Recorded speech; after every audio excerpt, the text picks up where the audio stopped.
its first case of Ebola in a quarter of a century.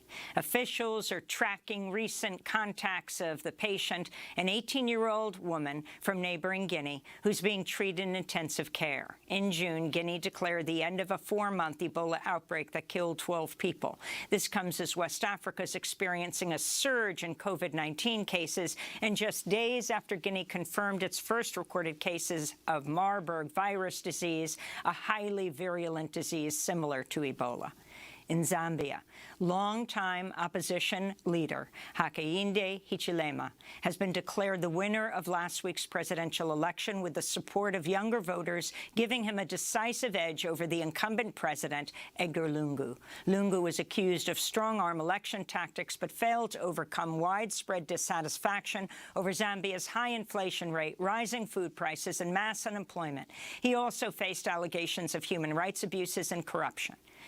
In southern Nigeria, Royal Dutch Shell has agreed to pay $111 million to Ogoni communities whose land was ravaged by oil spills over a half-century ago. Shell's payment caps decades of legal wrangling in a case that was first brought in 1991 over a pipeline that ruptured in 1970. The $111 million penalty is just a small fraction of Shell's annual profits, which totaled $16.5 billion in 2019. In climate news, thousands of people were forced to evacuate their homes in Utah over the weekend as a scorching heat wave helped fuel a fast-growing wildfire near the mountain town of Park City.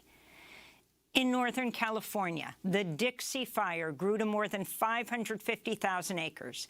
It's now the largest single fire ever observed in U.S. history, surpassing the bootleg fire in Oregon, which has burned over 410,000 acres since it began in July. In northern Turkey, at least 70 people are dead after torrential rains set off massive floods in the Black Sea region. Nearly 4 dozen others are still missing. Survivors described a wall of water tossing cars down streets, washing away bridges, buildings, and roads. Several dead bodies were washed away in front of my eyes. There was a dog there with her puppies. I cannot get the screams of her out of my head. I really cannot. It was awful. It was really awful. Right now, I cannot be grateful that I am alive. July was the hottest month ever recorded in nearly a century and a half of record-keeping. Land surface temperatures in the Northern Hemisphere last month averaged nearly 2.8 degrees Fahrenheit above historical averages. The Biden administration's approved the largest increase in Supplemental Nutrition Assistance Program, known as SNAP, in the program's history. Under the plan, monthly food assistance benefits will rise from $121 per person to $157, a 25% increase. The Biden administration says the boost in benefits will improve people's diets and will greatly reduce child hunger. About 1 in 8 U.S. residents relies on food assistance. And the New York State Assembly announced it will suspend its impeachment investigation into disgraced Governor Andrew Cuomo once he leaves office next week. Both Republican and Democratic lawmakers condemned the decision. Cuomo is being investigated for sexual harassment of at least 11 women, covering up nursing home COVID-19 deaths, and misusing state resources to write his book on the pandemic. New York State Assembly member Ron Kim said he'll continue to push for impeachment as he highlighted the flawed reasoning behind the Assembly's move. If you stole from someone and then you're about to be indicted for theft, you can't avoid the indictment simply by returning what you stole once you learn what you're about to be indicted, when you're about to be indicted. That's what's happening right now with Andrew Cuomo. Meanwhile, the New York Times reported that Cuomo confided to a labor lobbyist in 2018 that his reason for supporting Republican control of the New York Senate was because African-American Democratic Senator Andrea Stewart Cousins would, quote, give free breakfast to all black children, unquote. And those are some of the headlines. This is Democracy Now!, democracynow.org, The War and Peace Report. I'm Amy Goodman. Thousands of Afghans have fled to the Kabul airport in an attempt to leave Afghanistan a day after the Taliban seized control of the country. On Sunday, Taliban fighters entered the gates of Kabul and quickly took control of the presidential palace just hours after Afghan President Ashraf Ghani fled Afghanistan, flying to Tajikistan, saying he left to, quote, prevent a flood of bloodshed. Just hours after Ghani left, Al Jazeera aired video of the head of the Afghan presidential security guard shaking hands with a Taliban commander inside the presidential palace.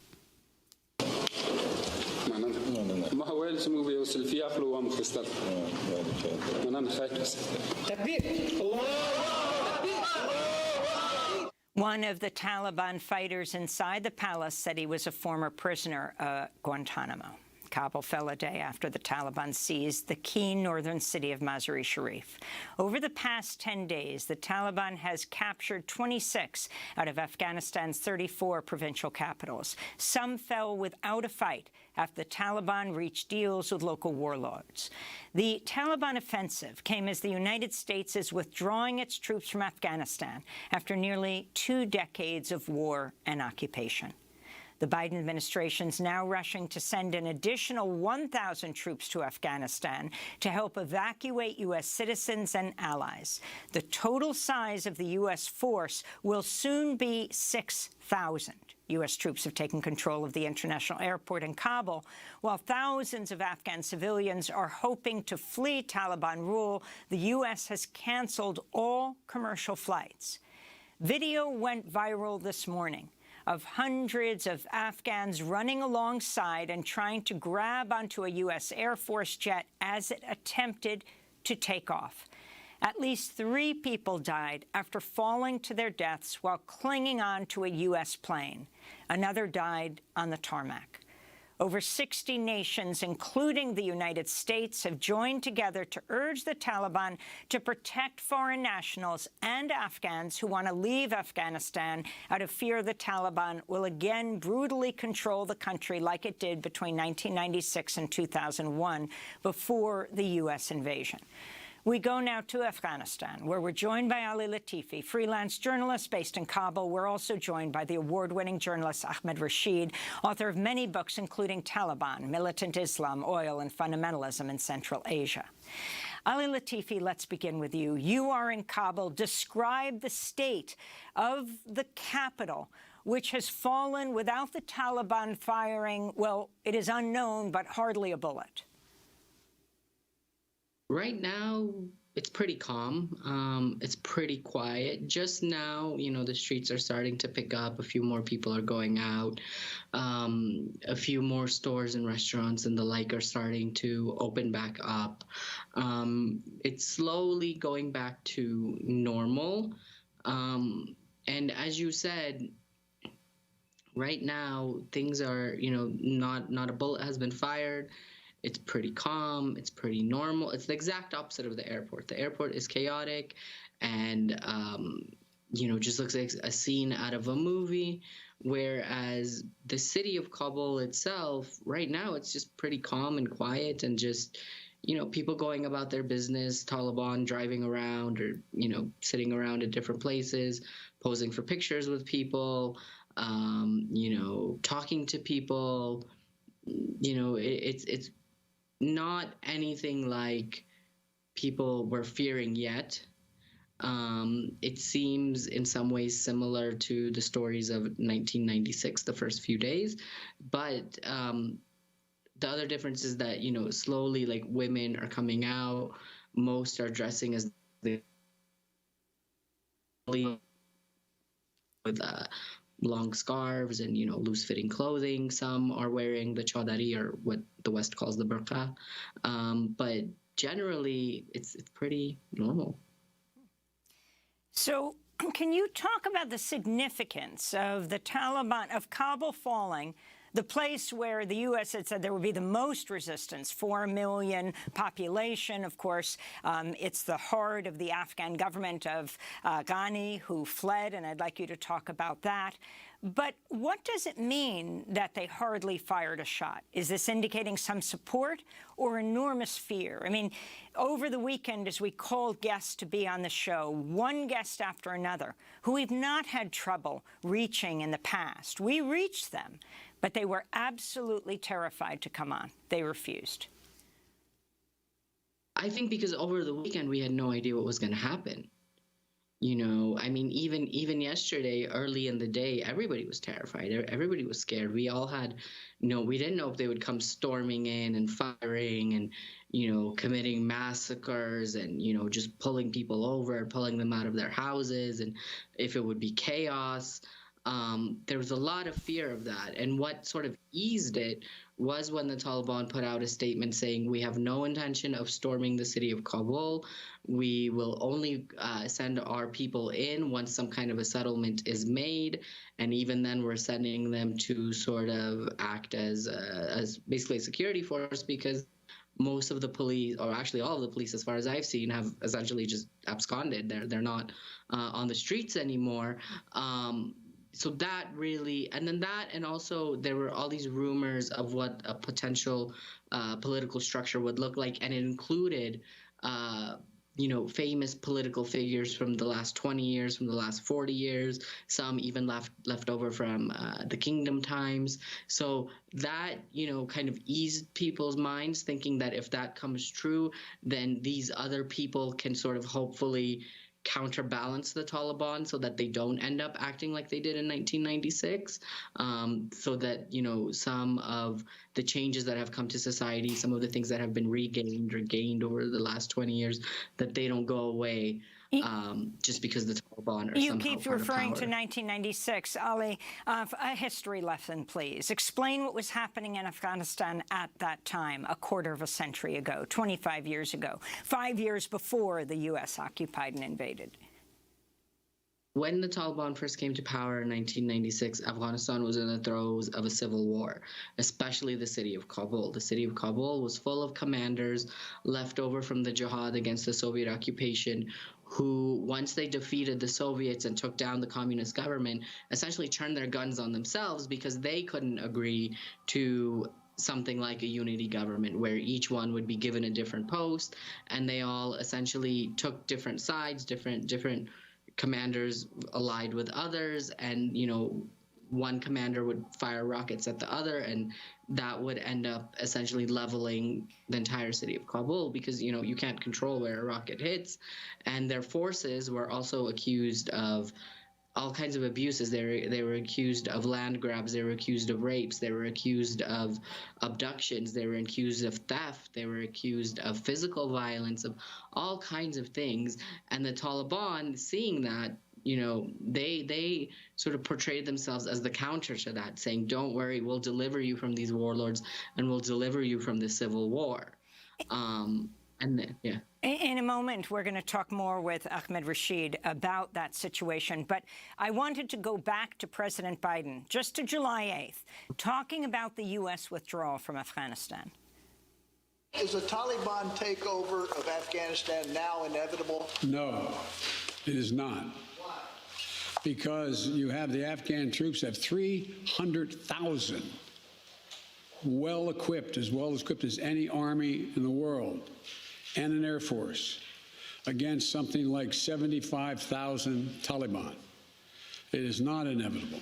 But the likelihood there's going to be the Taliban overrunning everything and owning the whole country is highly unlikely. Highly unlikely, but exactly what happened. Ahmed Rashid, you're speaking to us from Madrid, Spain, writer, award-winning journalist, author of a number of books, including Taliban, Militant Islam, Oil and Fundamentalism in Central Asia. You've covered the Taliban extensively. Talk about the reaction or the prediction of Biden, and again, what in fact is happening with the Taliban. The media describing the scenes at the airport, the thousands of troops moved in, sounds like the people from the Taliban, but apparently this is done with full Taliban cooperation. Ahmed Rashid. Well, I think President Biden really was suffering from over-extensive briefings from the intelligence and the and other parts of the government, which were absolutely wrong. I think the U.S. military got it right when they battled with Biden to try and keep more troops in for a longer period of time. The crux of the issue simply was that there was no preparation for this withdrawal. Military and CIA and intelligence people, they planned for contingencies. What happens if this goes wrong, if this doesn't work out? Where's plan B, plan C? And there was none of this time around. You were extracting these American troops.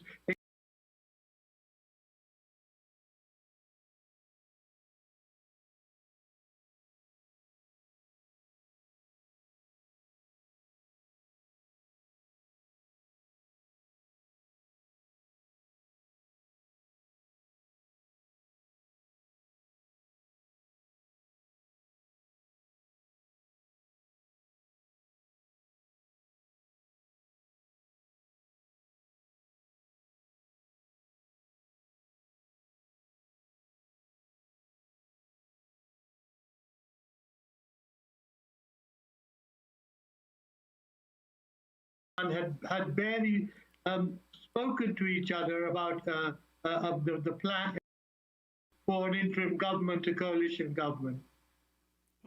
And, sorry, there was complete chaos. There was no understanding of what could, which did happen.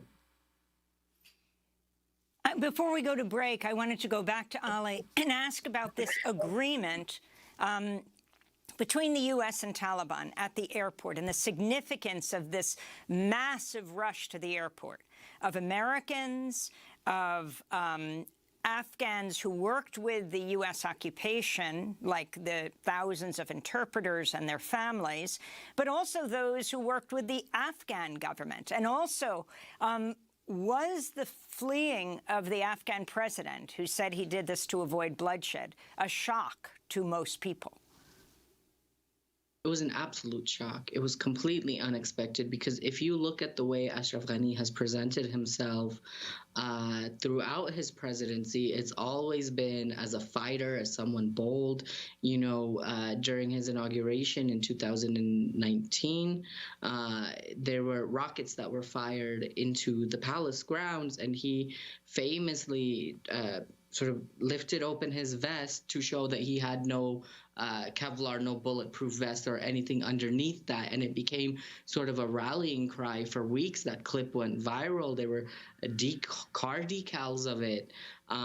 So it really seemed like the exact opposite of the way Ashraf Ghani was billing himself. But unfortunately, the way that things were going in the last couple of weeks, it kind of seemed to fit with the narrative of the last 2 or 3 weeks, when provinces kept falling, when districts kept falling, and the government was largely silent. And not so much on the districts, but on the provinces over the last, like 9 or 10 days, they were completely silent about it. They never confirmed a single province falling.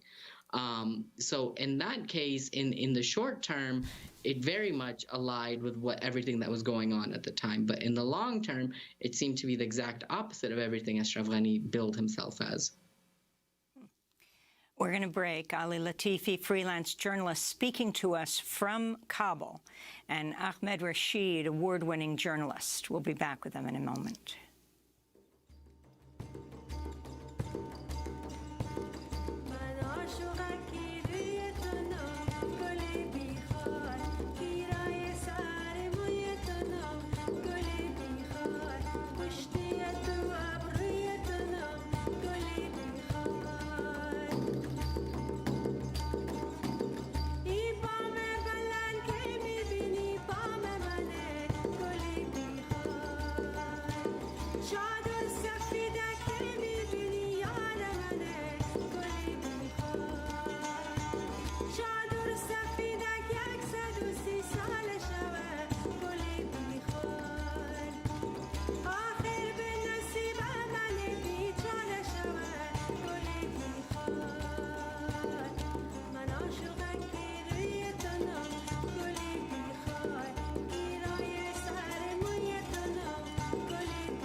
Rose Without Thorns by Veronica Doubleday and John Bailey. This is Democracy Now!, democracynow.org, the War and Peace Report. I'm Amy Goodman. As we continue to look at the Taliban seizing control of Afghanistan, as thousands of Afghans and foreign nationals are trying to flee Afghanistan from the international airport in Kabul. Earlier today, the Taliban released a video from Mullah Baradar Akhund, one of the founders of the Taliban. We congratulate the great victory to the whole Afghan nation, especially to the people of Kabul and to our mujahideens. The way we have come through was unexpected, as we have reached a position which was never expected, but with the help of Allah that He has given us, the victory, and there is nothing like this in the history of the world, so we should thank Allah. We should have no arrogance. Now is the time to trial. We will give services to our nation. We give serenity to the whole nation, that will go as far as possible for the betterment of their lives. Still with us is the award-winning journalist Ahmed Rashid, author of several books including Taliban, Militant Islam, Oil and Fundamentalism in Central Asia. He's speaking to us from Madrid, Spain. Ahmed Rashid, can you comment on what he has said, and also the fact that Kabul fell with really hardly a shot being fired, and there's clearly a coordination between the Taliban and the U.S. right now at the airport, the Taliban letting the U.S. control that, while it has now moved into the palace because President Ashraf Ghani has fled the country? Well, the Taliban has been saying for several days now that people had nothing to fear in Kabul, and foreigners had nothing to fear. Journalists would be protected, so would women. But the problem is that nobody believed them, which is why we are seeing these horrendous scenes at the airport, people trying to get out. People are very doubtful that they will remain passive and not take revenge, not carry out revenge killings against, for example, soldiers, officers, people who've resisted the Taliban all this time. And the Taliban has to rebuild its credibility because remember, just before this takeover, there were months of assassinations taking place in Kabul of top officials, government officials, journalists, women, activists. Then the Taliban were going out of their way to eliminate the educated class, and that created real fear and panic in the whole country, not just in Kabul. So there's this legacy of brutality, quite recent, which the Taliban has to mitigate in some form or the other. Now, the next stage is obviously going to be humanitarian relief. I hope there's going to be some help from donors are going to bring in food and supplies, because there's a chronic shortage of food, water, medicines, and everything in Kabul right now. And, you know, business has stopped. Kabul was isolated for many days. All the produce that normally comes into the city has not been coming in. And so there is an urgent need for humanitarian relief, food, but also there has to be a way to distribute it. Will the Taliban be given the reins of all this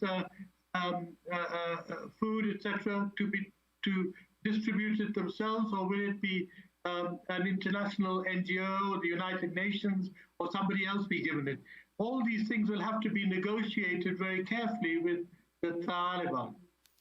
What have you been, Rashid Ahmed, what have you been, Ahmed Rashid, most shocked by in these last few days?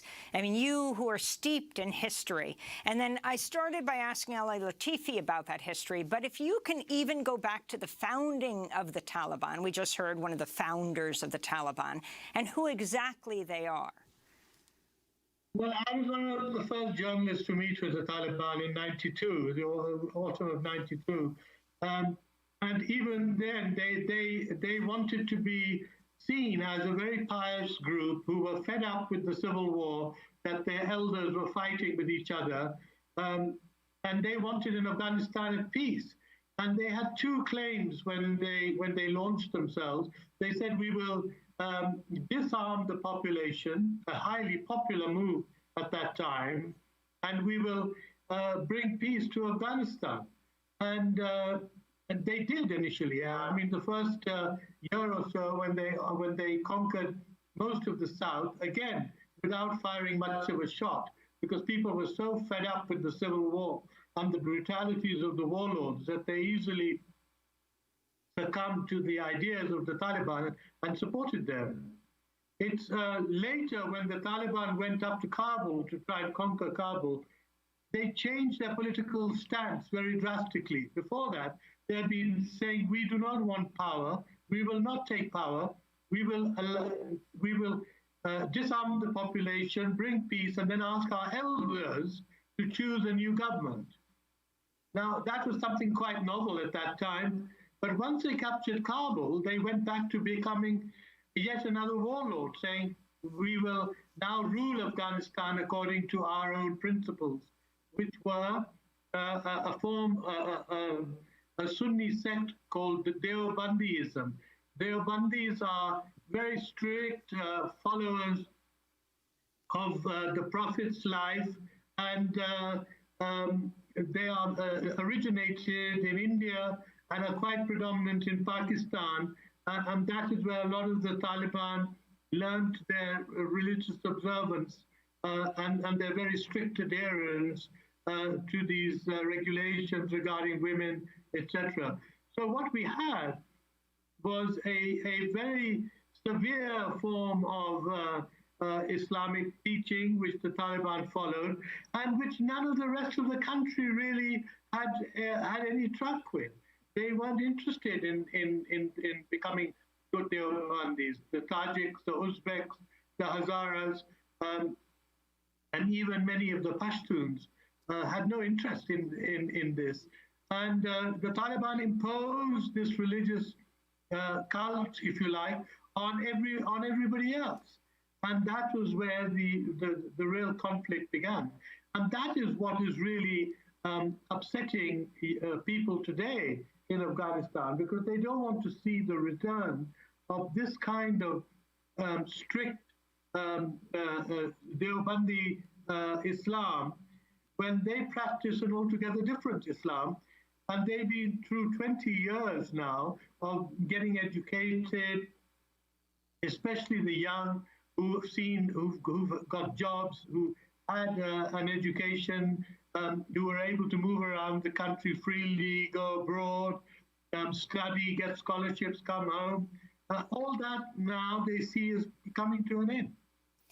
So these breaking news alerts keep coming in, and Taliban official says the group will soon declare the Islamic Emirate of Afghanistan. Also, the question of the relationships with China, AFP reporting China is ready to deepen, quote, friendly and cooperative relations with Afghanistan, said a government spokesperson after the Taliban seized control of the country. The relationship Afghanistan will have with, for example, China, with Iran. And do you think the Taliban might take a more moderate approach now in what they are calling the Islamic Emirate of Afghanistan, and particularly say more about women? Well, this is, the whole idea of the Islamic Emirate is what they established after they conquered Kabul in '96. And it was not accepted by anyone in Afghanistan and anyone outside of Afghanistan, except for 3 countries who recognized the government: Pakistan, Saudi Arabia, and the United Arab Emirates. Now, the Taliban are very keen now on getting international recognition. They've gone out of their way to travel to neighboring states to win them over. And the most recent visit they had was, in fact, to China, where they met the foreign minister of China, the highest level official who'd ever met the Taliban. And he asked them to make sure that they did not encourage the Uyghurs, the Muslim Uyghur population, which has been under tremendous repression in China, not to allow the Uyghurs into, not to give them training and not to turn them into guerrillas. And the Taliban, despite their Islamic zeal and their condemnation of non-Muslims and all the rest of it, they said, fine, we'll do that.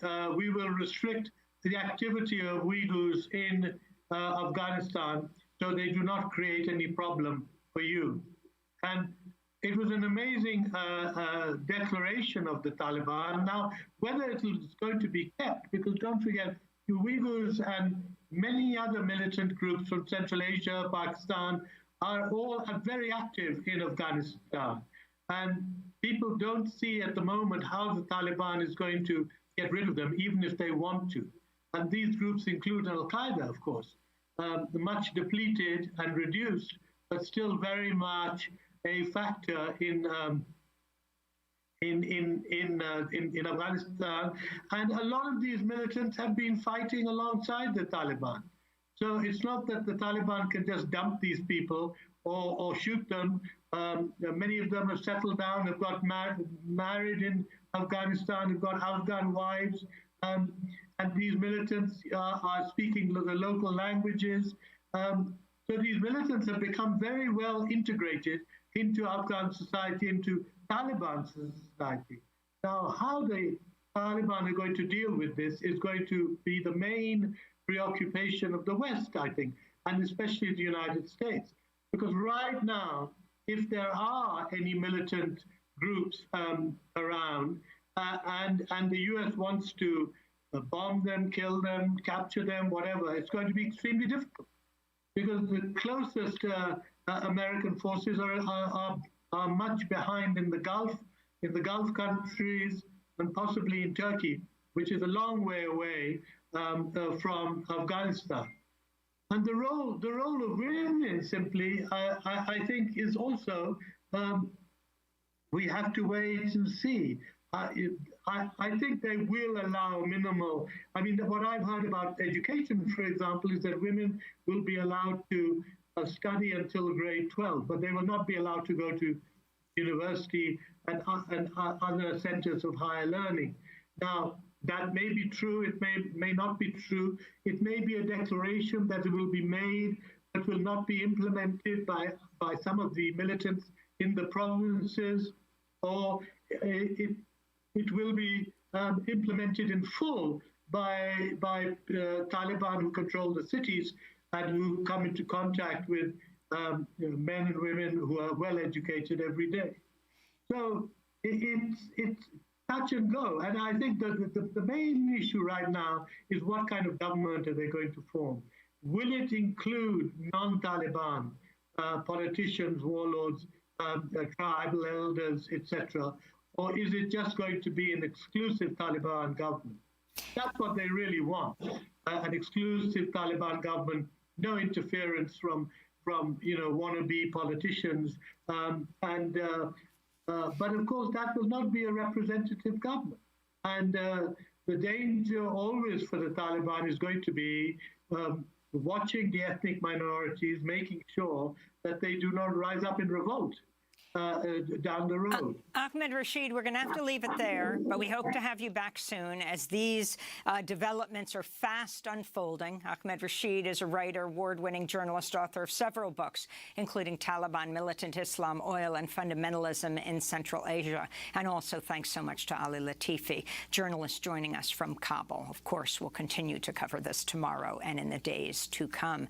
Coming up, we go to Haiti, where the death tolls reached 1,300 people following the 7.2 magnitude earthquake. Stay with us.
The Sun by Amaranta Pradine. This is Democracy Now!, democracynow.org, the War and Peace Report. I'm Amy Goodman as we turn to Haiti, where the government's declared a state of emergency after a major 7.2 magnitude earthquake, which hit Haiti's southwestern peninsula Saturday. Haitian officials say at least 1,300 people have died. Close to 6,000 are injured. Rescue workers are scrambling to find survivors as Tropical Storm Grace is barreling towards Haiti, expecting to bring heavy rains. Tens of thousands of people in the devastated areas are now sleeping on the streets due to unstable buildings that could still collapse amidst the aftershocks. This comes a month after Haiti was plunged into further political turmoil following the assassination of the Haitian president, Jovenel Moïse. On Sunday, Prime Minister Ariel Henry suggested an election set for November could be delayed. Henry had declared a month-long state of emergency in some of Haiti's provinces. We have declared a state of emergency in the west, the south, NIPS, and the province of Grand Anse. We have a medical emergency. The health ministry started distribution of medicines in the hospitals. Prime Minister Henry also appealed to international donors to do a better job helping Haiti than they did after the devastating 2010 earthquake that left more than 300,000 people dead. In this crisis, we want more appropriate responses than those we received after the 2010 earthquake. All aid that will come from outside the country must go through civil protection. I do not want aid to arrive in a disorderly manner, where everyone decides what they want. For more, we're joined by two guests in Haiti. In Jérémie, near the epicenter of the earthquake, we're joined by Natasha Majoba, Country Director for Haitian Health Foundation, and in Port-au-Prince, Anne Lay, CEO and co-founder of CORE, Community Organized Relief Effort. We welcome you both to Democracy Now! Natasha, let's begin with you. You are right there. Jérémie has been devastated. Les Cailles. Can you describe the scene on the ground? Of destruction, a lot of houses destroyed. The cathedral in downtown Jérémie has sustained a lot of damage. People are, the best way for me to describe it, traumatized, terribly scared. You mentioned people are sleeping outside in the streets, but it's not only because many are homeless, and in fact, many are homeless, but there are many, many people that have decided to sleep out in the streets out of fear because of the many aftershocks that have been felt, and more destruction, and that their houses are going to come down on them. Interestingly, so last night, one of our main compounds, we had staff and other members of the community literally sleeping on the grass of the compound yard. I remember this so well from just after the earthquake in 2010, when everyone was sleeping outside. Natasha Majoba, can you describe the moment of the earthquake and where you were, for example, and what people did at that moment? Well, it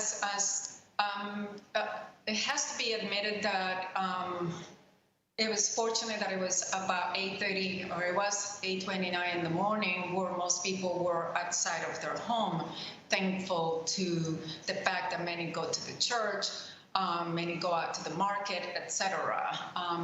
So that, I suppose, was helpful in the sense that we don't have a lot more devastation that is already in existence. The issue of the earthquake, it has to be said, is just like one more item in a very, very long list of traumatic events that the people of Haiti are sustaining. So there was a lot of shaking of the ground, a lot of things flying, people running, of course, out into the streets, screaming. Is a horrifying scene to see. The mayor of Lekki, among many others, was also killed in the earthquake. Is that right? And describe, for people who are not familiar with Haiti, the southern peninsula, Lekki, Jérémie, how connected it is to the rest of the country.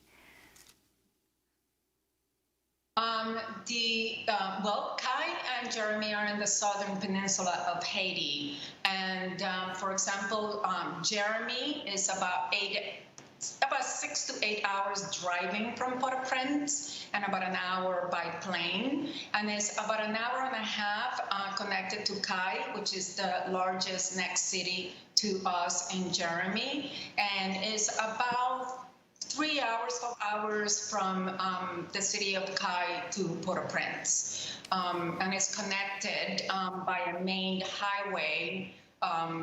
Not what you would think of a highway in the U.S., but a main road from Port-au-Prince to Kai, and then another one road from Kai to Jeremy. It must be said that the road between Kai and Jeremy right now sustained a lot of destruction.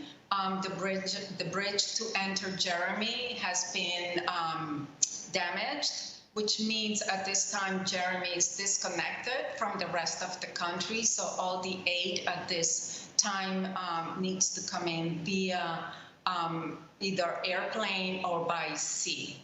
The road is open to Kai, thankfully, and aid is arriving there.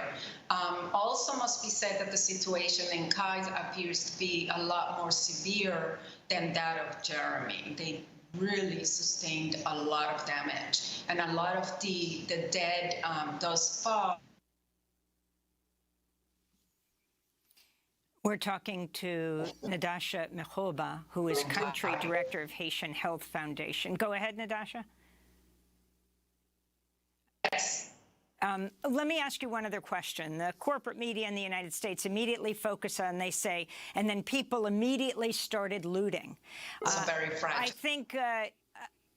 I think it would be very differently described in the United States when people are desperate after there was an earthquake, going for necessary supplies. How would you describe it? Well, that's my biggest concern right now, the humanitarian disaster that is about to unfold. You know, the situation here was fragile to begin with. Over the last year, the number of acute malnourished children has grown to about 61% across the country, given the social-political situation that the country has experienced over the last year, and the gang violence taking place in the Martisan area has made it very difficult for supply trucks to come into the Jeremy or even the southern peninsula of Haiti. So the markets here were fragile to begin with, the access to supply, the access to food items, not to mention the cost of those food items, because everything, when it does come in, has to come in under a lot of security, which creates, you know, an additional cost to the vendors. So the situation is quite critical at this time. And now with the storm coming, I am petrified what that is going to do to the health of the community. The amount of rain that is going to come down, I can envision a lot of hungry, malnourished people, a lot of respiratory conditions, diarrhea, skin conditions with the deterioration of the hygiene situation. So yes, it's not something that you envision going to a market anywhere else, but rather the little markets are quite fragile right now. Unfortunately, there is some violence that is unfolding as well in some of the little towns in the area. So I think the critical nature of responding is going to have an impact on what unfolds over the next few days. I want to go from Nadasha Mehoba in Jeremy, the country director of the Haitian Health Foundation, to Anne Lee, the CEO and co-founder of CORE, Community Organized Relief Effort. She's in Port-au-Prince right now. Anne Lee, talk about the state of the hospitals right now, both at the epicenter and around it. I mean, you have a country that is so hard hit, this impending storm that's barreling down on Haiti right now, this massive earthquake, and of course, a country devastated by COVID. What we're seeing right now is really an uncovering of the long-term disaster, which is the lack of systems and the investment in existing systems.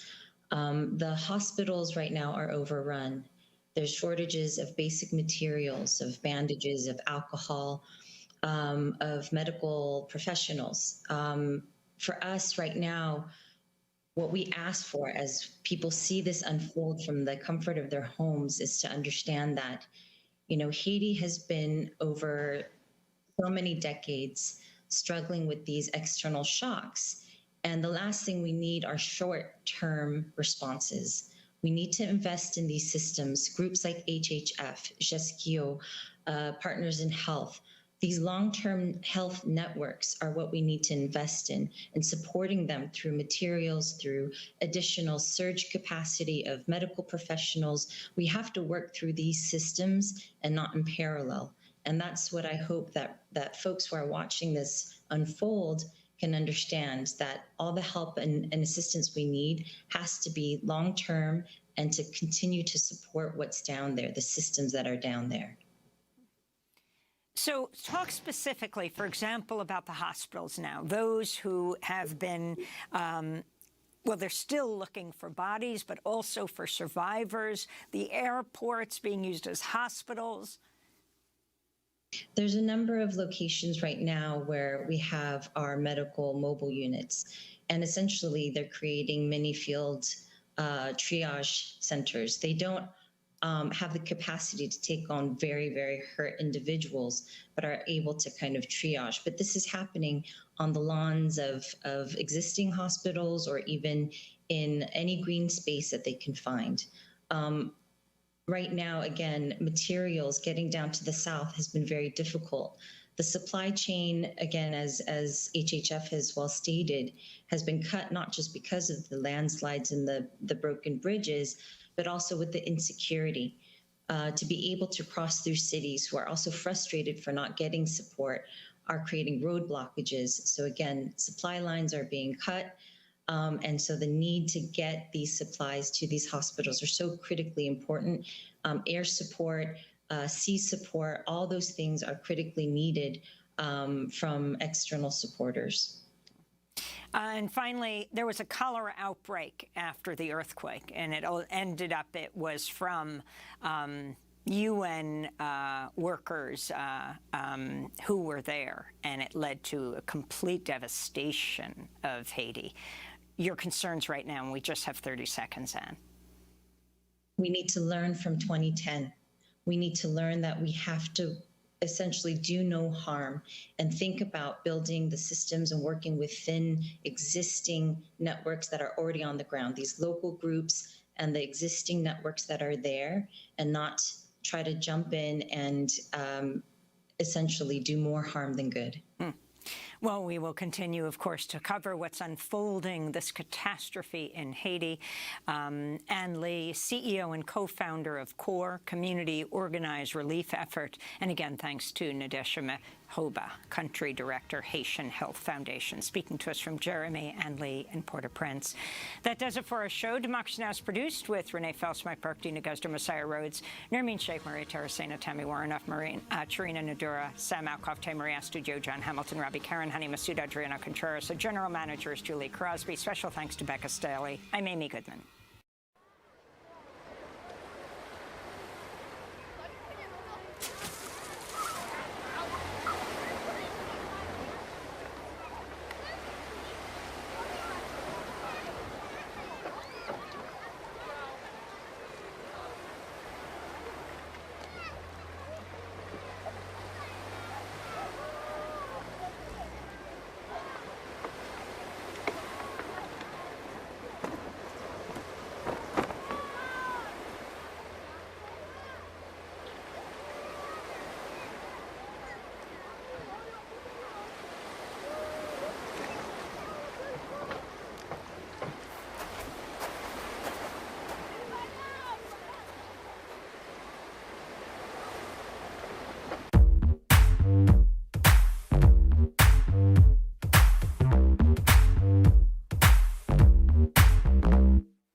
there's going to be a health crisis and there's going to be a food crisis. Who's going to fix it? You look to your left, you look to your right. That came down to us.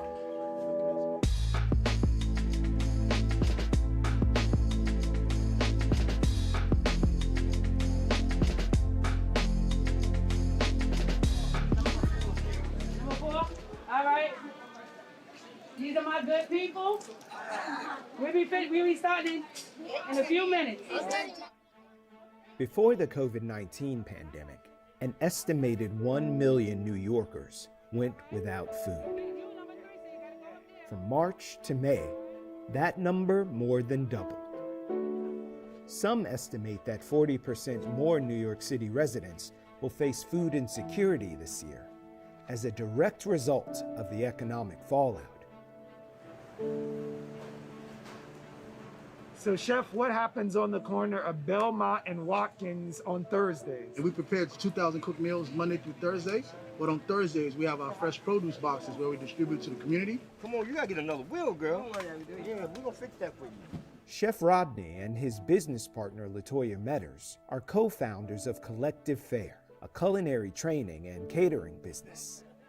When COVID-19 hit New York, they knew they needed to transform. We are located in Brownsville. It is an under-marginalized community. It's considered a food desert.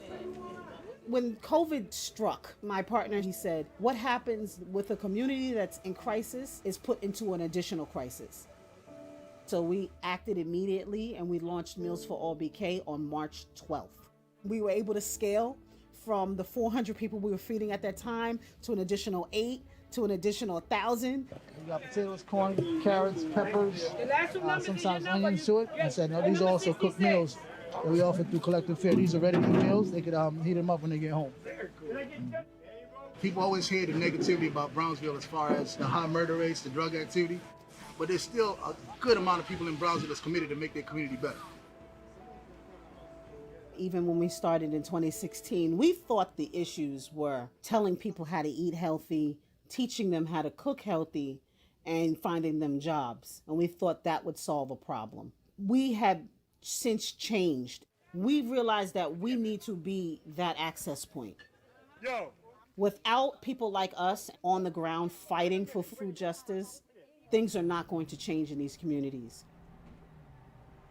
In Brownsville, you don't get to choose. You only get what is handed to you. And these are the things we need to start to fix. Getting to choose has always been a key element of increasing food security in Brownsville, where even pre-pandemic, some experts describe the neighborhood as a food swamp, an area with limited access to healthy food and an overabundance of unhealthy options like fast food chains.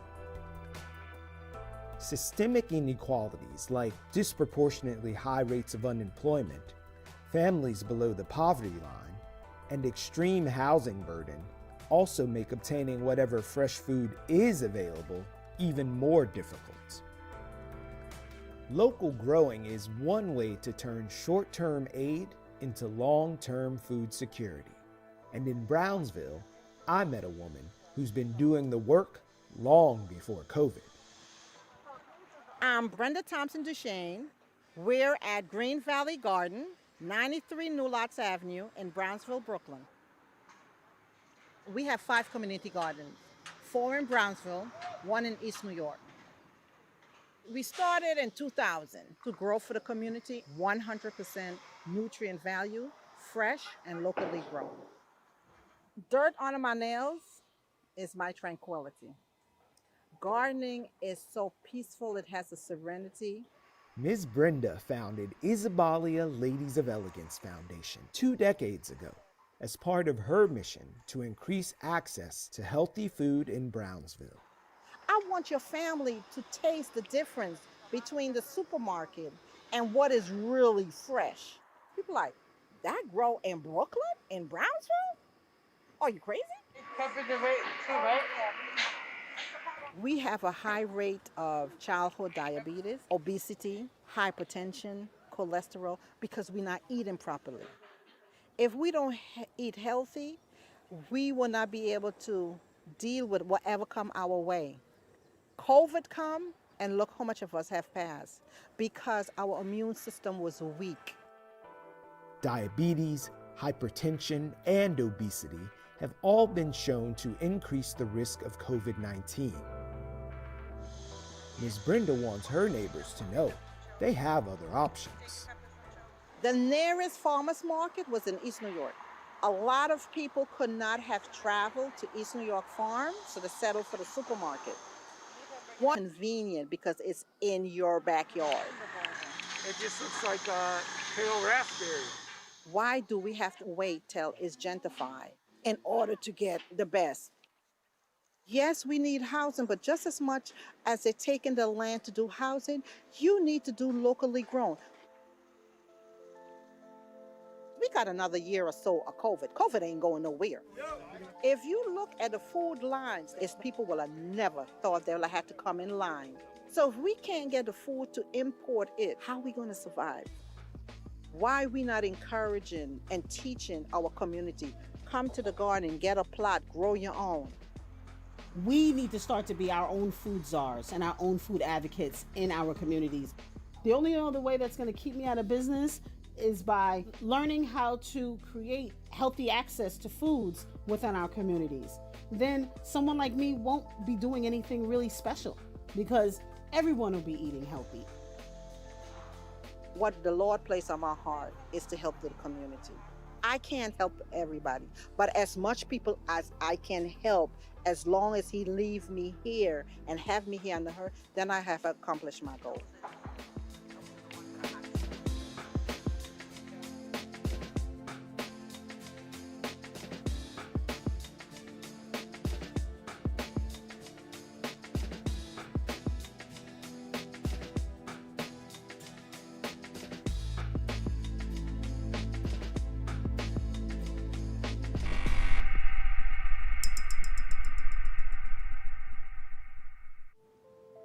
This is a community, first and foremost. They survived and they're resilient because these things have happened before. It may not have been a pandemic, but they've experienced things before that kind of made them ready and prepared for this.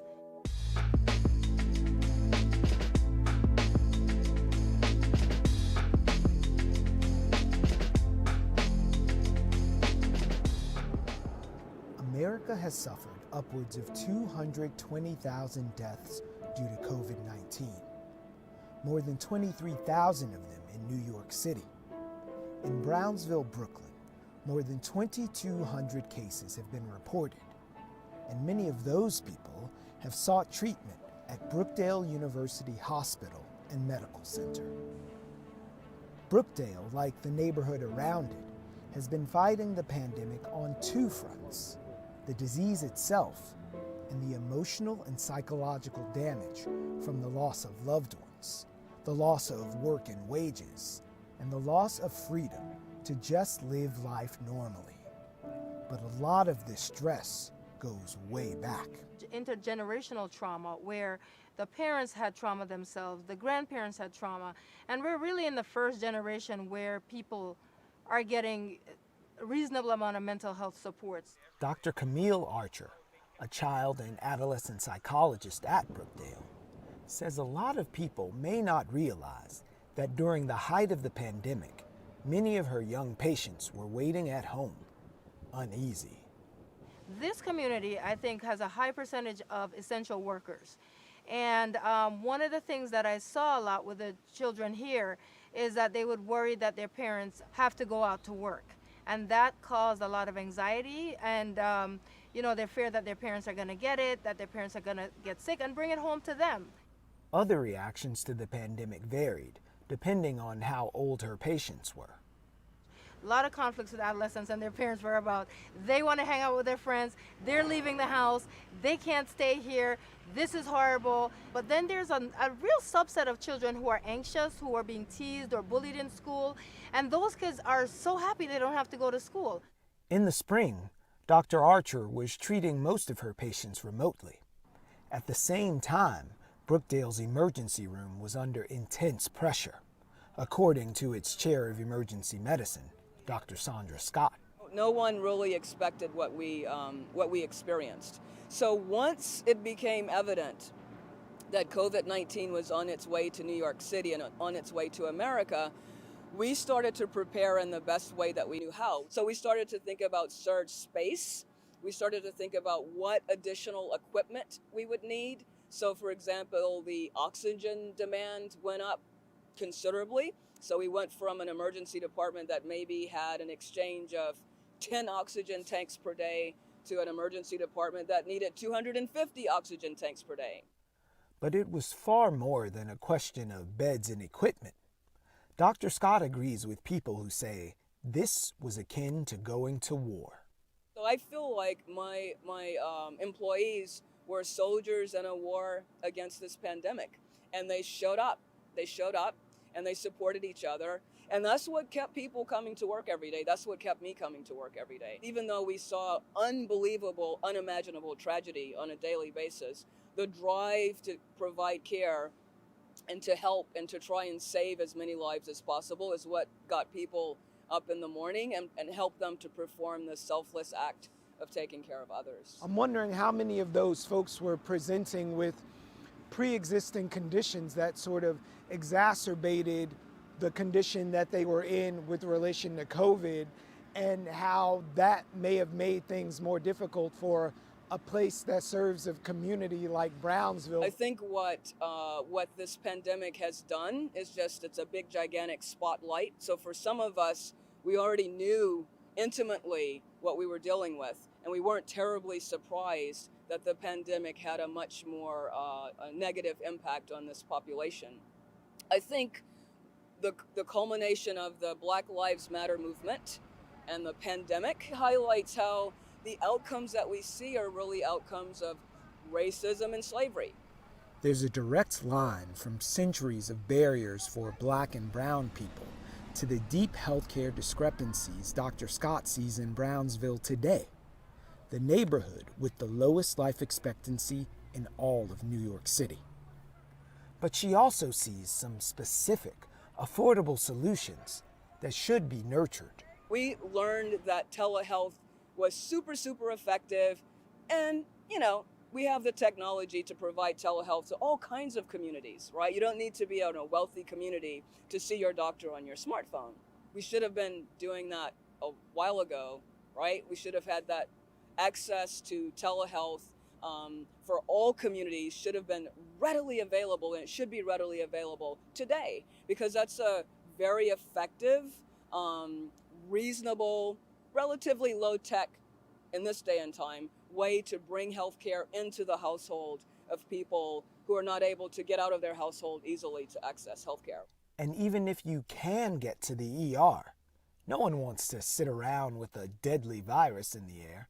We opened a new process in our emergency department so that patients can actually call ahead and speak to a nurse, and the nurse can give them guidance about checking into their visit from home, so that they really are, having their weight at home. But let's say that you weren't able to get your diabetes medicine refilled, you can't get in touch with your doctor, you have one more day of medication left, you're feeling reasonably well. That's a situation where you can say, hey, I feel like I need to come in, and we can say, all right, come in, we're ready for you at 10 o'clock, and you leave your home, you come in, and we see you right away, and we get you right out.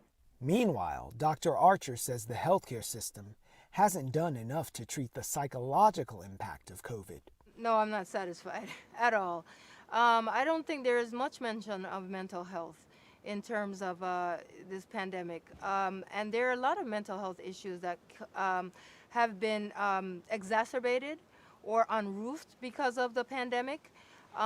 For example, there are a lot of people who have become more isolated, and now it's gotten worse because they're so isolated, because they're not around their family, they're not around a lot of people. Dwight is an outpatient at Brookdale, diagnosed with schizophrenia. He lives with his father and doesn't work outside the home. For him, the pandemic has meant long stretches of cabin fever. The cabin fever in my house is more walking around the house trying to find things to do.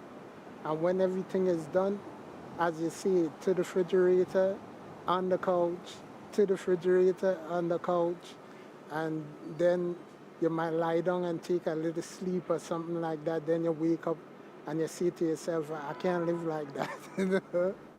Dwight started hearing voices at around 20 and says he and his father used to be at war.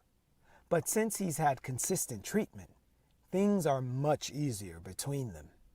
You and your dad worked it out now. You guys got to a good place, the war is over. But if you had to describe what schizophrenia is to someone who has no idea, what would you tell them? Schizophrenia is an illness where you hear voices and voices telling you to do things. Your feelings does be up and down most of the time. You have sad days and you have happy days, you know. But most of the time you're sad because I thought that I was dealing with something mystical and some mystical being or something did something to me, and now I'm walking around with a bag of noise in my head and people talking to me. Do you think it's harder for someone who might have schizophrenia or another mental health issue to deal with this pandemic and what's happening now? Yeah. With mental illness, it could be harder on them because, as I say, they blame themselves for everything.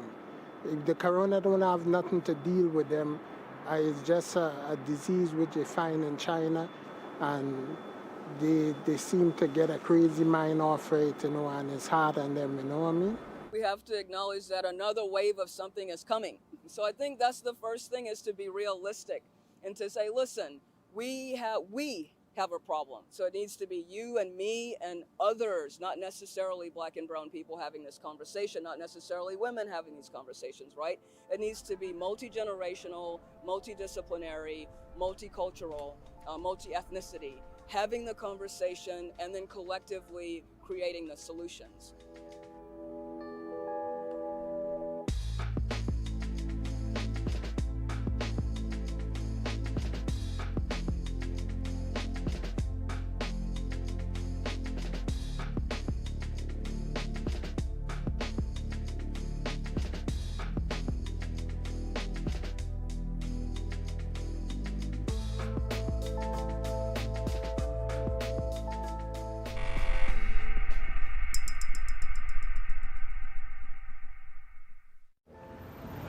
We understand that everyone's having difficulties.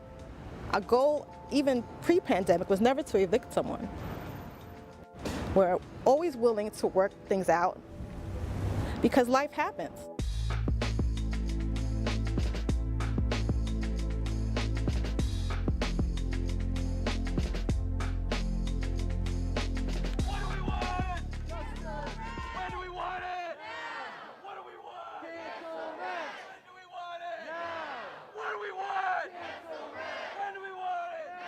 A month before COVID-19 put New York City on pause, a study from the Institute for Children, Poverty, and Homelessness identified Brownsville as the fourth most severely rent-burdened neighborhood in New York City, which means close to 2 in 5 households spends 50% or more of their income on rent. Brownsville's rental vacancy rate is 4%. And pre-pandemic, 8.5 in every 1,000 of the neighborhood's households entered the shelter system.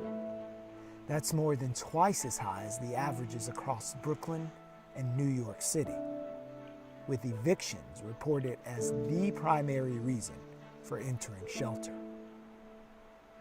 As of October 1st, the state's eviction moratorium is over, meaning the clock is unstopped for all pre-pandemic eviction proceedings. We have a tenant pre-pandemic that hasn't paid me since February of 2019. And I recently saw her in a newly acquired luxury vehicle. I can't kick her out. I would like to, because she's occupying a home that someone who appreciates it more can be living in. Even with the worst tenant, when you get to that point where you're at their door, your heart always sinks because you know you're affecting someone's life. It's their home, but I'm also running a business, and I'm responsible to the other residents in the building. So a lot of times it's not, and it's usually not just because they're not paying rent. There's usually behavioral problems with the tenants and or their children. They're making living in the building difficult for the others. So it's my responsibility to keep the building as safe as I can for everyone else. But it's never a good feeling to put someone out of their home. But you know, it's part of the job. Part of the job Sharon Redhead has done for 20 years. Managing the 19-unit apartment building her parents bought in 1987. And her young sister Kim has been sharing the day-to-day responsibilities for the past decade. It's a family business in every sense. My memories have always been going with my parents to the building to do the maintenance. You know, Dad used to take me around and we would be in the basement. He would be gathering his tools because he had to do something, and I was always the one carrying, can I carry the hammer? Those are my memories. So those are the things that I remember as a child coming up and handling some of the paperwork. I used to have to draw the lines for Daddy's Bill Balance book. Those are the things I remember, you know, and that's my memory. So when I get, or I read in the paper, or I see the approach of the ugly landlord, you know, that's not my family. It's a family business, and that's how we treat it. My name is Alban Redhead.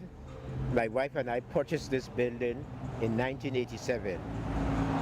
It was closed up for a long period. I was told about 14 years. There were no tenants in the building, and most of the area was in a very desolate situation, but we decided to take the chance. By most measures, it was a good gamble. But after more than 30 years in the property management game, he can't help but feel a little nostalgic. My tenants and I were like neighbors, brothers and sisters, but since the politician got involved, everything split. The tenants were never hostile to the landlord before, never, until the politicians got involved. In June 2019, the New York State Legislature approved the most stringent rent laws in the country on behalf of New York City's 5.4 million renters. From killing the dreaded broker's fee to making unlawful evictions a misdemeanor. And in June of this year, the Rent Guidelines Board voted to freeze rents on New York City's rent-regulated apartments because of the economic effects of the COVID-19 pandemic. That's good news for some, but not nearly enough for others. The call to #CancelRent has been ringing out from the streets of our city all the way to the halls of power. I think the cancel rent movement has played an important role in getting people to understand the gravity of the crisis, the breadth of this crisis. Passed the strongest tenant protection legislation in America last year for millions of tenants throughout the state. But we still have a lot of work to do. And the issue now is to ensure that we prevent anyone from losing their home in the short term by making sure people are not evicted, and then figure out how to cover the cost of the rent. Brian Kavanaugh is the chair of the New York State Senate's Housing, Construction, and Community Development Committee. And it's critical that we make sure that this crisis does not become an eviction crisis. No landlord has a right now to push anybody out of their homes. We know that tenants, when they get eviction notices, they're legitimately concerned. We have legislation that would prevent not only evictions from happening, but the cases from proceeding, even cases from beginning and notices of eviction being filed on people. Right now, the courts are processing these things in a limited way, but we are committed, many of us are committed to making sure that nobody loses their home because of COVID-19 or because of the economic shutdowns, which were necessary, but were ordered by the government in many cases. So, this is not a problem that low-income New Yorkers created. It's not a problem that landlords created either. It's a problem that we all have accepted as our means of dealing with the public health crisis. Small landlords are facing the economic and public health crisis head-on, while simultaneously fighting a public relations battle. I hear the politicians shout some of this rhetoric. I think it's irresponsible because you don't ask any other service provider to do that. You're not telling the supermarket units provide free food. You're not telling the utilities stop collecting your monthly bill. So why would you take this kind of initiative with this particular service provider. It's a service we're providing because not only are we providing a home, but we're providing heat, we're providing hot water, we're providing electricity. All of those mediums come through us. So I think it's highly irresponsible and for people to expect that you can get all those services for free. I wish those politicians who are supporting that idea would agree to forego their salary to help those tenants pay rent and buy food. You know, put your money where your mouth is. So when you hear cancel rent, what's the first thing you think of? It's like a gut punch. Because, as I said before, it's not realistic. It's not realistic, and we're all in this together. And this economy is cyclical. You take one spoke out of the wheel, and it no longer works. That's it. So when we collect rent, it doesn't go in my pocket. I have to pay the super, I have to pay the plumber, the electrician, I pay the water bill, the gas bill, the light bill. Heating season is a couple days away. Yes. And then a big hunk goes to the city for taxes. And so if they don't pay me, all those people don't get paid. And those are also families. The plumber has a family, the electrician has a family, the super has his family to take care of. Would you consider yourself a business owner or an essential worker? Both. We are both business owners, and people don't like to discuss that when it comes to housing, but it is. For us, it is a business.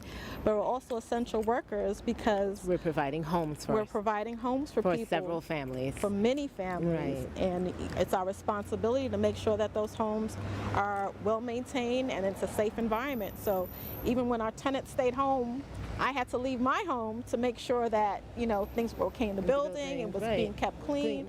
And they do it while collecting an average rent of about $900 a month in an area where an affordable housing lottery for a one-bedroom apartment for an individual making 50% of the area median income of $33,000 a year rents for $862 a month and draws thousands of applicants.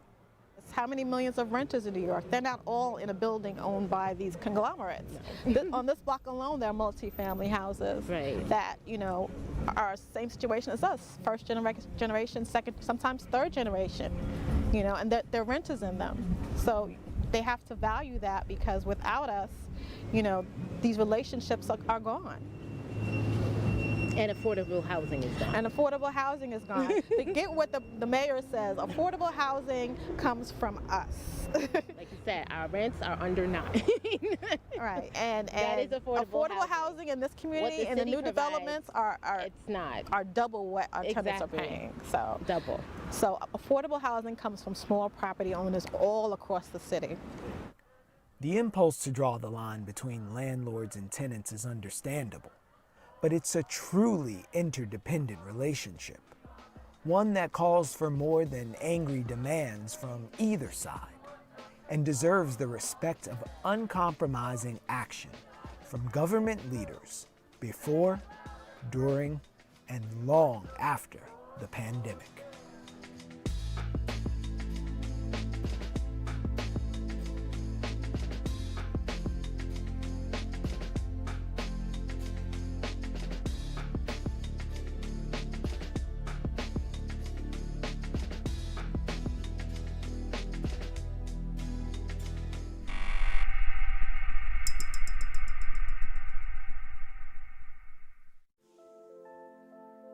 It feels sometimes going to work, no matter how great the community is, it's the outside forces that can make the work that much more difficult.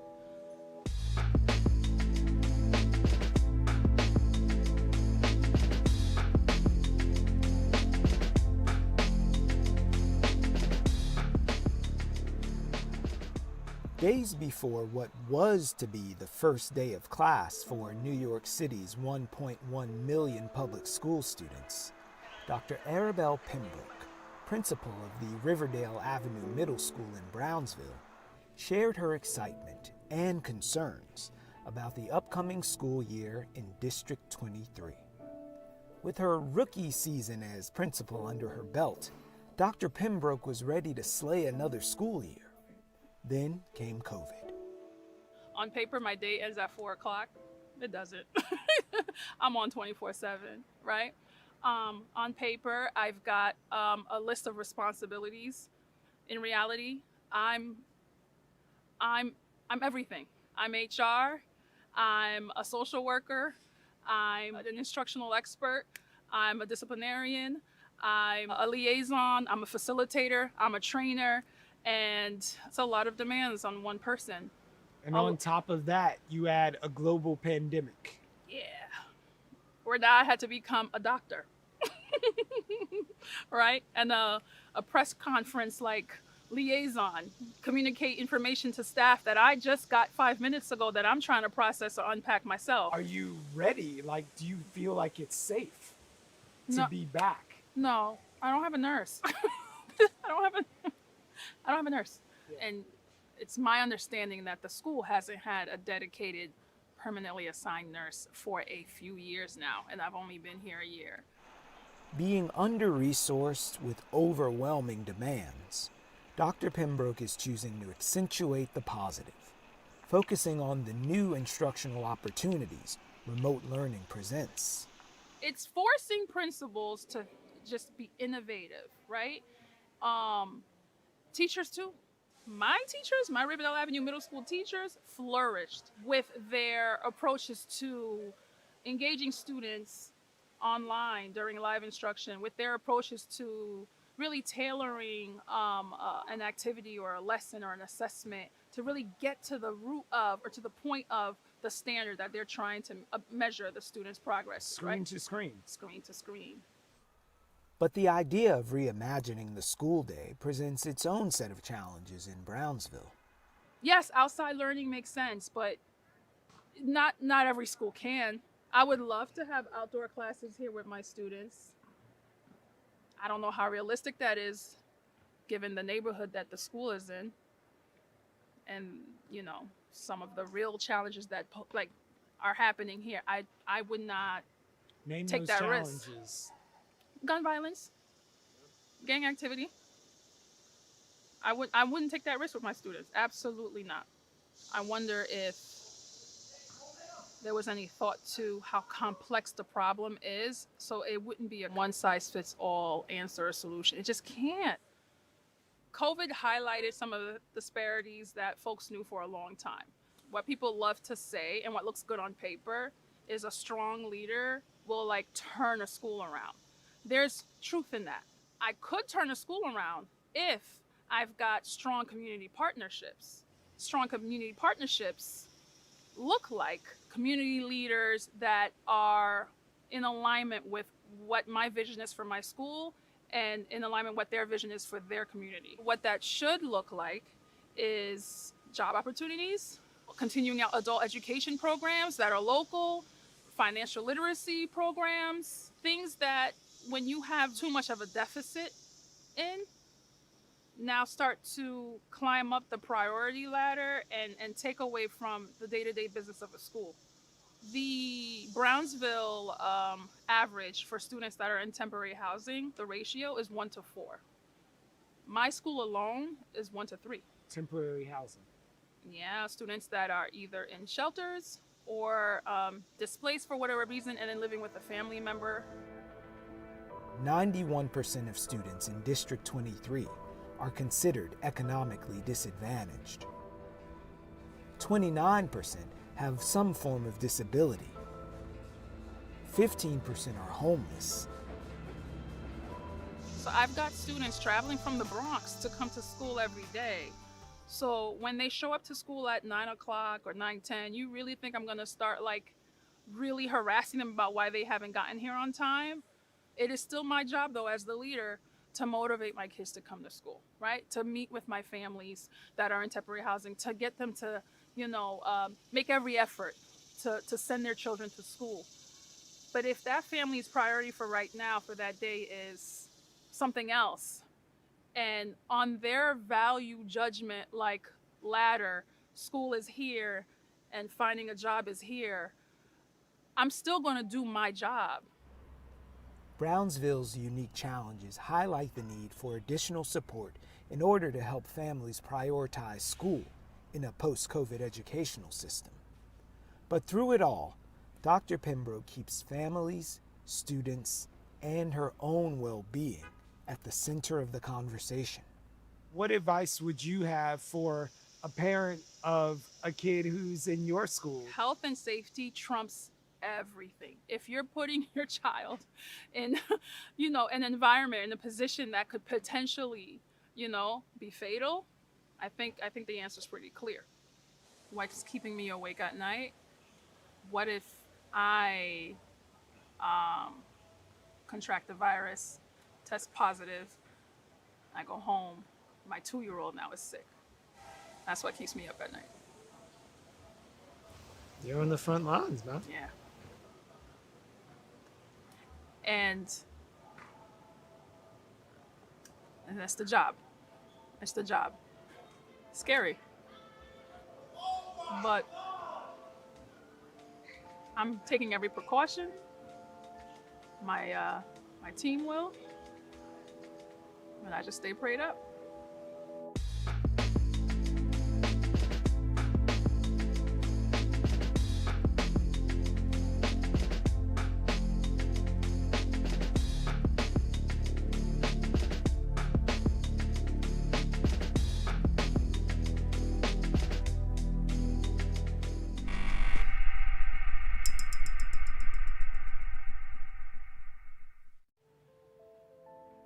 I go where there's real problems at, where people are getting killed. I can get killed. I don't got a bulletproof vest. I don't carry a gun, but I still go in these places 3 and 4 o'clock in the morning. You know why? Because the sick, the elderly, the kids, and everybody else need help.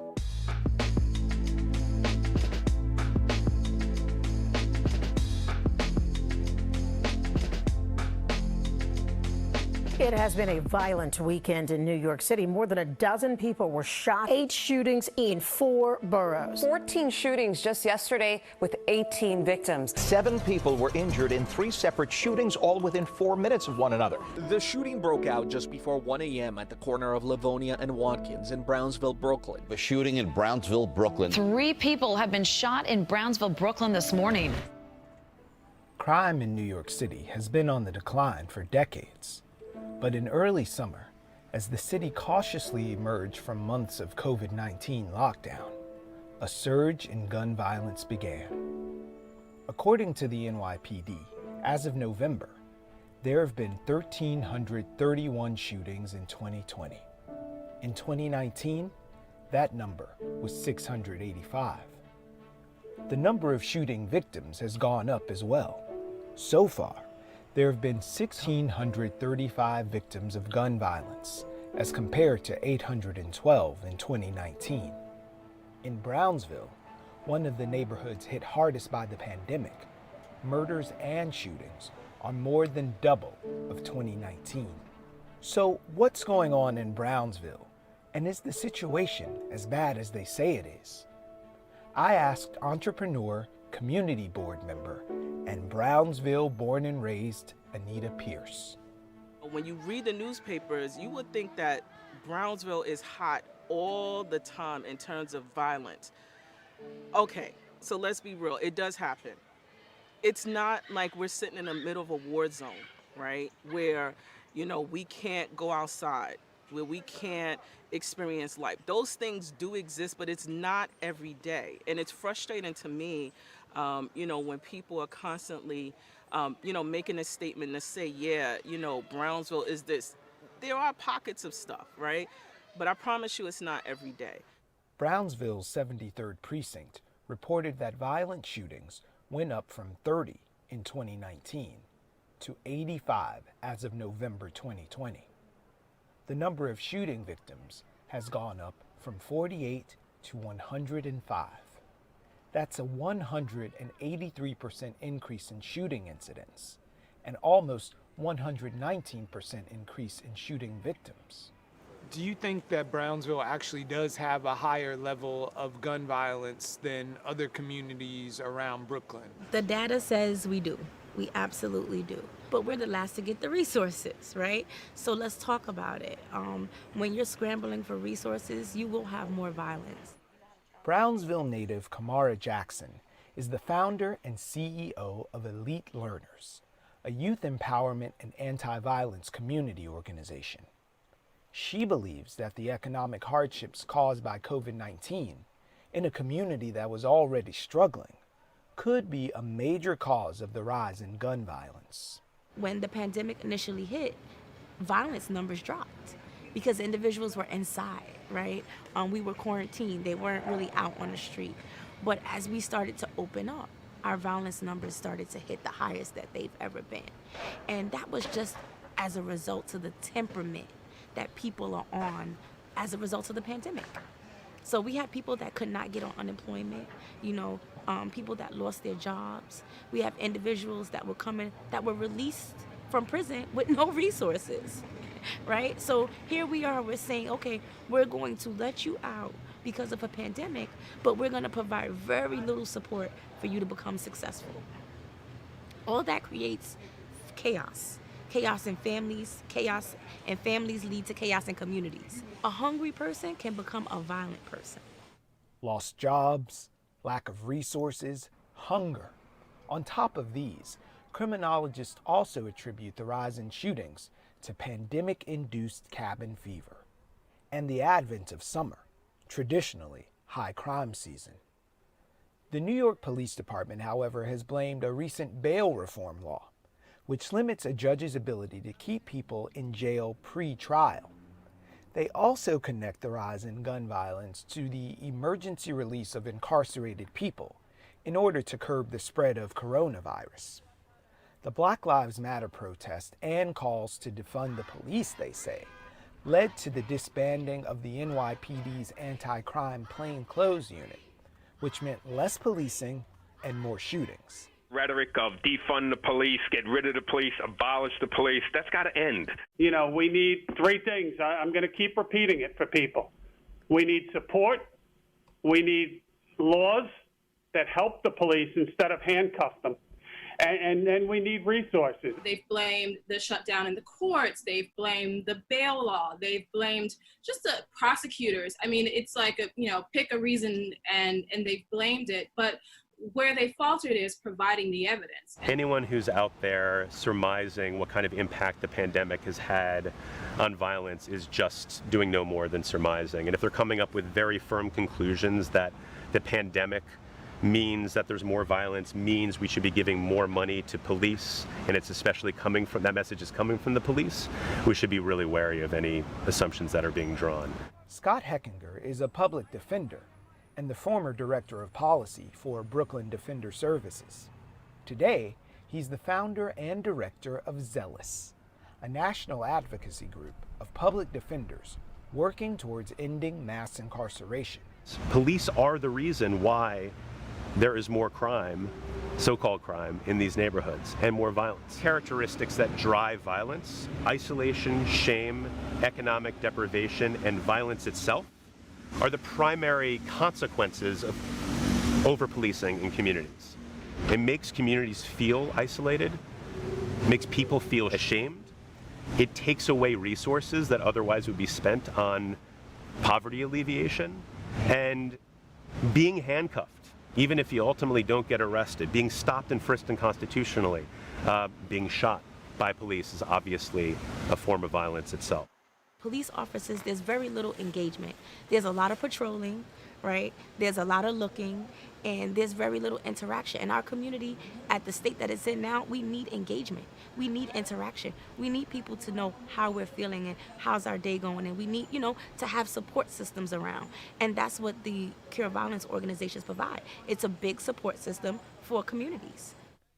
Cure Violence programs take a public health approach to reducing violence by training credible insiders to be what are known as violence interrupters, usually former gang members who draw from their own experiences. Their job is to engage with young people and then identify and mediate potential conflicts before they turn violent. I want to show the black young male and also the black young lady what a black male can be, even when you go through all that. Despite me going through all that I've been through, prison, being shot, shooting people, being arrested for murders, being accused of murders, being in prison, going to war, being in solitary confinement, doing almost 35 years in prison, and all this, total, all this violence that I've been through. I'm showing them that despite I've been through that, I didn't break, that you can change. You can change your ways. You can change everything about you despite what you go through. You don't have to give up. Anthony Green is a violence interrupter who's prevented hundreds of shootings that could have led to people getting killed, injured, or ending up in prison. Just the other day, I was fortunate enough to get some young guys jobs. Do you know how good I feel? Seriously, even my cousin's son, I got him a job. Do you know how good I feel just doing that? I got another young black man a job. That's action. Instead of worry about what his problem is, I went and solved the problem. The community members are more likely to listen to someone that looks like them, comes from where they come from, and really walk the normal roads of life. And that looks 9 times better than having 40 police officers on one corner. Our young people are already naturally afraid, and they have a guard up when it comes to officers. What is the relationship like being a violence interrupter versus working with the police? I just want something to clear. We don't work with the police at all. A violence interrupter is here for the people of the community, whatever community that you're in. I'm not getting involved with your police work, and I'm not here to assist you. My concern is my community, to keep them from hurting each other, killing each other, robbing each other, or whatever the case may be. Whatever y'all do, that's on them. I'm from this area, and this area has always been violent, unfortunately. You can say poverty, you can use the drugs, you can use all that. But let's not get it twisted. We can't bring guns or drugs here. However, if you don't have jobs and you don't have ways and means and resources to do things, what will you result in? Our kids are hungry, they're starving, and they're starving for success. They want to make it out of Brownsville. They want to tell a different narrative. And that's what we're here to encourage them to do. We are mothers, we're fathers, we're community members. We don't want violence. We don't want to be hurt. We don't want people to be shot. Never ran, never will. Yeah, that still exists. However, when you're thinking about what you can't Google is the heart and soul of the community residents that live here and want to remain here. The new Brownsville is one where we are aiming to create an environment where everyone is like happy, whole. One where, when I think about where we're sitting, that my daughter comes and plays and there isn't any issues or concern. It's peaceful, it's quiet, you can sit and be able to enjoy, just actually sitting in a park and enjoying it.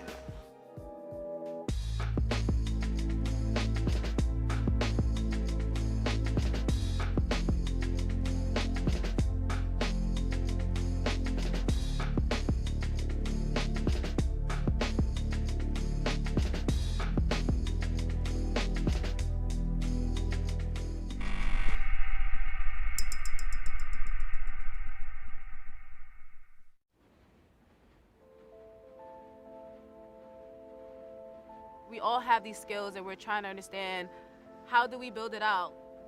Where do we start? Who do you speak to? Is there anywhere to go to get these resources? I need to figure this out because clearly not everybody's getting there that easy, and I love a challenge.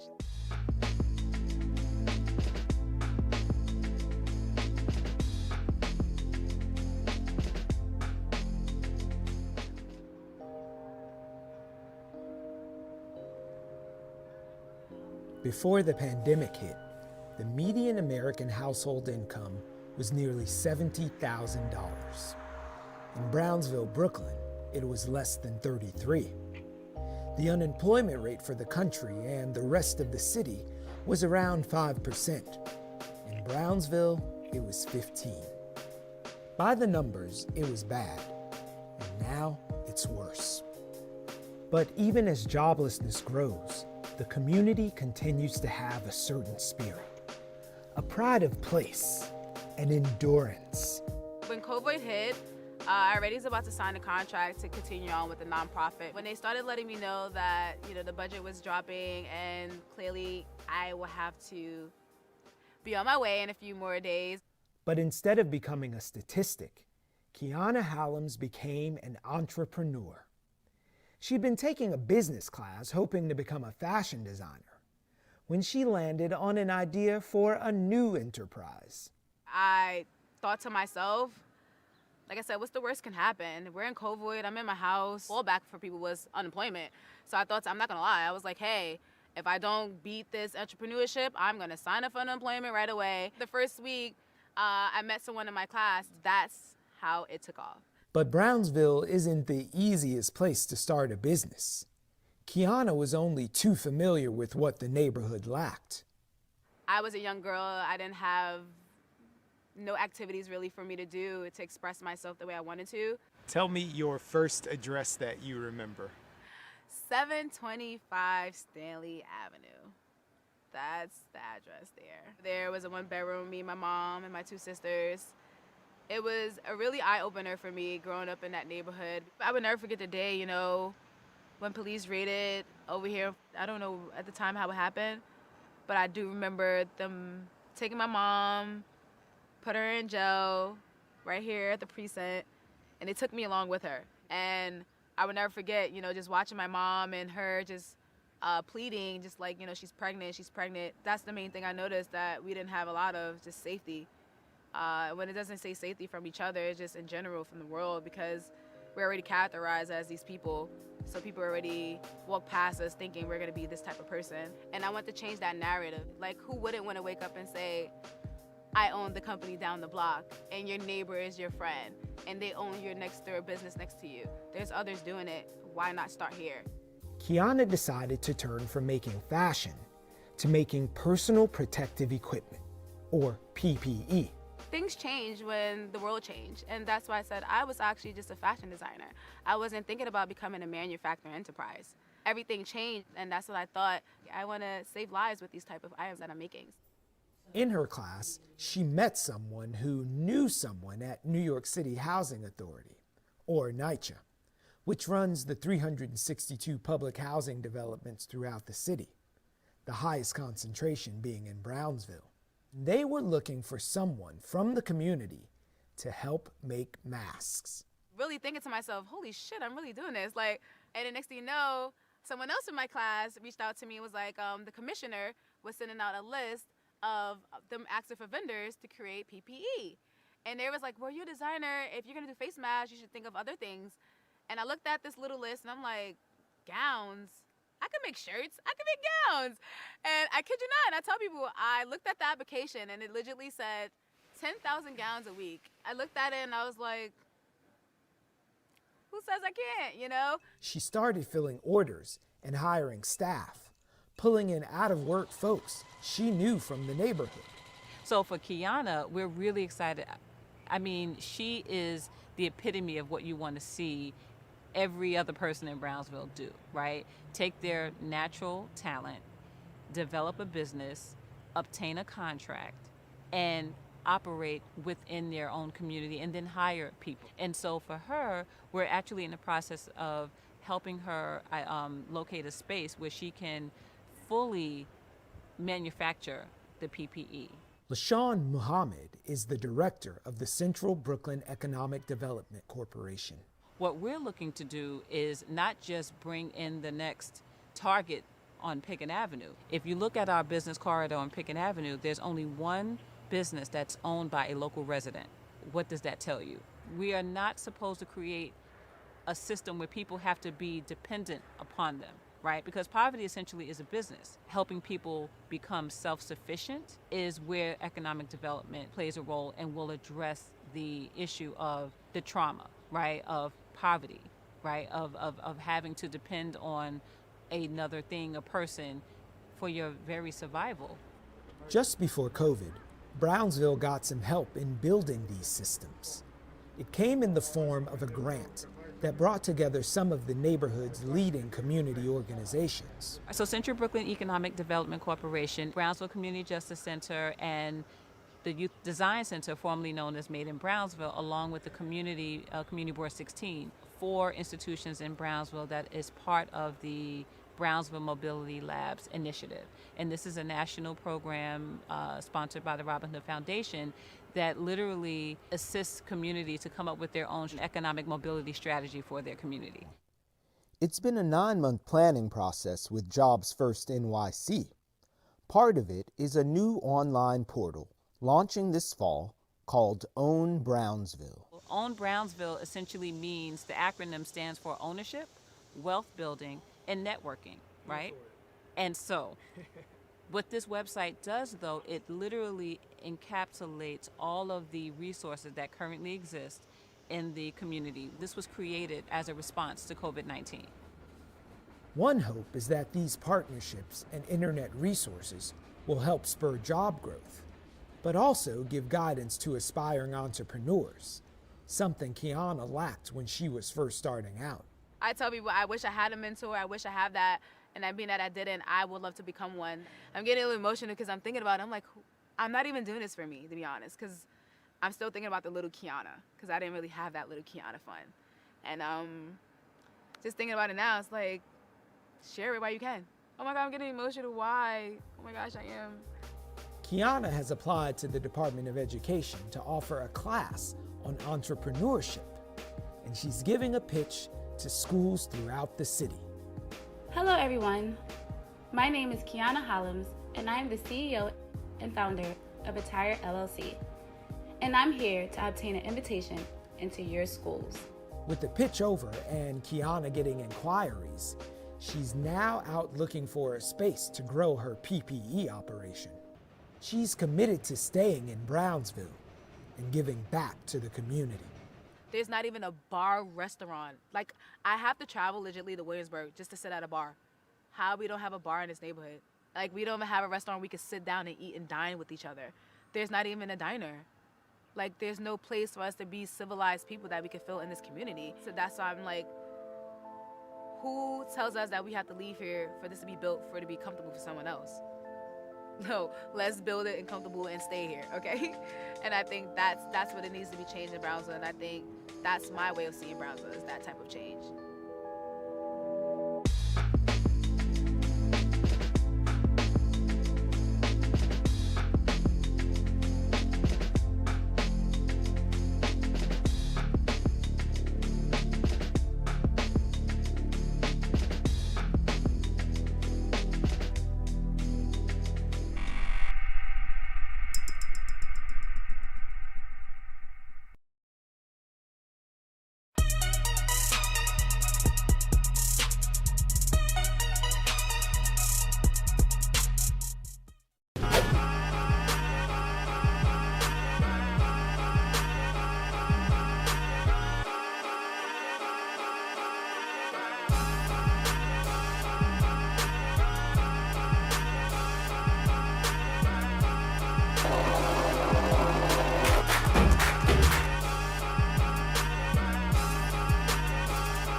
into the street.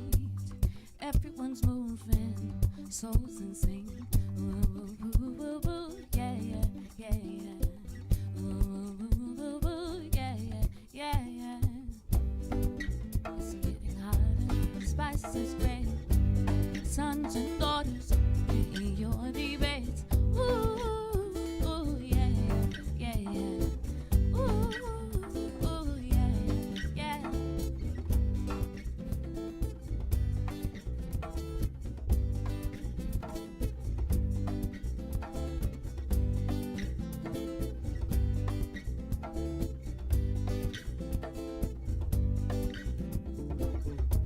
It's getting hotter, spice is great.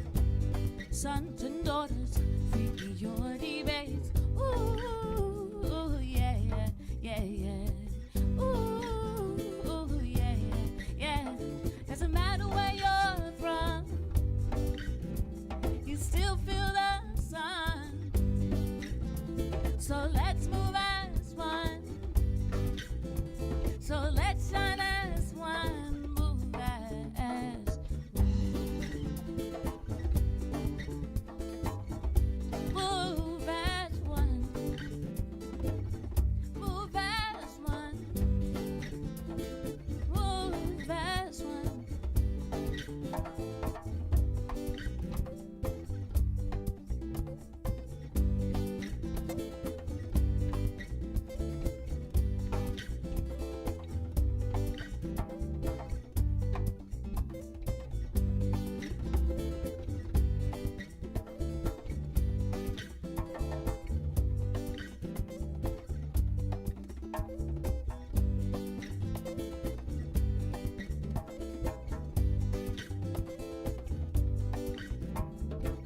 Orange people, yellow people, green people, purple people, white people, pink people, yellow people, gray people, black people, blue people, gold people.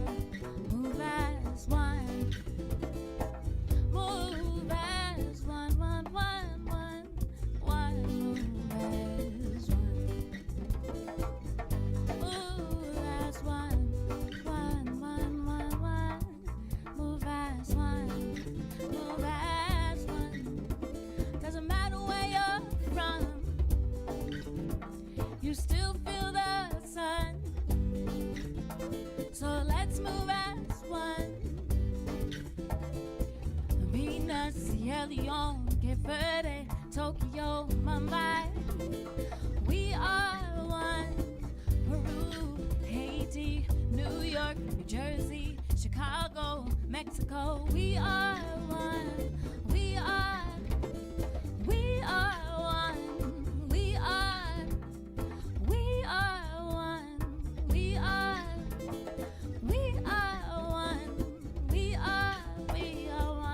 one. Chambua kamakaranga, chambua. Chambua kamakaranga, chambua. Chambua kamakaranga, chambua. Chambua kamakaranga, chambua. Yo, yo, yo, yo, yo, yo, yo, yo, yo, yo, yo, yo. Yo, yo, yo, yo, yo, yo, yo, yo, yo, yo, yo, yo, yo, yo, yo, yo, we are one. We are one, one, one, one.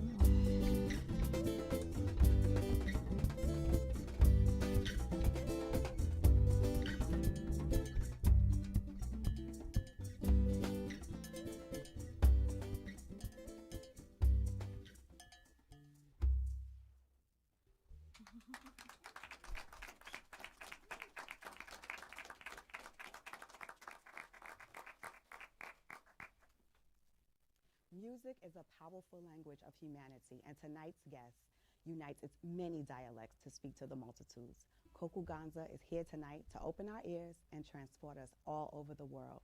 This is B-Side, and I'm your host, Tiaya Smart Young, and we're going to get right into it. Welcome, Koku.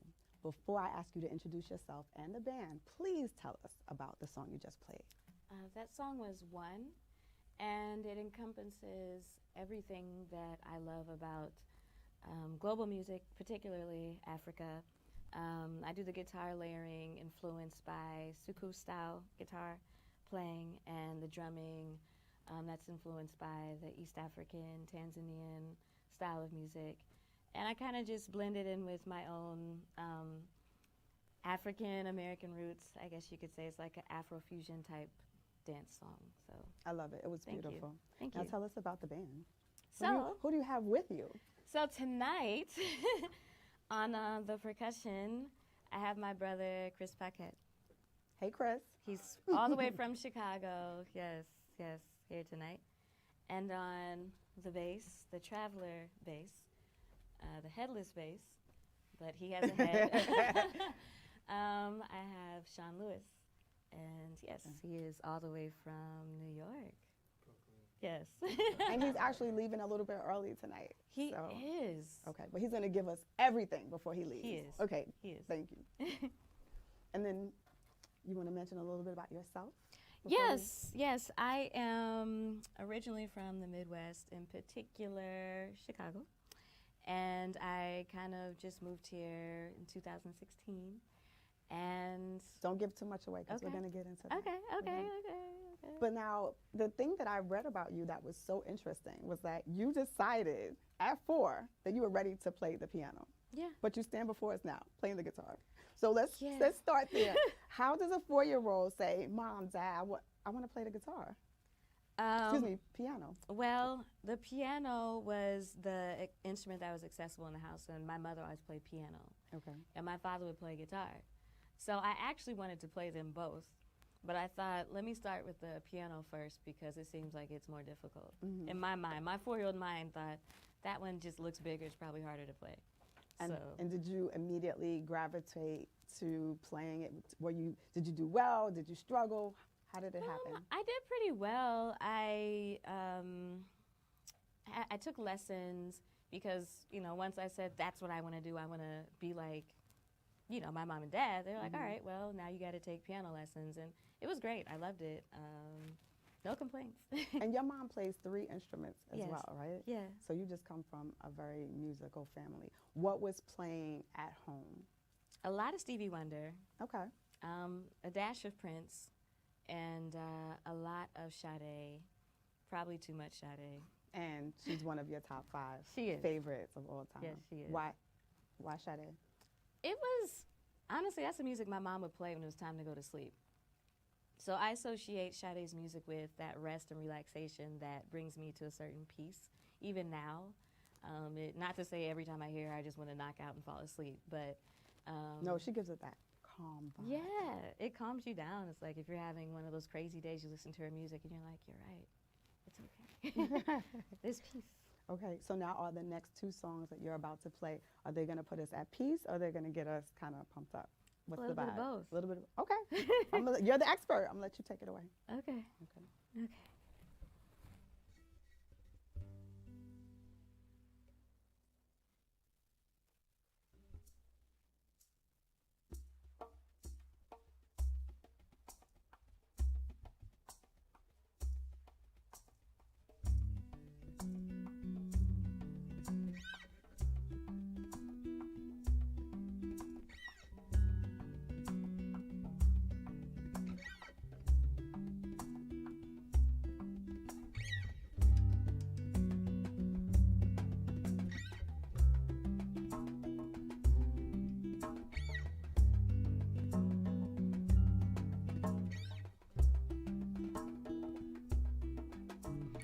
Bittersweet taste of espresso,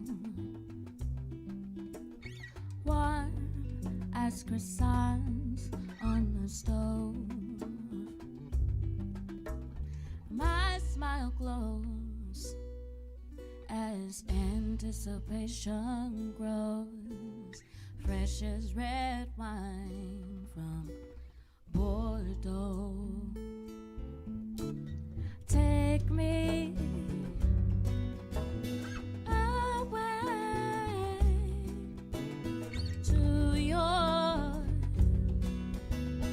vineyard. I'll be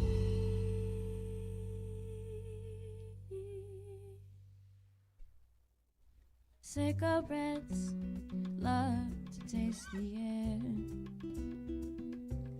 As I see seaside castles with roofs as thick as my hair. Blue Mediterranean makes me stare. And my sight sweet as white wine from a pear. Take me away to your vineyard. I'll be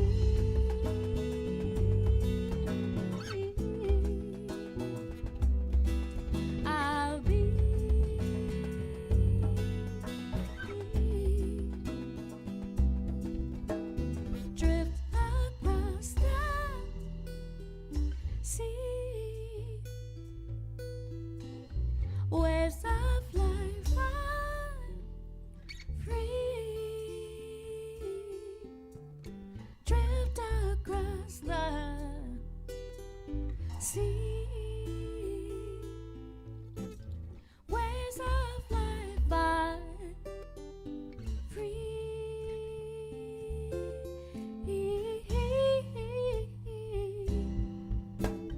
Take me away to your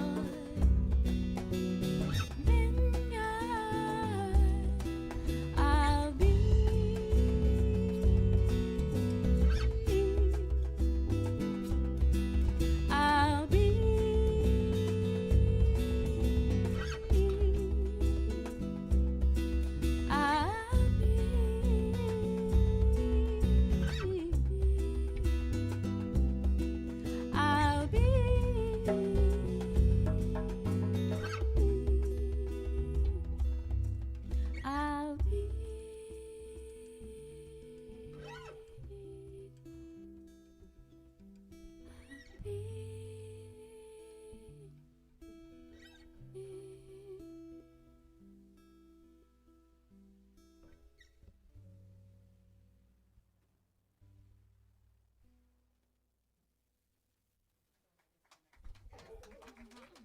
Thank you.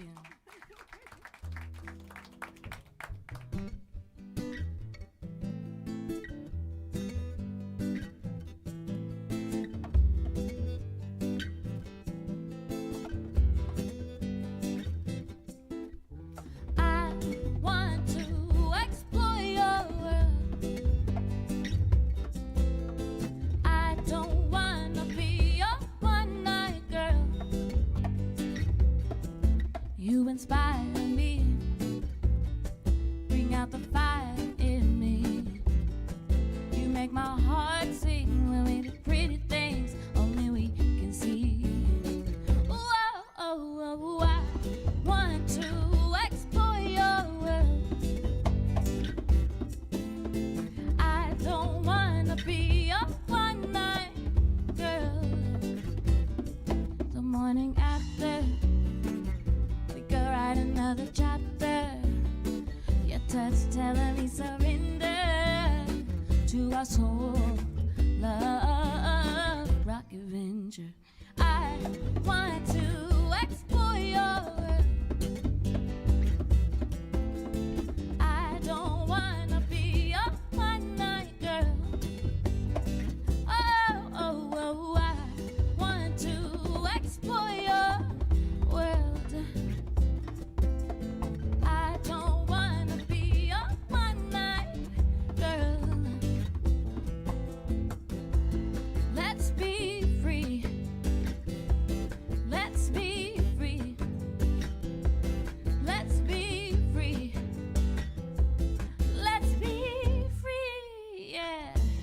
Let's be free. Let's be free. Let's be free and leave our troubles under the stars, the stars. Ooh, baby, yeah. I want to explore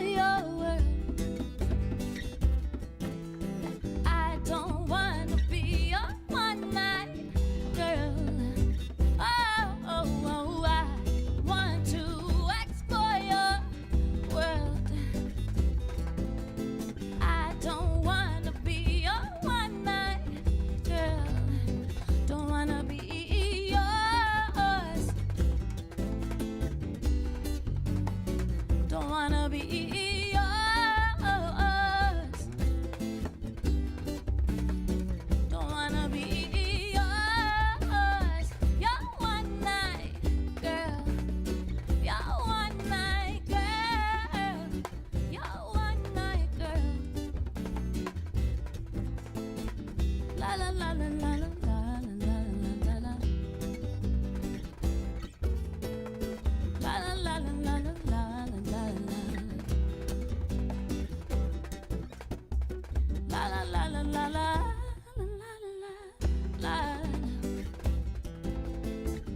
La la la la la la.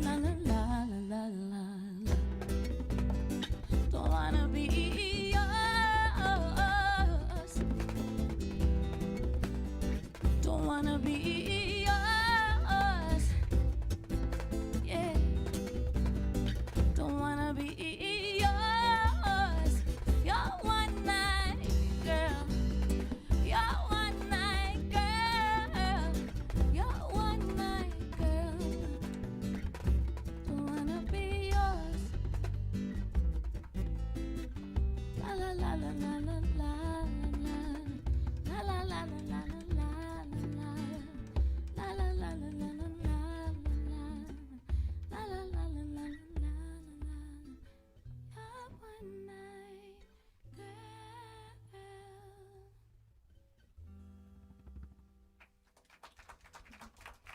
Thank you.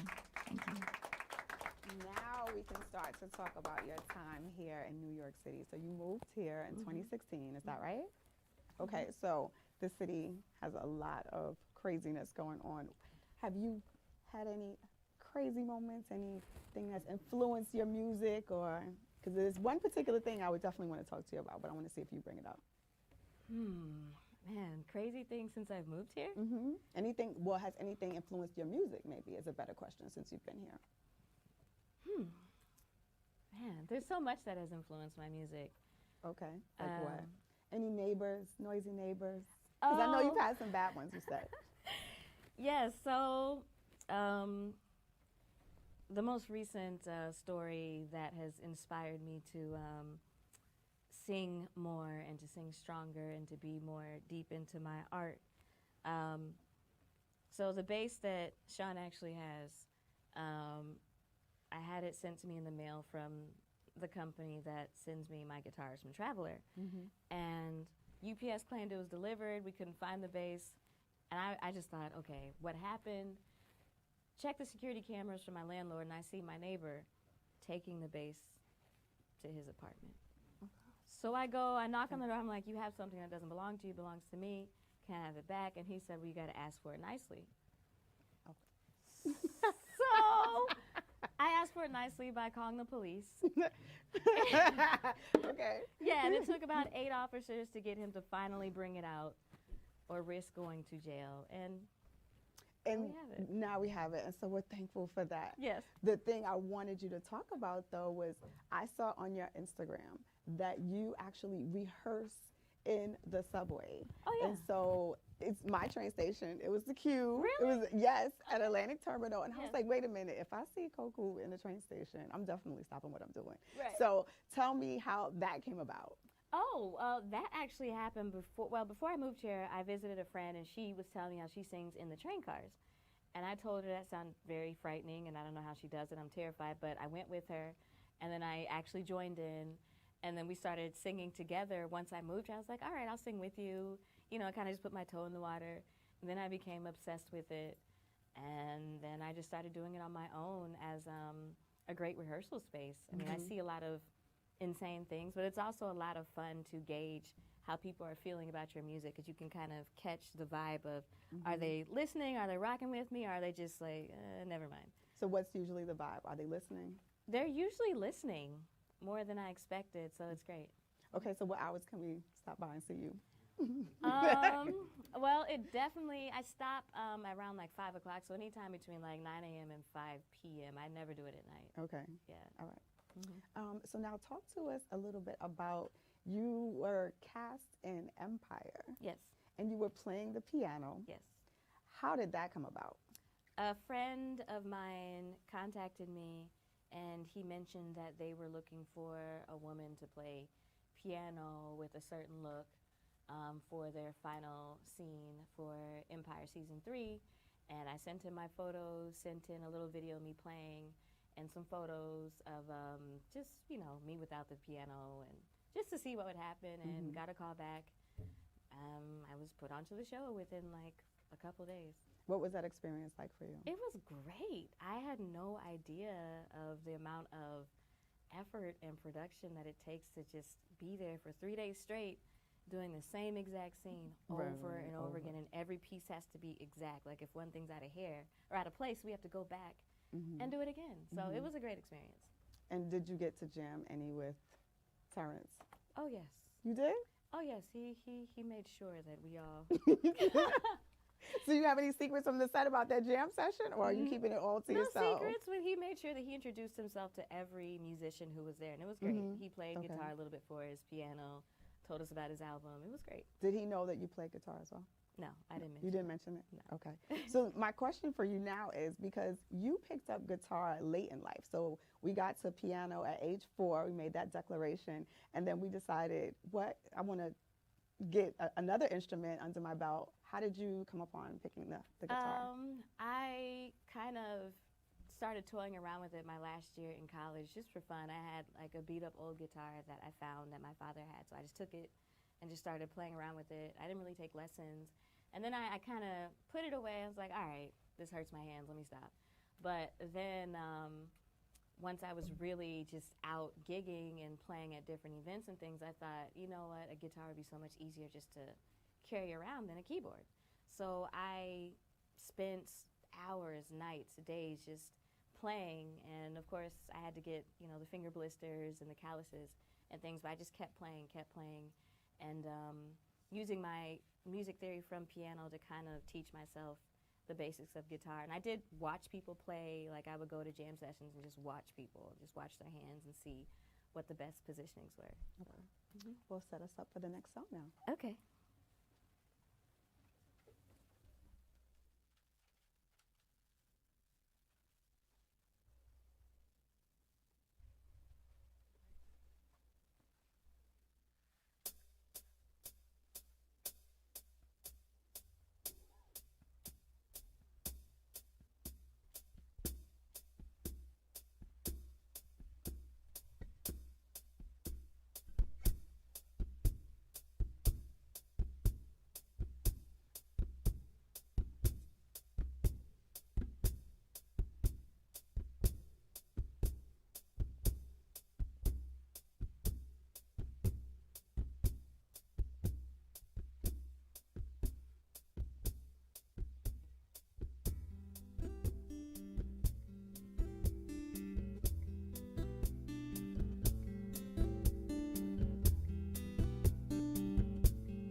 Sun to my neck, pretty bird at my right, sky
Now, I know that your dad is from Tanzania. Yes.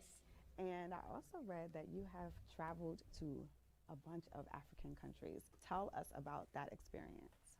Wow. Okay. So, and what inspired it? I was inspired by my first February in New York. And it will break you down, won't it? It broke me down.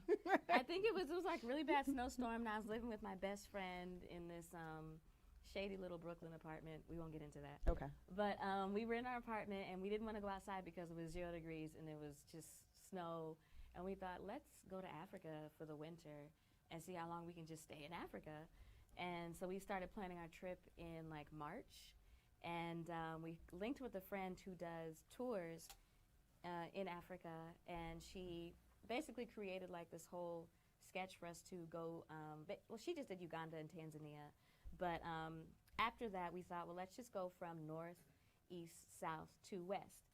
And my best friend is from Sierra Leone, so we thought all else fails, we could just stay with our families. Right. So we spent most of our time in Tanzania and Sierra Leone, but we started in Egypt, then we went to Uganda, then we went to Tanzania, South Africa, Ghana, Sierra Leone, and Morocco. I feel like I'm leaving one out. And how long were you there? We were there for... Because that's not a week trip. Like, It's you not. have to plan, I'm going to be here for some time. We were there for 3 months. Okay. I was there for 3 months. She stayed longer. She just stayed with her family in Sierra Leone. But anyway, yeah, it was 3 months. The first 2 weeks of the trip, when we were in Tanzania, I brought Chris with me and another band member. So we were playing a few gigs while we were there. And the rest of the trip was just sightseeing and staying with family and checking out the different art scenes in every country. It was amazing. Like, each country has its own thing. It's not like, you know, Lion King where everyone is just speaking Swahili. Mm-hmm. It's not that type of situation. So it was nice to see the variety of just climate, people, culture, everything is just there, and the food's amazing. Did you get to play? I did. How many gigs did you have? Did you do a little, How little many? tour? I played in Ghana, and I also played in Tanzania. Okay. And Sierra Leone. It was cool. It was cool. I did a few gigs in Tanzania, and it was nice. It was great to hear the influence of just music from America there too. Mm-hmm. Same thing in Ghana. So yeah, it was cool. And I also know that you toured in France as well. Now, was the Africa tour before or after France? That was after France. Okay. France was the first tour I went on. And how was that? That was great. That was. Do these tours, do they influence you musically? Do you come away inspired? Yes, every single time. Okay. Every time. Mm-hmm. What do you want to create? Or do you create immediately, like, you know, oh, I'm out and about, I need to go back and write something, or I hear a melody in my head, I'm somewhere and I want to, you know, tap into that energy? I usually just write it on the spot because I always have a guitar, or, well, most cases, a guitar on me anyway. So I just, if I'm walking somewhere and I feel like I hear something that needs to be recorded, I usually carry a pocket recorder, or I have my phone, and I just get the idea out, and then I move on and I really work on it later. But okay.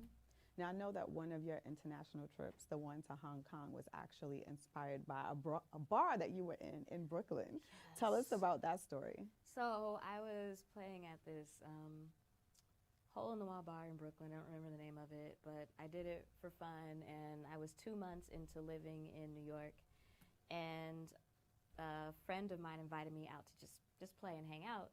So I did a few songs, and then someone connected me with someone who was there, who was watching, and he was looking for artists to send out to Hong Kong to play at this club opening.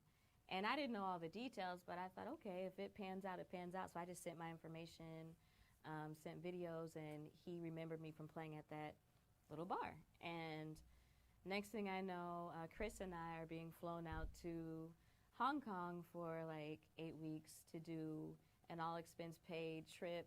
And this is Chris, right? Yes, Chris right here. Okay. Yes, right here. And it was like a residency where we were playing almost every night. It was great. Excellent. Well, now, set us up for the next song. Okay. All right.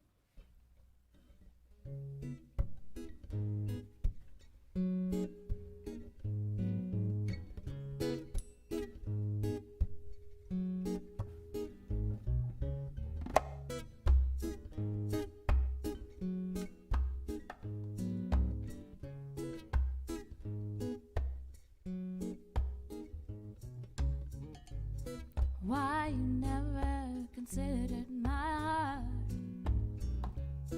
Broken pieces, scattered like stars. We come together to fall apart. You push, I pull. We hide like Mars. You know that I'm your kryptonite. When I'm around, your love can't hide. Oh no, oh, don't say goodnight. Shut the door, baby. Shut the door, baby. Take your time. Shut the door, baby. Shut the door, baby. Don't say goodnight. Shut the door, baby. Shut the door, baby. Take your time. Shut the door, baby. Shut the door, baby. Don't say goodnight.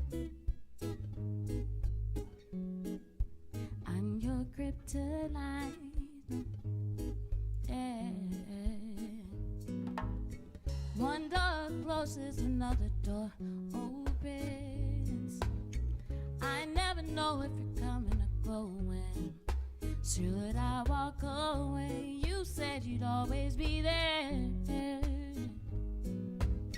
When it comes to my love, why do you act so scared? You know that I'm your kryptonite. When I'm around, your love can't hide. Oh, don't say goodnight. Shut the door, baby. Shut the door, baby. Take your time. Shut the door, baby. Shut the door, baby. Don't say goodnight. Shut the door, baby. Shut the door, baby. Take your time. Shut the door, baby. Shut the door, baby. Don't say goodnight. I'm your kryptonite. Oh, don't say secret moi. Oh, ni nakupenda sana. Yeah, don't say goodnight. Don't say goodnight. I'm your kryptonite. Oh, ni nakupenda sana. Don't say secret moi. Don't say goodnight. Don't say secret moi. Don't say goodnight. Ni nakupenda sana. Don't say secret moi.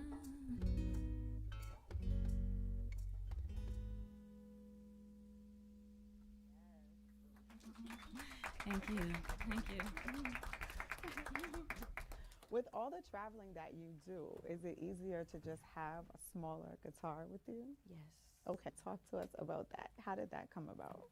So I was looking for a guitar to take with me on my journey to Africa, and I saw this one at, I think, Sam Ash. It was just a little tiny thing, and I thought, I wonder if it sounds good. It's cute, and it'll fit in the overhead.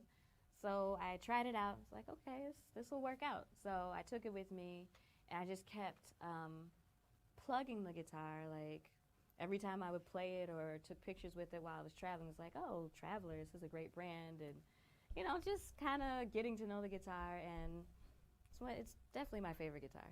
Is this the guitar that I saw someone stick $100 bill in Yes. On Instagram? Yes. That was a great day in the subway. You could have called it a day after that one. But I didn't. Let's talk recorded music, because one of my favorite songs is Conveniently Rolling. Oh, yeah, okay. That's it's a classic for me. So talk about the process in terms of recording that. So Conveniently Rolling, I actually wrote that within 2 hours. Did you? Yep, I went to Because you're just bad like that. Well, I went to the studio. Anthony Nicholson, he created the track, and he does a lot of house music. So he's like, I think I have something you may want to write to. Just come listen. So I came by, and I was like, oh, and I just sat down, wrote it all out. We recorded the vocals within that same day. So within a day, we had a song. Mm-hmm. Of course, mixing and mastering took longer, but When I feel inspired to just write something, I write it, and if I can get it recorded the way I want to, that day I'd like to do it and just follow that energy instead of like, oh, let me just go home and work on it, let me come back. Right. Because by then the song in my mind, it doesn't live that long. It's like now I'm just trying to make it work, and for me it's more natural to just sit there and let it all out, and that's pretty much how that song came about. And what about is it Penda Curious? Am I saying it right? Penda Curious. Penda Curious, okay. That was another same situation. A producer from South Africa and I met up at Soul in the Horn, and he told me, you know, he has a track he thinks I might want to write to. Same situation. I came by the studio. I was like, all right. Wrote it out, recorded the vocals, and they were actually supposed to be scratch vocals. I didn't know they were going to use those for the real song. So then they're like, yeah, the song's done. We mixed and mastered. I was like, that's not. You're like, I would have preferred to do a couple more takes to really. But I was like, let me just roll with it. Whatever. But those are two of my favorite house tracks that I've worked on. Was that on Louis Vega's label? Yeah. Okay. Good stuff, good stuff. What was that like working with Louis Vega? Oh, I didn't. Oh, you didn't? I didn't know the song was even going to get put into Louis Vega or Anane Vega's hands. Like, it was both of them, husband and wife. I had no idea it would make it to them. I wasn't told this. Once the song was packaged and ready to go, they're like, oh yeah, it's going to be showcased at the Winter Music Festival. Louis Vega and Anane Vega, they're going to, you know, blah. I was like, who, what? Well, the scratch vocal? You have some incredibly great stories, like really high highs. But I know with artists, it can be a little bit of a roller coaster, just like with writers, right? So how do you keep yourself up? What kind of self-care do you do so that when those moments that aren't so great, when they happen, that you keep yourself up and still inspired and still want to create? What do you do? Well, the first thing I do, first thing on my list, is if it's really, really that bad, I cry. And I cry until I don't feel like crying anymore because it's boring. Like, I literally will cry it all out first, then I'm like, all right, I'm done. And then I meditate, and I get my mind right, and I think about what can I do to make this step happen or that step happen to make it better, or maybe whatever it is I was trying to make work just isn't for me. And then I just move on. Because there are things you'll find as an artist that are for you and things that aren't, and you have to really set out a plan and focus on what is for you and what really works for whatever you're doing, and not really give any type of energy of what doesn't. Just meditate, move on. If you gotta cry, don't be ashamed, do it. I agree. Well, let's move on to the next song. What do you got for us? Okay.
That's my name.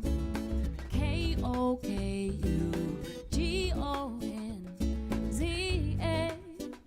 Kokuganta, that's my name.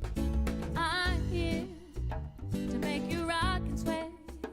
Yes, I'm here to make you rock and sway. You need a hammer, hammer, hammer, hammer to hammer me down. You need a hammer, hammer, hammer, hammer to hammer me down. Oh, you need a hammer, hammer, hammer, hammer to hammer me down. You need a hammer, hammer, hammer, hammer to hammer me down. Yeah. K-O-K-U-G-O-N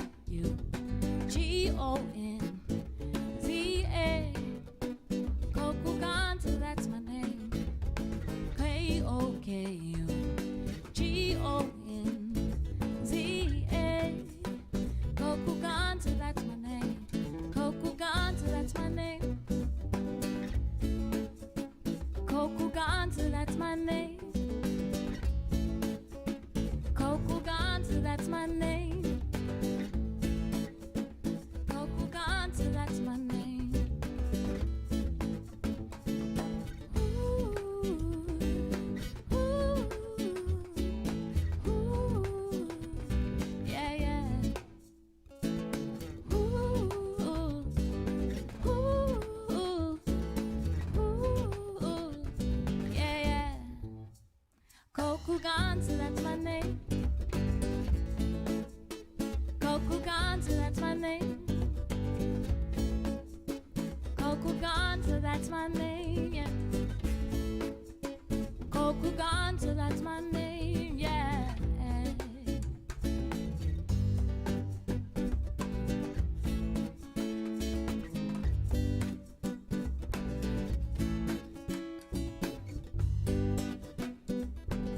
Coco Gonza, that's my name. Coco Gonza, that's my name. Thank you. I want you to do a song with my name in it. Can you work on that for me? Now, I know that you're influenced by Sade. She's one of your top 5. Who else are some of your musical influences? A few more. Because we know you grew up listening to Stevie Wonder, so I don't know if he's in there as well. Of course, Stevie's in there. Of course. Don't He's just always- say it because I said it. No, he's in there. Of course. Definitely Stevie Wonder. Wes Montgomery for guitar. I used to listen to a lot of the jazz arrangements. When I didn't know how to play guitar, I was like, I wish I could play like Wes Montgomery, because I really liked the openness of the chords that he would use. Who else? Shaka Khan is definitely another one. Patrice Rushen, because I love that she would just play piano, just amazing. I listened to all her albums, like, wow, that's amazing. There's a picture of you on your Instagram with your braids and beads, and you look like Patrice Rushen to me. Yes, definitely inspired by that. Who else? Prince is another one that I really didn't start listening to Prince until I got a little older, because it just wasn't really something that was loud in the house too much. But yes. Yeah, but Prince, I really got into Prince a little later. And man, it's like a long, long list. Oh, Al Green's another one that I really, really love. I love the soulfulness of it.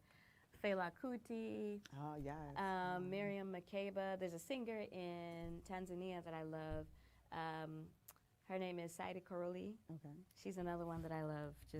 She's kind of throwback, but her music is just, to me, it's timeless. It's amazing, and it's like the roots of a lot of just East African music.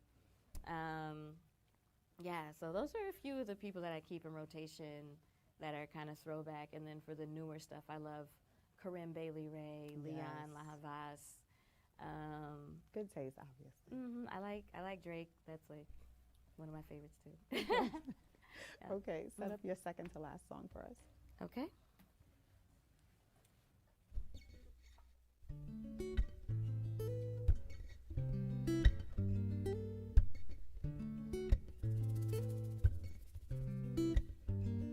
Oh, yeah. Oh, yeah. It's the beginning of you and I. Sun in a mirror, reflect the light. And I think that you're dope, baby. You think I'm fly with a perfect combination, like when dancing in the sky. Ooh, you got me open, curious for more of your magnetic magic.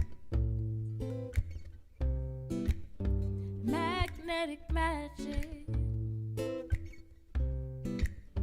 Magnetic magic. Magnetic magic. Oh, gold is my favorite new color. The hat looks great on you. Words without conversation. Moonlight sets the cruise. Oh, I like to you talk, baby. Like to watch me walk away with a perfect combination. A love is here to stay. Ooh, you got me open, curious for more of your magnetic magic. Magnetic magic. Magnetic magic. Oh, magnetic magic. Magic. My solar baby. Could I be yours, eclectic lady? My solar baby. Could I be yours, eclectic lady? Could I be yours, be yours? Could I be yours, my solar baby? Could I be yours, be yours, my solar baby? Could I be yours, eclectic lady? My solar. Thank you. Oh, y'all can do better than that. Come on. All right, that's better. That's better.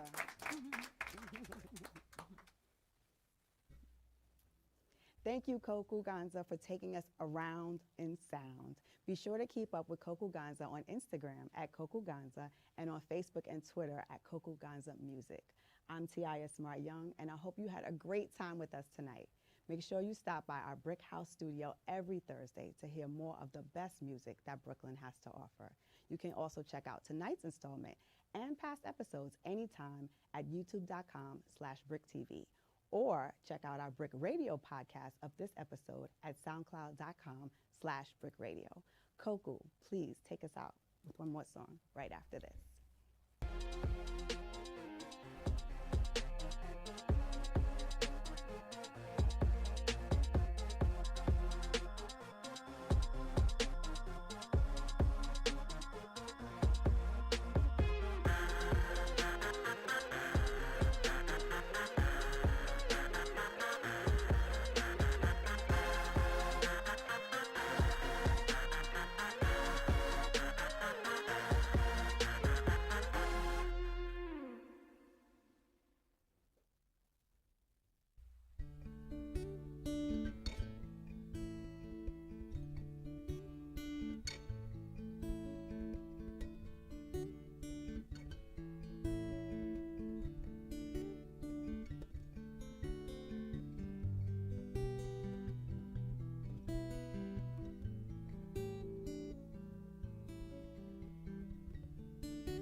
Malaika, nakupenda malaika. Malaika, nakupenda malaika. Ingekuwa malewe, ingekuwa tata. Nachimana mali sinawe, ingekuwa malaika. Nachimana mali sinawe, ingekuwa malaika. Pesa sasambua roho yangu. Pesa sasambua roho yangu. Nami nifanyeje? Kijana mwenzo, nashanwana mali sina we, ingekuwa malaika. Nashanwana mali sina we, ingekuwa malaika. Kireke hakuwaza, kireke, kireke hakuwaza, kireke. Nami nifanyeje? Kijana mwenzo, nashanwana mali sina we, ingekuwa malaika. nawe ingekuwa malaika. So malaika, it means angel in Swahili. Translation of the song is, I don't have any money, I don't have any food, I don't have any clothes, all I have is love.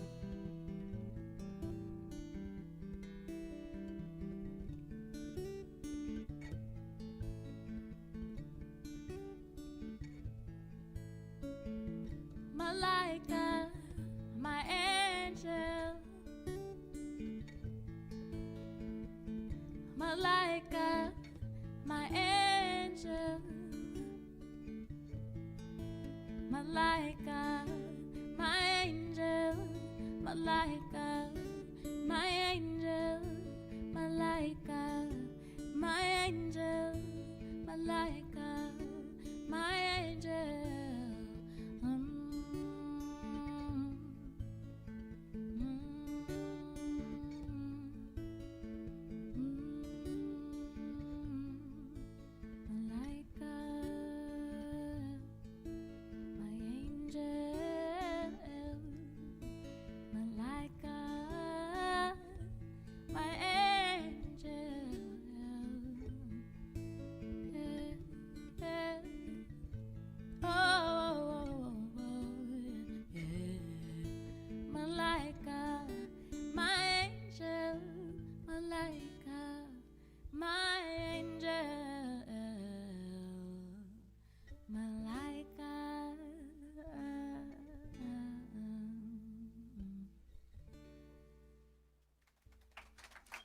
Thank you. Thank you. Thank you. Thank you. Thank you.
For a blink moment in time, people are aware of what they're feeling every day. If you're going to restore and sustain a democracy, there must be an informed and engaged citizenry. I spent 2 years in immigration detention. You know how much they spent to feed me for one whole day? How much? 75 cents. Immigrants as a whole, migration as a whole, is associated with lower rates of crime. Immigrants make our communities safer. What causes climate change, the selling and burning of fossil fuels, benefits most the power elite. And so they have a disincentive to address it, and they have an incentive to deny it. They're not going to funnel more money into our schools. They're not going to do it unless they have to. right? And the way they have to is by our participation, our organization, us taking accountability for our actions.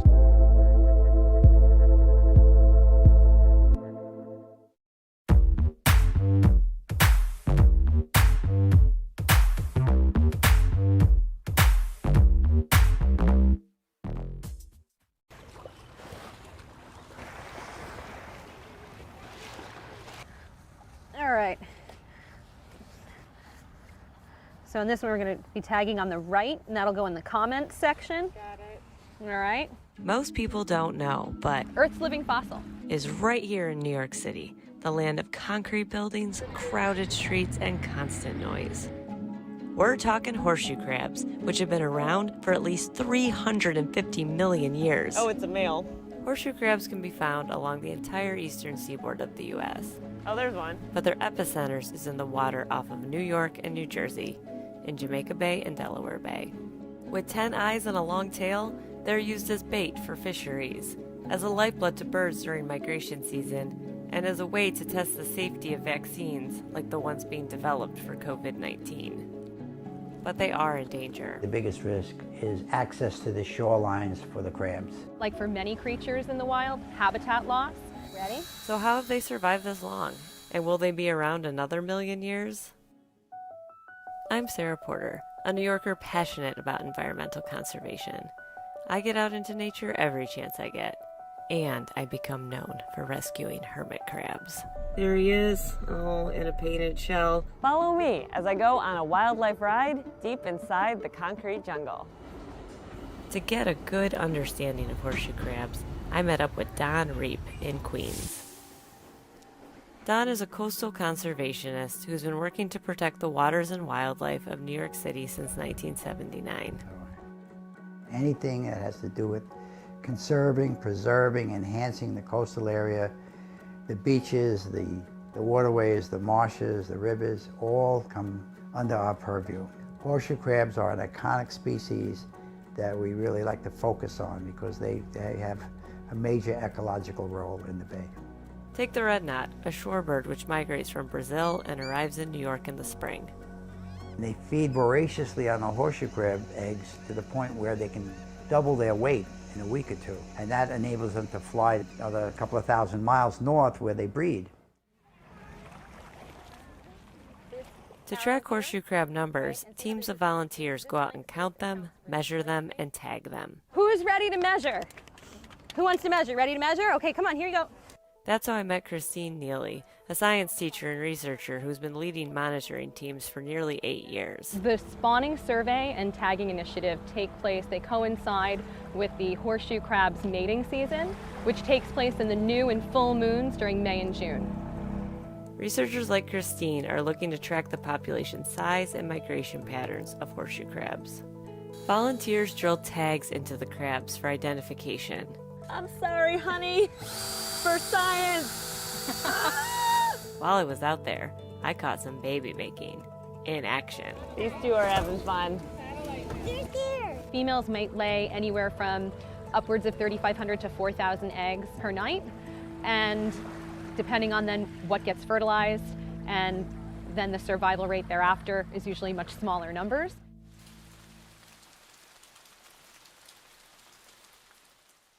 Hello, come on in. That is Edgar, who's come to visit us after the rain. You don't look too bad, Edgar. Yeah? He's snapping his bill. He would like a fish. Years ago, there was no policy on taking horseshoe crab. People came and took as many as they wanted. There wasn't any real legislation. But in the last 50 years or so, there's been a lot more harvesting of them. The eel and conch industry, they trap eel and conch using horseshoe crabs as bait. And they especially like the big females, which are full of eggs, chop them up, put them in the trap, and the eels and conch are really driven to those traps. Probably the biggest risk is hardening of shorelines. Horseshoe crabs need flat, sandy beaches to lay their eggs on. But increasing levels of coastal development, from townhouses to seawalls, have crowded out their natural habitats. Their use in the biomedical industry is vital for humans, but has also threatened their population. Ooh, what's coming out? What's coming out? That's some of their blood. They have a bluish copper-based blood, which when exposed to minute traces of bacteria will clot. So if you're getting a vaccination, you're getting a blood transfusion or something, you want to test it for its purity, you test for the element from the horseshoe crab. In fact, horseshoe crab blood is currently being used in vaccine development to battle COVID-19. Its blood contains a substance which can detect harmful toxins, helping researchers determine if the vaccine would be safe for humans. Let's say if you've ever known someone who's had a flu shot, a vaccine, a hip or a knee replacement, a pacemaker, all of these things have been tested by a horseshoe crab's blood somewhere along the supply chain. Unfortunately, these biomedical practices have led to a decline in the horseshoe crab population. Some labs have begun using the synthetic, man-made blood as a more sustainable alternative, but it's only still in its infancy. In the meanwhile, the horseshoe crab will continue to be essential to vaccine development. Horseshoe crabs have been, unfortunately, now are regarded as vulnerable. That's not exactly the trajectory we want the population to take. Today, New Jersey has a full moratorium on horseshoe crabs, meaning none can be taken or harvested. Delaware and New York have catch limits, and in certain areas offer full protection. Here in a preserve, they're fully protected. Which is critical because so many species, including humans, depend on them. The front two claws on the males. And it's up to us to ensure their survival. Enjoy your Saturday night, little guy.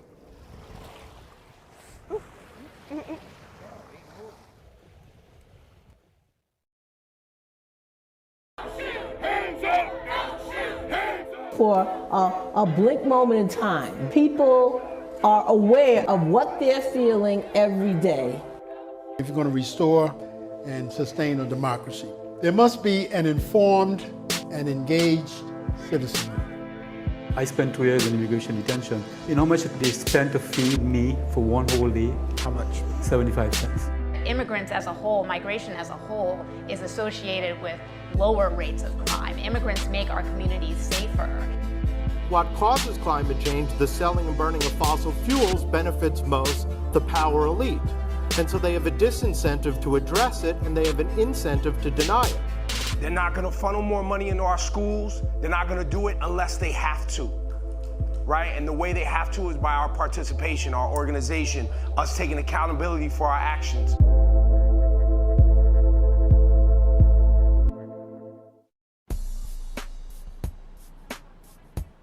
Ladies and gentlemen, thank you very much for coming this afternoon, and welcome to the first ever Brooklyn dishwashing duel. And without a clean dish upon which to sit, even the most baroque or refined meal just becomes slop sitting on a table.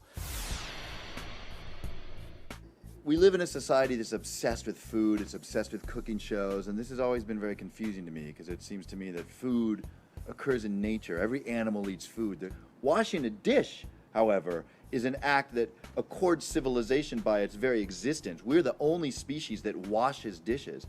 So we are here today then to redress this unfortunate imbalance. We are here to take a look at this overlooked art and to revel in the beauty that happens when a great and passionate dishwasher is faced with a creative challenge. Participating in this first duel will be the two great cuisines of Europe. On the one hand, we have Le Gamin, the French eatery from Greenpoint, Brooklyn, represented here by their dishwasher Jovan, 6'4", 210 pounds, from Martinique, with his second-in-command, Jackie. On the other hand, we have Matthew Palombino, owner of Motorino Restaurant, presenting the great food of Naples and southern Italy. He will be representing himself in this challenge. I would like to introduce our judges. We have three excellent judges today. Our first judge is Dave Pollock, owner of the Field of Honor here at the Diamond. Dave, come on up here, and if you would. I'm being told that there's actually no earpiece in my ear at the moment. Dave, welcome to the stage. How do you feel about today? Let's talk a little bit about your qualifications in judging a competition of this nature. Okay. I washed the dishes last night at home, and the night before that I used the dishwasher. I wasn't really involved that night. Our second judge here today, we're very pleased to have Alex Delaney. I work for bonappetit.com, and I've messed up a few dishes in my day, so I'm here to judge this competition pretty well. Alex, how are you today? Doing pretty well. And do you feel comfortable judging a competition of this nature? I never feel that comfortable doing anything, but yes, average comfortability. I feel very uncomfortable all the time, which is why I had scotch for breakfast. You look fantastic. Are you prepared? As prepared as I could be, yes. Great. Excellent. Alex Delaney. Alex Delaney, ladies From and gentlemen, Bon Appetit celebrity judge number 2. We're very pleased to have with us today David Bookbinder. He is a GLBT rights specialist, primarily focusing on sub-Saharan Africa for various NGOs, including the Human Rights Watch on occasion. David Bookbinder, can I please have you come up here? Part of why I'm a judge is because I understand that whether you're gay, whether you're straight, whether you got your original equipment, you've been upgraded, you need to clean dishes. So I'm going to keep an eye on that and see what's going on here, and I'll make judgments accordingly. We're about to get underway here, but I wanted to go over a few rules of the competition. Each dishwasher will be washing at their dishwashing station. A coin toss will determine the challenged and the challenger role. Each dishwasher is given the dishes they have to wash over 3 rounds. Round number 1 will be devoted to volume. This is the maximum number of dishes in the minimum amount of time. Round 2 will be precision. This is a round in which they will wash that pan and they will wash that cutting board to their finest cleaning capabilities. Round 3 will be a round devoted to artistry. This is in which they wash a single wine glass in 1 minute. This is my favorite round, my personally favorite round, Jamie. When I was a small child, I nearly died after eating from a very dirty dish in a small village in northern Kenya. This experience, I think, really changed me. It planted in me a deep and enduring seed that to this day drives me to try and restore dishwashing to what I feel is its rightful and important and paramount place at the center of American life. We're going to do a coin toss to determine the roles of the challenger and the challenged. Here you go. Do you choose heads or tails? Heads. Heads. Heads it is. At the beginning of the contest, a pillow will be presented, upon which will be the weapons, and the challenged party will have the first choice of weapon. Brush and rag for Motorino. He has chosen the palm olive. On your mark, get set, go. Fantastic motion going over here on the Lagaman side. This is the speed and agility we've been looking for. Clearly a southpaw, using his left hand as his scrubbing implement. Motorino, water is going everywhere. The incredible use of water. I mean, for me, this is a style element, Jamie. In the speed round, I'm going to be looking for volume. We want to see who washes the most dishes and who does it the best. But most of all, numbers. I gotta say, I'm intrigued by the fact that they did not decant the water into their dishwashing tubs. Both dishwashers are choosing to use the water inside the 5-gallon tub instead of decanting it into a lesser tub. I think this shows a lack of an industrial type of dishwashing when you have dishes going into a receptacle rather than putting water in. And keep in mind, there are no sprayers here, folks. There is no pressurized water coming from anywhere. This is all muscle coming from hands, coming from wrists. As much as this round is technically about the speed, if the dishes aren't clean, then I'm not going to be happy.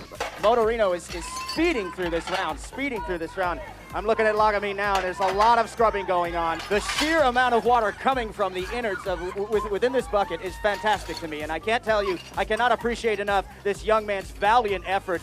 There is courage on his face and determination in his heart. In the first round, the volume round, I'm going to show my momentum and speed. It really is an underappreciated technical art that I think we can bring out to the fore, and we can discover that people have tools, they have techniques, they have methodologies that make this much more effective. Back to Motorino here. First off, I just want to say really quickly, both contenders are using a lot of water, going through a lot of water. What I'm seeing, one of the things I'm seeing a lot of brutality given to the dishes. I'm going to be surprised if these dishes come out without nicks and This is raw talent that's happening here, This is raw talent. Dishwashing is aesthetically invigorating to look at. It requires a tremendous amount, I think, of skill and energy. I do notice Motorino seems to have gone through the bulk of his dishes in a minimum amount of time. Ladies and gentlemen, I will have you know that, as was verified by our pre-crew, there were the exact same number of dishes and utensils in each bucket. Lagamin again powering ahead with some of the smaller implements. Stacking is part of the judging. Stacking is part of the thing. I see that Lagamin has gone into the stacking phase of their operation. There will be points for stacking style. 30 seconds left. There's a lot of rinsing going on both sides. A lot of backtracking going on the left here. This young man is putting, the dishes are being stacked perfectly. Time, 8, 7, 6, 5. Gentlemen, drop your dishes. Down, put your implements down, gentlemen. Put your implements down. Ladies and gentlemen, this has been hotly contested, and I say hotly because the water they are using is hot, in fact. Excellent fight. Excellent work there, Javon. I'm really sort of into the precision, and I'm looking to see how clean these guys can get the dishes in the allotted time. They have a very difficult setup. They're not working with a typical industrial kitchen setup. It's not about strength, it's about speed. And I don't think I've ever been second to anyone as far as speed goes. When I win this competition, I'll be the best dishwasher in all of Brooklyn. I chose Javon because he's the most attentive and the calmer force in the dishwashing team. I think Robert shouldn't hide behind his guy, and I think he should come and face me. Clearly, when you're dealing with the two great cuisines in Europe, both of them are unimpeachable on the level of actual culinary and gustatory delight. So people are looking for some kind of secondary or tertiary element to bring the other culture down. They never clean their dishes. It's always the same tomato sauce, so why clean it? I think we can crush that diner pretty bad. We're just gonna go a business and just crush. With that said, ladies and gentlemen, we're going to move on to round two now, round two of this competition. Today's event is partially sponsored by Sam's Bleach. Sam's Bleach, dishes whiter than Coachella. When one's honor is besmirched, the most noble way to address it is the duel. It is incumbent upon you to engage in this duel to prove that your honor is beyond reproach. Can I have you hold up your pan so that the audience can see the pan? Can you also hold up the cutting board there, the cutting board that they will also get to clean? Yes. One thing I'm going to be looking for in the dirty pan precision round is the corners. It's got to be spotless because that's where you get bacteria. Today's event is brought to you by Davis Steel Wool. Davis, for the last time, there's no such thing as steel sheep. Dishwashers, are you ready? Take your mark, get set. Round two has begun, and already Motorino is off to a rocky start. There's a bus tub on the ground, but quickly recovering from that. The scrubbing action that's happening is unbelievable. Unbelievable what I'm watching. Over on the Lagaman side.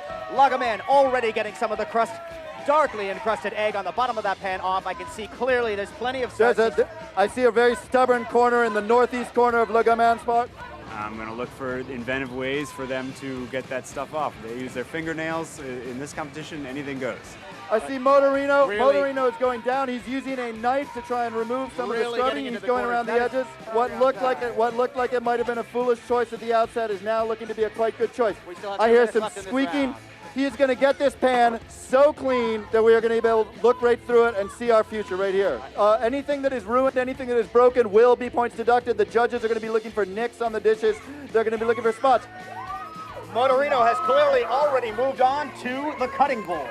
Now, one of the things that we're looking at here that's very interesting is that these dishes not only need to be cleaned within an inch of their life, they also need to be rinsed so that there is no streaking, there is no grease spots. That's going to be awfully hard with a sink full of dirty, greasy, wet water. Without the use of a sprayer or a continuous flow of hot water, these events become much more difficult in this environment. You can hear the crowd on their feet, the crowd chanting on Motorino and Lagaman. Both contestants, it looks as if there's some elbow grease going in on my left-hand side, on the Lagaman side. He's really getting those corners. I see Motorino cleaning off his station. That's good to see. That's good to see. Fantastic efforts. The future. We got a cleaner station over here from Lagaman, but we do have a fork and a knife on the ground behind the field of honor. Jovan is, oh, look at that. He's fantastic. He picked up the fork and the knife. Where are we at, Jamie? Where are we at? Time! Time! End of round. Put your implements down, gentlemen. Put your implements down. Please, Lagaman, put your implement down. Lagaman, put your implement down, sir. Put your implement down. Thank you. We went a little over on the Lagaman side. That may cost you in the judging round. We want to see who gets all that gunk out of there the quickest, most efficiently, and do you want to eat off the pan after they've cleaned it? I am implored to tell you that today's event is partially brought to you by Dobson's Intimate Hair Removal. Dobson's, you probably forgot what it looked like. This is our third and final round. It is the lightning round. Yes. It is a round of artistry and precision. Over here we have Francesco the Boar Palambino. Francesco, give it up, ladies and gentlemen. Taking the reign for the last thing. Very nice. And twisting here for Lagaman, Jackie Hellabad Hansen. What I want to show you, ladies and gentlemen, is this is a single wine glass. It has been drunk by a woman with lipstick. You'll notice the lipstick around the edge. That's a pretty difficult thing to clean off. I'm putting it here. You are not allowed to touch it until the round begins. For the artistic round, this is about getting one glass as clean as possible. I don't think that should be very hard to do in the time allotted. Anyone can wash a wine glass who does it the most beautifully and who does it, the most efficiently. There is indeed a craft to dishwashing that can be perfected, that can be advanced, that can be aesthetic and beautiful to watch. This is a fairly dangerous round. This is probably the most dangerous round here in the dishwashing competition. I want to ask both of our dishwashers to be safe. Make sure you don't break that glass. Make sure you don't cut yourself. I'm going to do it like this. This is my technique for before the competition. Dishwashers, are you on your marks? We're ready. The artistry is, you know what it is? You know it when you see it. So I'm waiting to see what I see. This is round 3. Can you hold it up for us, big and proud? The final round. On your marks. Get set. Go. We're already off to a pleasant start here. So I like the calmness over here of the boar. The boar is really soaking that glass well. I would argue He's this going is the for it. most tranquil of the round so far. This is beautiful. This is very beautiful. I don't like streaks on the stemware. Don't ever do that.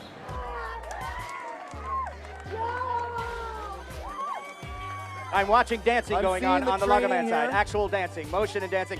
That is fantastic. We're seeing a real professional here in action. Look, she's looking at the glass. She's using perspective. She's using her arm. She's holding it up. I'm looking for them to really look to the heavens, to watch the sunlight coming through the glass, get it from all angles, and do it in a very fluid movement with their body. We only have 1 minute here, and we're going to see if they can get every single smear of lipstick off. I think a valiant effort going on, twisting on both sides. This is a common usage for a 10 towel. seconds left in this round, 10 ladies seconds, and gentlemen. ladies and 10 gentlemen. seconds left in this round. 10 seconds left for the 6, final round at today's Diamond Dishwashing 3, Duel. 2, 1. Please put your rags Put your down. dishes down, ladies and gentlemen. Put your dishes down. Ladies and gentlemen, that concludes the active phase of the dishwashing duel. Let's please have a big round of applause for our participants. On my left, Lagaman of Franklin Street. Give it up for Lagaman. On my right, Motorino on Broadway. Folks, give it up for Motorino.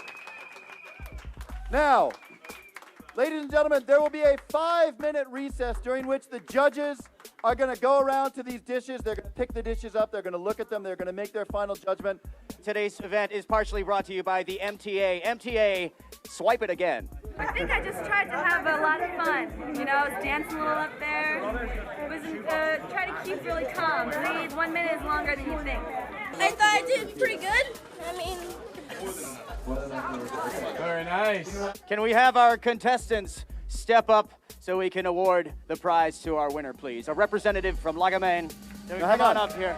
And from Motorino Very Pizza. quickly, before we award this award, did any of the judges award a bonus point? Station cleanliness, which I gave definitely to Legaman.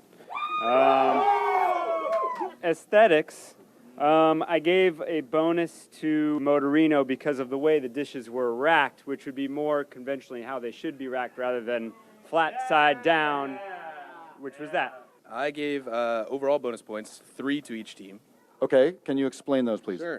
For Motorino, bonus point for family values. Another bonus point for innovation, using the own dishes to clean the other dishes. And then another bonus point for generosity. Now, I'll have you know that one of our judges came up with a score of -12, which we've determined is actually impossible.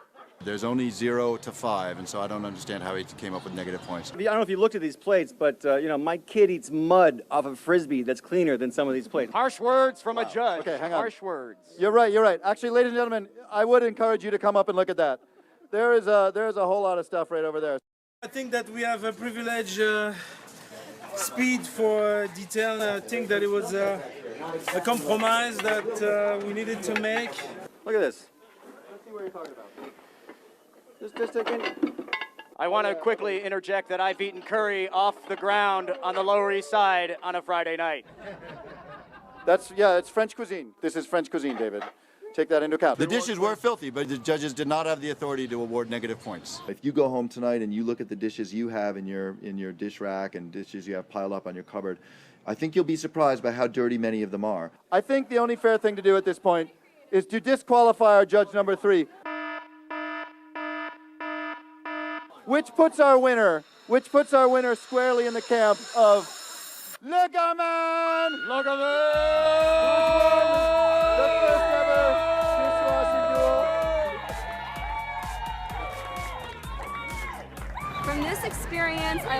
that we're actually the best, and so the next time I think I'm just going to have to do the same thing.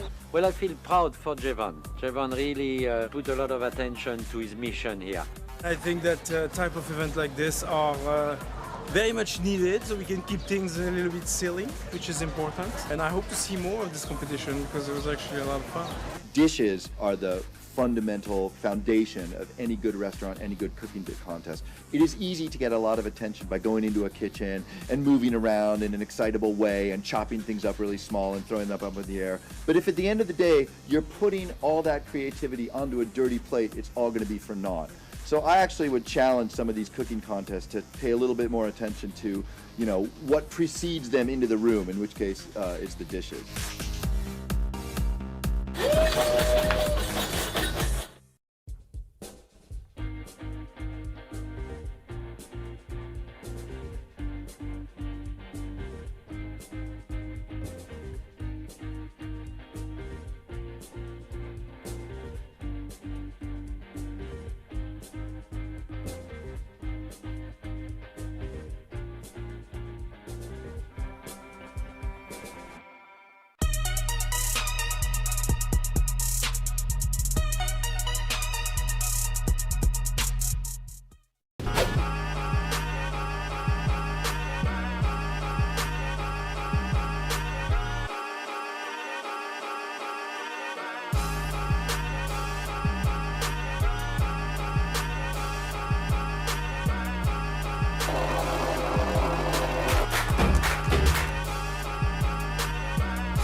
Hey, yo, I'm chilling on the late night. I ain't even doing much. Probably put a movie on. Maybe hit a couple blunts. Homies in the jack. Asking where the hell you at. Pretend the cut is jumping. Come and meet me in the back. So I hopped in the D-Ride. Whipped into the bar. Passed the po-po. Sitting in his car.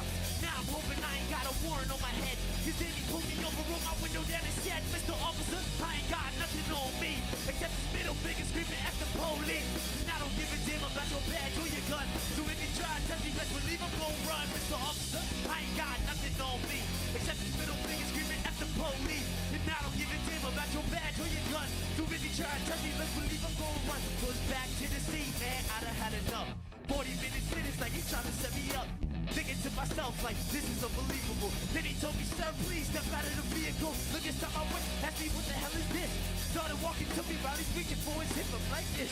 Time to make a decision quick, cause I'm either getting hit or I'm gonna hit him with the dip. Mr. Officer, I ain't got nothing on me, except this middle finger screaming at the police. And I don't give a damn about your badge or your gun. So if you try to touch me, best believe I'm gon' run. Mr. Officer, I ain't got nothing on me, except this middle finger screaming at the police. And I don't give a damn about your badge or your gun. So if you try to touch me, best believe I'm gon' run. Yo, I drove inside the whip, quick slammed the car door. Sped up on the copper, put the pedal to the floor.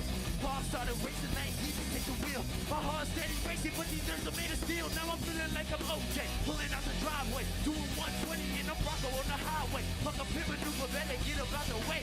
Fuck the police, is still all I gotta say.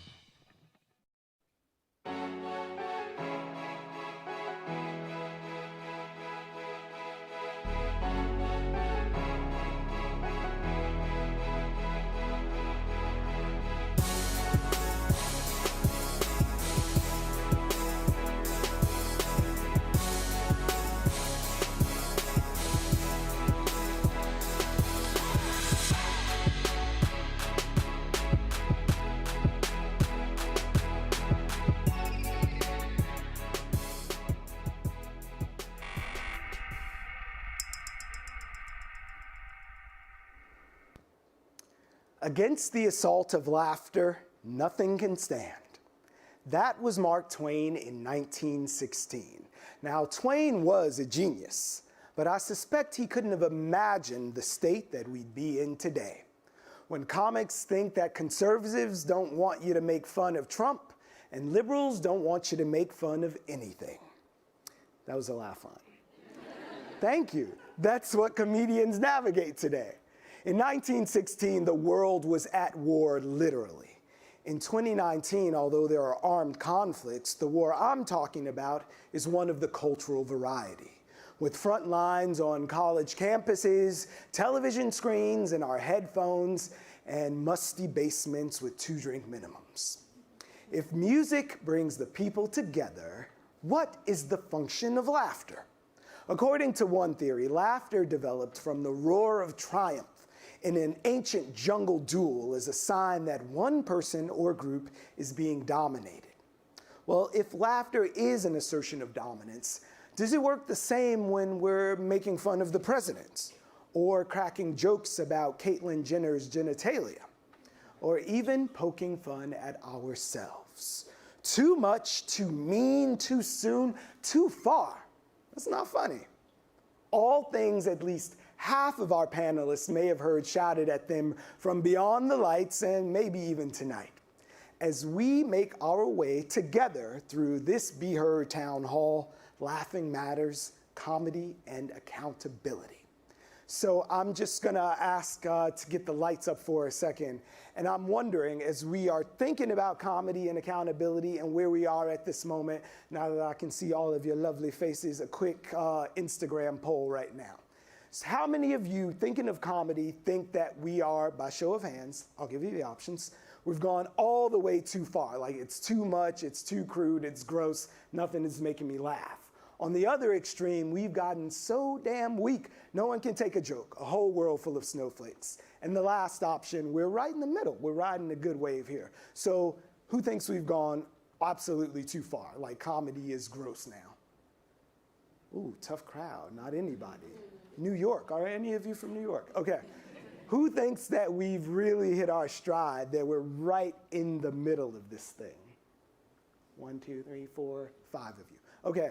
That was a good showing. Now, who on the other side thinks that we've gotten way too soft? Like everything is in your fifis. Oh, a lot of these people think that we're in their feet. So before I do make my way over, is there anyone who has an example of any of those things? Does anyone want to bring the town into the town hall right from the beginning? I see you over there. So the question was, have we gone too far? Have we gotten too soft? Or have we hit our stride? Come and join us. So what do you think? Where are we now? I thought that we were in the middle, but as I think back on it, I realized that people, their feelings get hurt a lot. But what I have noticed that there's been a shift where comedians are allowed to say what they need to say, and they somehow are able to tap on the pulse of what's really going on in the world around us, and to help us to laugh at it, and if we can't laugh at it, at least to think about it. So I think that we're in the middle, but we were very close to it being like we were snowflakes. Okay. Yeah. All right, that was a great way to start it off. Anybody else want? She was not a plant, I promise you. We've never met before, but I like it. Anyone else before we get into it? Any feelings? All right, I'm watching you all, and I'll be coming back to you later. There's gonna be a test on all of this.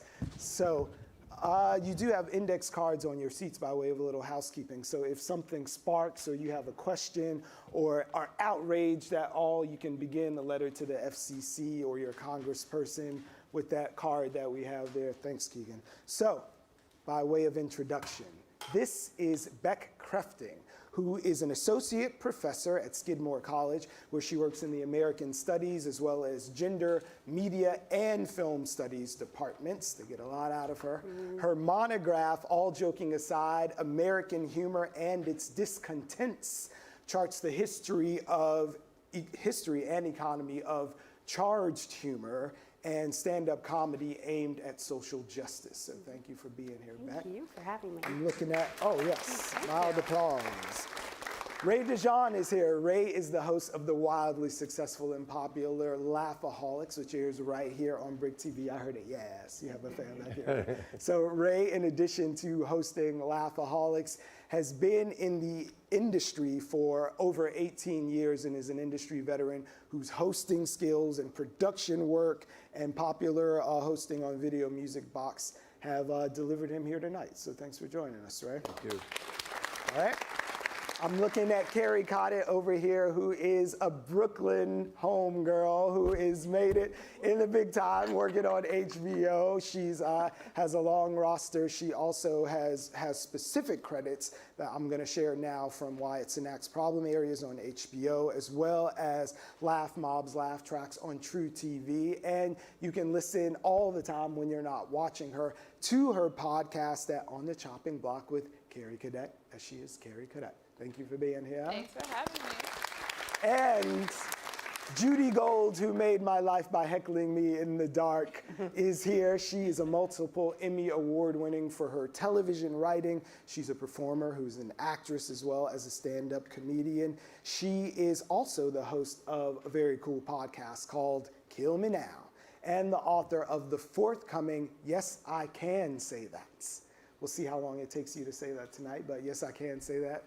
Available at major booksellers very soon. Thanks for joining us. In June. In June. It's not even. that soon. Moments away. It'll All right, blink and it'll be go time by to buy fast. the book. Yeah. Judy Gold, thank you for being Thank here. you. And down at the end, Rebecca Trent is the proprietor of one of the most popular comedy clubs in New York City, as named by Time Out New York in Long Island City. The Creek and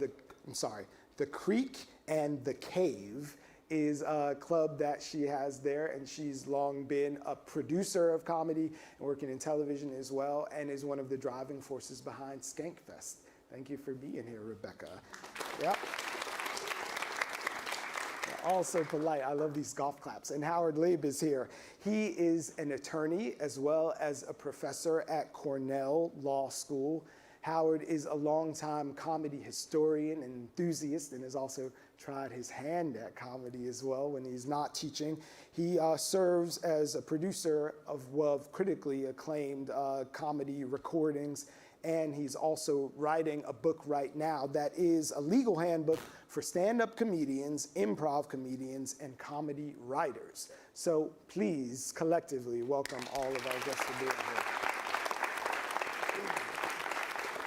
Okay, so they've heard your names, but let's get a little flavor for who you actually are. You saw how the audience is responding, and we saw how you responded to the too much, not enough, are we right in the middle?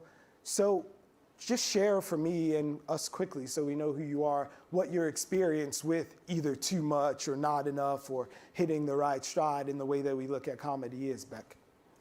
Well, I think that I've raised my hand for being in the middle because I hear enough from people who are consumers of comedy who feel slighted by offensive comedy that they hear in comedy clubs, and I'm very sympathetic to that as well. As coming from my own positionality as a queer woman, I too can certainly take umbrage at those sort of slurs or slights in comedy clubs, but I also think it's important that people speak their minds and have the floor to be able to speak freely. So I feel like I'm caught in the middle here. I think everyone should be able to say their piece. Comics should be able to say what they want to say, but then they should also have to deal with the fact that we too, as consumers, have that right and the latitude to say things back to them and start a different kind of conversation. So I want all the voices to be heard. And I do think we have, I think we can create better comedy. I think we have great comedy out there, but I think we can create better. Yeah. Ray, what was your vote? Well, I've been doing comedy now, in the business for about 30 years. So I grew up in the era of Def Comedy Jam, which is a little different. It's kind of sort of urban comedy versus mainstream, and so it's kind of treated differently. But even recently, the show that I have here on BRIC, the last meeting I had, they said, hey, listen, Ray, you have to talk to the comedians about #no Me Too movement jokes, #no immigration jokes, because right now, in the temperament of the society, it's a little bit too sensitive. And so when I sat down and I talked to the comedians about it, they were all like, like, you know, 50% of my jokes may surface, you know, around that. So it just makes it a little bit more difficult for comedians to write their jokes because basically they try to go with what's relevant and what's happening now. So they can make light of it in some instances, and in some instances they just can't. I am a firm believer in the way you deliver a joke. You should be aware of how you deliver it. Like, for instance, if there's someone in the audience that has an inborn dignity and you actually see it and then you emphasize it, to me, that's not cool. But if you generalize something and you're not really pointing or the finger at someone, I think that it's okay. So from a producer and from a stand-up comedian, my perspectives vary. I have to look at it from a producer perspective because I'm doing a TV show, and then I have to look at it from a comedy club perspective. So Judy, I could feel the breeze Oh, God, over I here just can't. from I'm you just- shaking I'm- your I'm head not at like- no Me Too, First no of all, immigration. all right, I believe, first of all, it's called a sense of humor because it's a subjective thing. So some people like, you know, slapstick. Some people don't like slapstick. It is a very personal thing. What people laugh at is very personal. But I think what we're missing here is the intent of the comedian. The comedian, like we want to make people laugh. That's our whole goal. When a comedian gets on stage, all they want to do is get a laugh. How they get a laugh, that's a whole different story. But you cannot, censorship and comedy do not go hand in hand. And comedians and great comedians speak truth to power, like what this lady had said before. You can't say we can't discuss this topic because people are feeling sensitive. A comedian can talk about any topic as long as it's funny. I have jokes about the Holocaust. They're funny. And you know what they do? They remind people that the Holocaust happened. But when we're holding comedians to a higher standard than we're holding the President of the United States, it is beyond ridiculous. And we're in clubs, you know, there's a certain thing, you know, when you're on TV, of course, you have corporations that are saying, I want people buying our products, don't say this, don't piss this person off. We have the cancel culture, you know, and all that kind of stuff. But when you're in a club and you're working out your set, you don't know what the line is. Most of the time, a comedian doesn't know what the line is until they've crossed the line and they realize, okay, I have to push back. And the only way a comedian can work out a bit is on stage. We can't do our job without an audience. It's not like a writer or a painter. Yeah. So that's where it sort of is muddled because, you know, the audience is getting insulted and the comedian's trying to work out and do their bit. And if you're offended, fine. You know, turn the channel. There's plenty of us that, you know, might, there's a lot of us. But I really believe this oversensitivity and saying you can't discuss this specific topic, it's killing comedy. And we are unafraid, and we are unafraid of the truth. And I think that society doesn't like to hear the truth a lot of the time.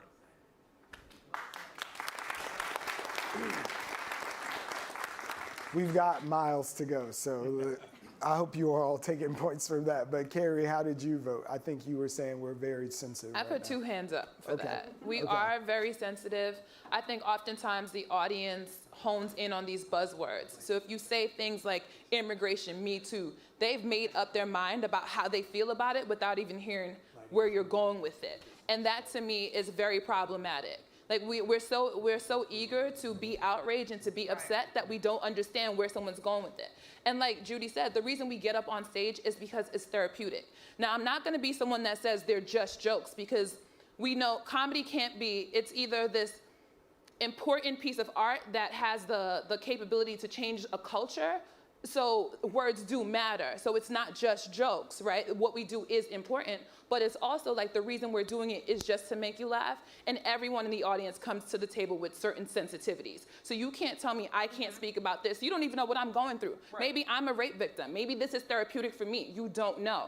And certain times it's like, I just think that we have to be allowed to do what we do, and comedy is the last place where we can do that. Freedom of speech, it doesn't mean freedom of consequences, but it's also like, this is our job, and we say the things that maybe you can't say in your workplace because you might get fired. So don't try to stop me from doing it in my workplace. Like, this is my workplace. This is the place I'm supposed to say this. It's your safe space. But Sorry, kids. can I just add to that? I know I'm never going to shut up, and you can tell me to shut up. But, what you're saying is, a comedian has intent. What is the intent of the comedian? Yeah. What is the context in which they're telling this joke? And also nuance. People will hear a word. I'm offended. I'm not listening anymore. That's it. I'm done. And no, why don't you listen to what the full idea is, what the comedian is trying to say? The great comedians, what they do is they let you see the world through their lens, through the way they've experienced it. Yeah. And it can really open people's minds. And as you said, say the things that we're all afraid to say. Howard, I'm looking at you, and I'm cheating you for a second because instead of asking you about that original thing, I'm listening to Judy's point saying it's through their eyes and context matters and all of these things. But does that hold water legally? Sure, legally, if you can find a place that'll put you up, you can say anything you want. The point is, nobody is responsible for putting you up. I put up my hand for middle of the road. Okay. Because I look at it historically.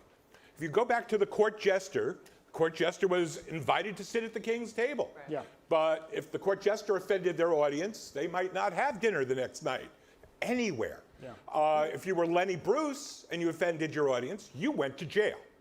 And he did. As the saying goes, Lenny Bruce died for our sins. George Carlin, you offended people, your stuff was pulled off the radio. Today, you lose a gig on Saturday Night Live.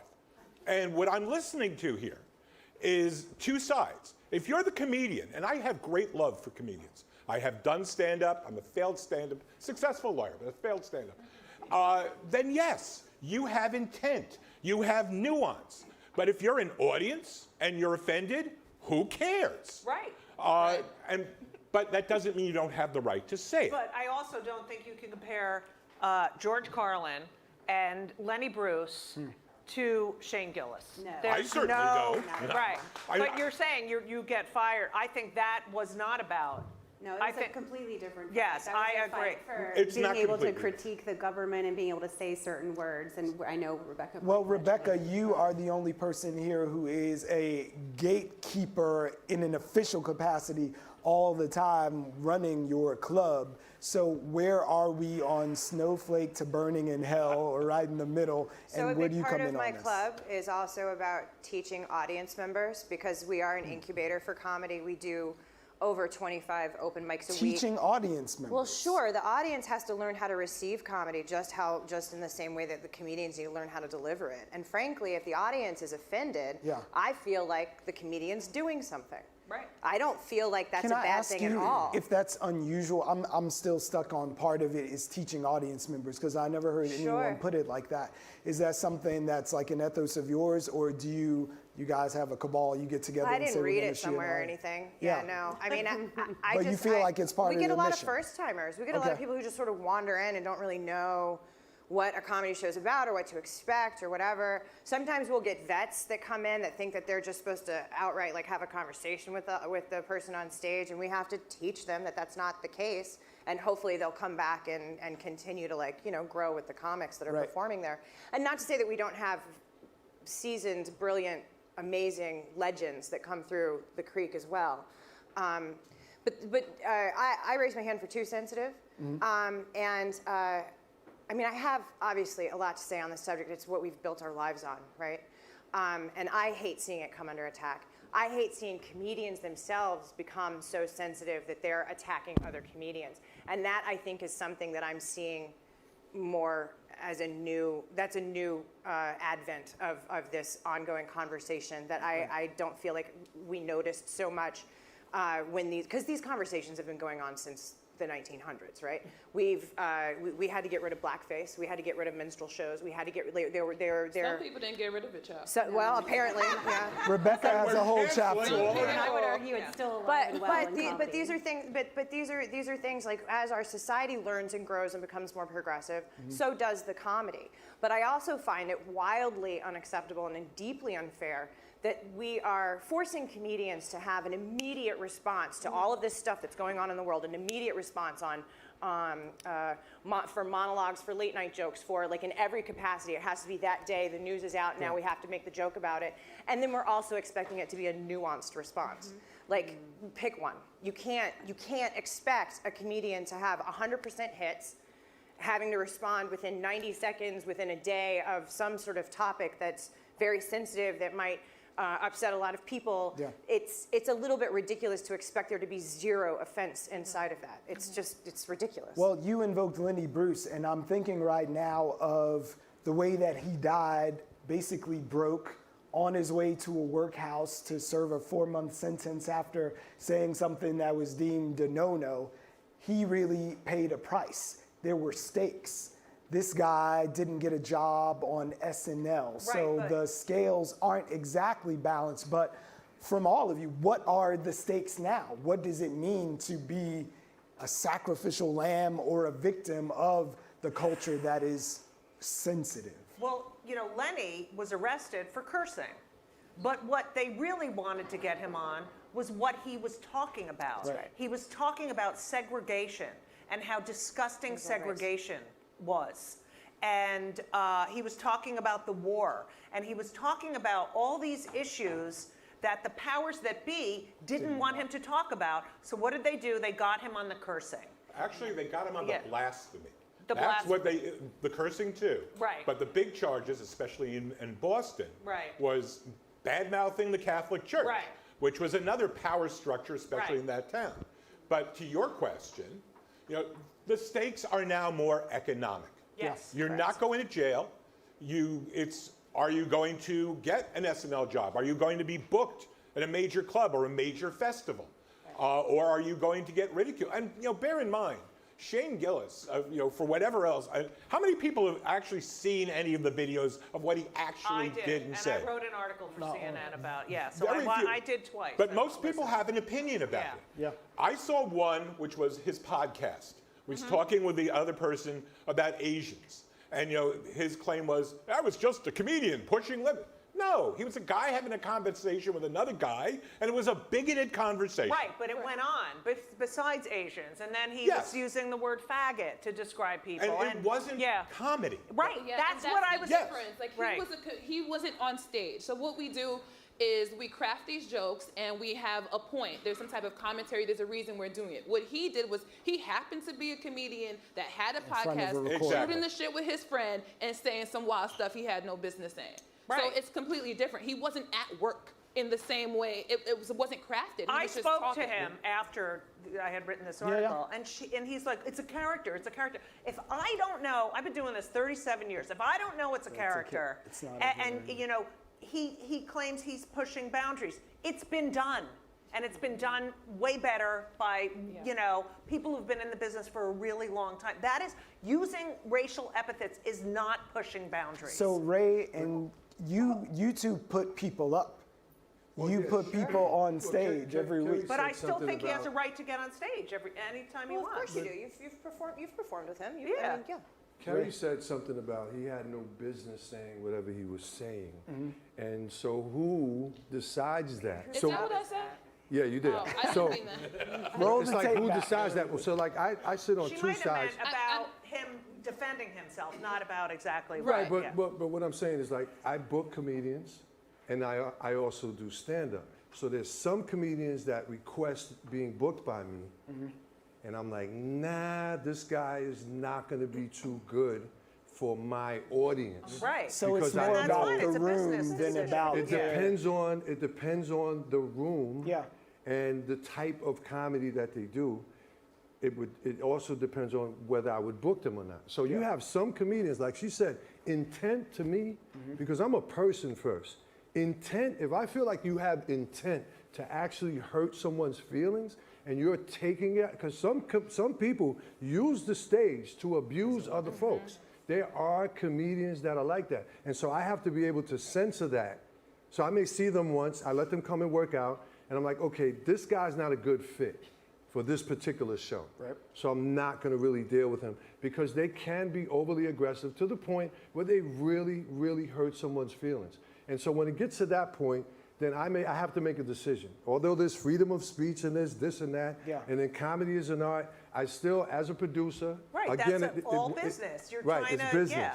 It's And business. But how do we assess comic intent? To your point, I wonder, isn't that a crafted thing too? So can't a comic go, I want to get X number of laughs and I want to achieve it in this way, and so I want to make a joke that's maybe unsavory, but I'll put it in palatable terms. So I want to joke about gay people, so I'll talk about my gay best friend and use this rhetorical strategy because I got a gay best friend here. So now I'm going to slam gay people for the next. Because that's not a good comedian and that's not a joke. I was like, that's lazy. But so wait, does the market correct itself then? Just the bad comedians who might employ that stupid device, they just aren't put up because it's just bad comedy. I don't call that comedy. But there's still a market for that too. There's still people that enjoy that type of comedy. There's still audiences that will support people like that because that's what they like to hear. But it's like Trump at his rallies. He stands there like a crappy, hacky comic and saying horrible things about people, and the audience is like, and he stands back like, oh, I mean, it's lazy, it's gross, and it's not comedy. Rebecca, it's not funny. Are you giving Trump a tight 15? He couldn't do a tight 15. I'll be honest with you. I have been asked multiple times if I would allow Trump to perform at the Creek, and which is an odd question because he's not a comic, even though we're laughing at him. I personally would love to get Judy Gold and Donald Trump in a room together and have them have a conversation. I think that would be amazing. I probably wouldn't sell tickets for it though. You know what I mean? Like it's like, you know what I'm saying? Like it's like I'm not trying, but it would be interesting. You know what I mean? I also like a lot of times people sort of like try and like challenge me by booking somebody who's terribly controversial to come to the Creek, and I find that challenge to be very boring. Mostly because any conversation can happen anywhere.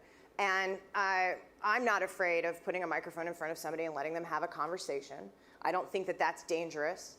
I also don't believe that I'm going to put my audience members or other talent in harm's way. So I have a responsibility to make sure that no one's throwing cement-laden milkshakes or whatever the new thing is this week. I have to make sure that that kind of stuff isn't happening as well. But again, I find it very boring. I think that the upheaval and the outrage and all that stuff gives attention to people that we shouldn't be paying attention to in the fucking first place. You know what I'm saying? But go ahead. I know I'm monopolizing, I'm sorry, but I just wrote a book about this, so it's all in my head. Out in June. But there is, I've been through multiple, administrations in my comedy career. Sure. And never presidents have always been fair game.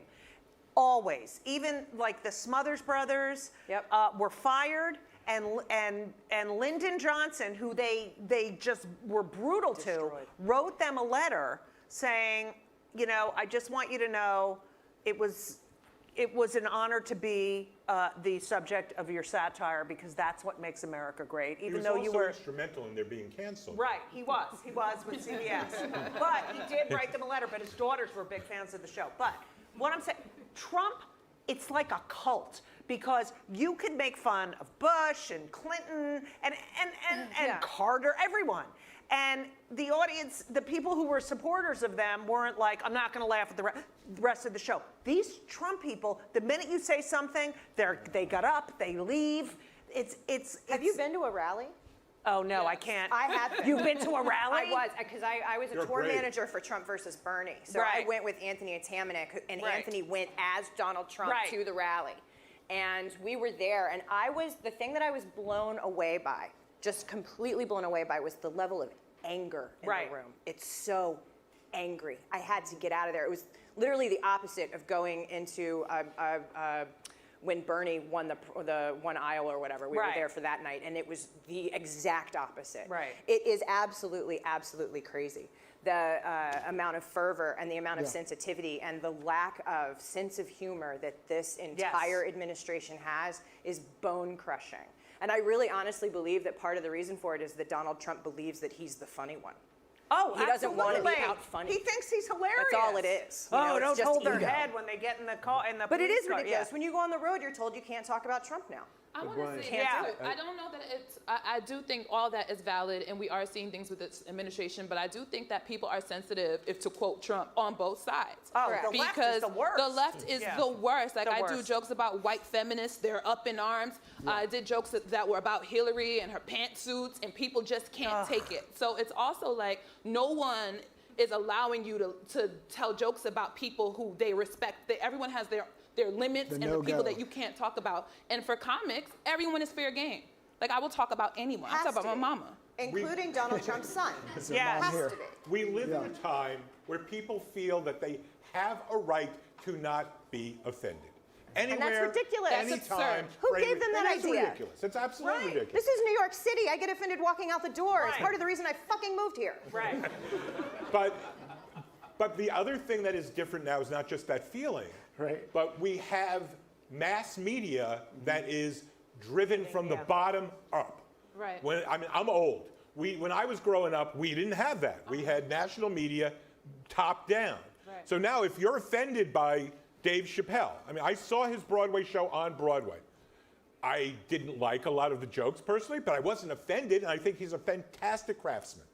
And there's a difference between the two. Every joke doesn't have to work for me, but you can appreciate the show anyway. But now if you are offended because he is punching down instead of up, there is, if that's how you see it, we can disagree. Then you have these media that allow you to find other people who agree. And now you have a core of people. And now maybe we can start a boycott and we can get at the sponsors. And to be fair, there's a lot of people who here would say, oh my God, we can't boycott Dave Chappelle, are thrilled when we boycott Laura Ingraham or whoever by going after her sponsors. So it's really a question of whose ox is being Well, bored. Laura Ingraham is not a comedian. No, number one. she's not a and lot of things. She's just a liar, and no, that you can't compare the two. I'm not comparing their talents, their abilities, and certainly not their funny bones. Or their sensibilities. What I'm talking about is audience reaction. Right. And And sensibilities and how we go about dealing with these kind of perceived offenses.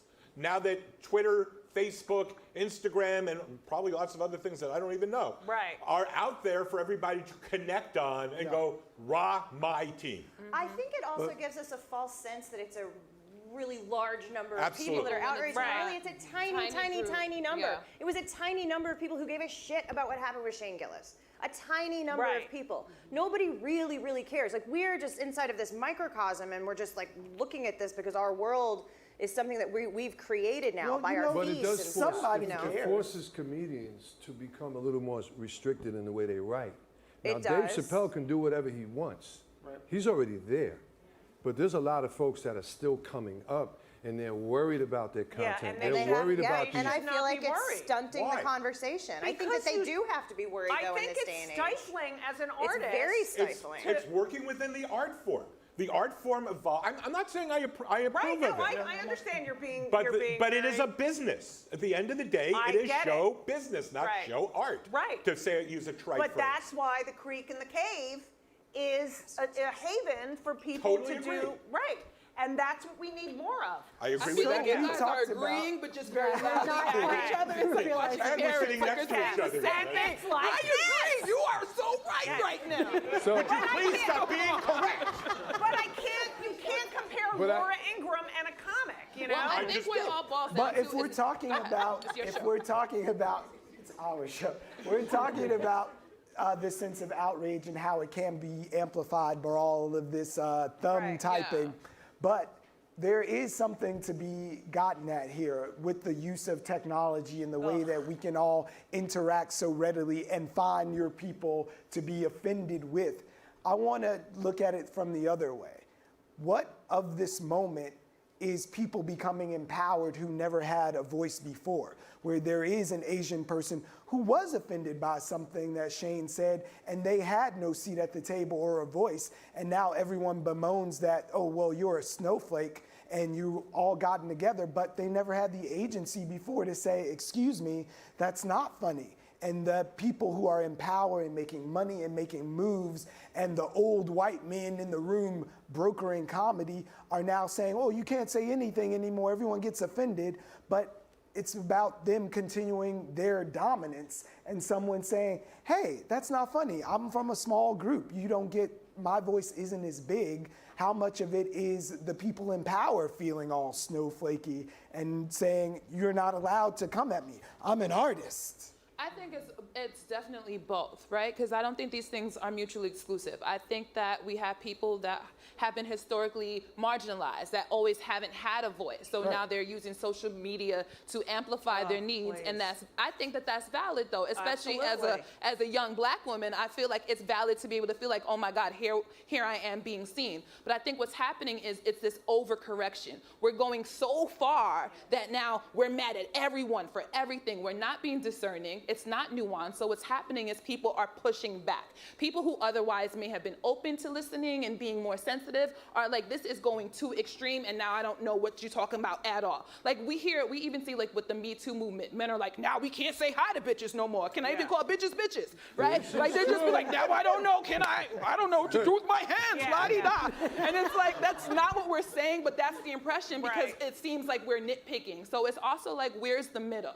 Well, you know? And I think another big part of the problem inside of this is that we're also not allowing artists room to grow, room to learn from their past mistakes, room to learn from, you know, if you're the culture's a grown-ass different man, now. you should know that you shouldn't say I something don't really about think it's something. my place to say what people should and shouldn't know because Well, I then wasn't it's the raised the way they collective's were. place. But I have a you great also quote. have to agree that culturally there was a lot more permissibility going on 10 years, fucking 5 years ago. Yeah. There was a 5 lot weeks more ago. permissibility. So now we have all agreed to make an adjustment, and we're not going to jerk off in front of each other, even if we get permission and all of that stuff. But there also, at some point, me neither actually, but at some point there also needs to be some sort of agreement amongst us culturally that allows these people to learn their lesson. If there is a lesson for them to learn. But we used to just do it in the club. And now it's if you didn't like played it, out don't everywhere. play. And then it wasn't a thing. Videotape But you. now it's here I'm gonna forever. Take one little portion of And it, that goes and I'm around the going to world. excoriate you. What were you saying, right? Yeah. No, what I was going to say, Brian, is that nothing changed. It was the same before. We just didn't have the social media outlets that we have now. It was the same. People felt the same before. But I tell you this, regardless of whether we live in a sensitive society about comedy, comedy is still in demand 100%. My club is filled up every week. If you go to the Comedy Cellar, they got 100 shows. Yeah, people get offended, but the shows go on, and folks still go there and support it and pay their money to see comedy. It's just that when you're in a position and you have money, and if there's a big social media outrage, now it's gonna affect my numbers, I have to do something about it. As long as it's not affecting my numbers, everything is okay. I've had 7 seasons of Laughaholics. No one has ever sat me down and said, Ray, do not talk about this and do not talk about that. But I just had a meeting 2 weeks ago. Why? Because they've probably been getting a lot of reaction and response from certain people. So now they're restricting. Now I have to, hey, make sure you do this and that. It's only because of the reaction and the response on social media, or whether it's letters, or I don't know what it is, but now I have to be a little bit more sensitive. One of my favorite comedians, just 1 second to interject this, Patrice O'Neill, who's not with us anymore, said a great thing that has stuck with me. I wrote it down. There's nothing more stupid than an individual audience member. None of you withstanding, none of you here. There's nothing more stupid than an individual audience member, and nothing more intelligent than a collective. Ooh, right? So that's 2 sides of one coin. So there's the individual like keyboard gangster who's out there taking your video and putting one little clip up online and excoriating you for that. And there's also a collective of people who, when they do reach critical mass, you get the call. Right, but he wrote that before there were cell phones. Because as a comedian, I work at the Cellar a lot, they don't allow cell phones. Yeah. And I went on stage a few months ago, right after I was on stage, I was like having the best set. I was doing an hour. I was like, oh my God, this is so great. And I looked down and I realized no one had a phone. It was like this cohesive audience. I almost started crying because it was like, it was amazing. It was like the old days. So are phones ruining comedy or the comedians ruining comedy? No, it's the people with the phones It's the trying to people. watch the comedians. No, what I think is also important to note is that there are certain environments that are conducive to comedy. We make sure the temperature is right in the room. We make sure the lighting is right. You make sure that the doors are closed so that the sounds aren't leaking out. There's all these things that producers do to make sure that the audience is having a great time. So when you pull a clip and people that weren't in the room didn't see the context, people that are in the middle of their shitty day on the toilet watching this thing, they haven't been prepared to laugh, okay? There's a reason we warm up rooms. You have to be prepared to laugh. So here you are in the middle of your boring day and you're like, harumph, how can I ruin someone else's lives? You weren't there. In the room, that bit destroyed. You know what I mean? But sometimes people that watch it online, they're like, oh my God, and they bring you down. But in the room, we all had a good time and we knew it was love. But also to your point before, and your point, you know, I came out on stage in the mid-90s after I had children because I had all this material about being a gay mom, you know, like all this stupid shit people would say to us. You were a trailblazer. No one was doing No one was talking. I mean, there were gay comics. There was Bob Smith and, you know, Leah DeLara, Robin Tyler. There were you know, what's her name? Suzanne Westenhofer. And you can even go back further and, you know, to women. You have to look at Jean Carroll. Women would come out on stage, basically say, look, I know I'm a piece of shit and I should be in the kitchen. Here are my jokes. And it was sort of like that. But when I came out and I said, I'm a lesbian and I have these kids, it sort of I can't tell you. Like these people would come up to me and be like, oh, I never realized why gay people should be able to get married. You know, there's a power to comedy. And people would forget that I was a leslie, and they were, sorry I say leslie, but people would forget and just say, oh, she has the same issues as, you know, these are just jokes about a family. So there is a power that comes with, this is breaking down the cultural barriers and why so many comedians get up. But what are the things that still persist? What is the next mountain to climb that perhaps comedy can break down? If you talked about humanizing lesbians, and we know that humanizing lesbians. Well, no, just humanizing gay people. Then you have people with we have a lot of disabled comics now who go out on stage and talk about their disability, and it's amazing because you acknowledge it, and then you listen to their jokes. But at an even more base level, I happen to know you were in the room when the guy who's huge in France, always falling down. Jerry Lewis, I was there, said, oh, women aren't funny. Right. And I know that you've devoted a lot of scholarship to getting at this idea of women not being funny and how it is that this persists. Oh, yeah, it's a flat out lie. We all know that. I mean, look at these clearly women we know making it's a lie, but why won't it go away? It won't go away because we're not changing the systems that we're inculcated in. So as long as our political and social institutions, that includes the language that we use as well, stays the same, then we are going to continue to make the same or have the same beliefs about women's inferiority in that realm. Look, we can't even get a woman president who's overqualified for the job. We get this idiot, you know? And and come on. I think we'll have women comics before we have a women president. Right. Well, being a comedian, you guys can admit, it's the most powerful position you can be in. Because what's better than you're on a stage and you're controlling that room. You own that room. And there are people, women and men, but mostly men, who feel threatened by a woman standing there with the microphone controlling the room. And they're very intimidated by funny women. Ryan, the other side. There's another side. The other side to us comedians is there's a very dark side to it as well.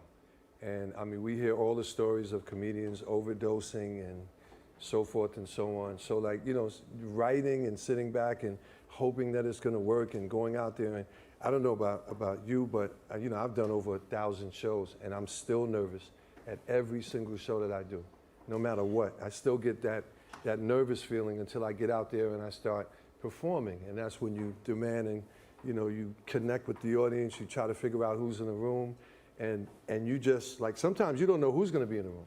I've done shows with just completely, everyone in the room is a tourist. There's a language barrier, there's this and that. I'm like, I thought you said a tourist. I was like, A they tourist. are stubborn. I was like, those tourists. a tourist. Tourist. Oh my God. That being said, I wanted. Oh no. Let's establish a fact. Stand-up comedy is the hardest form of performing Absolutely.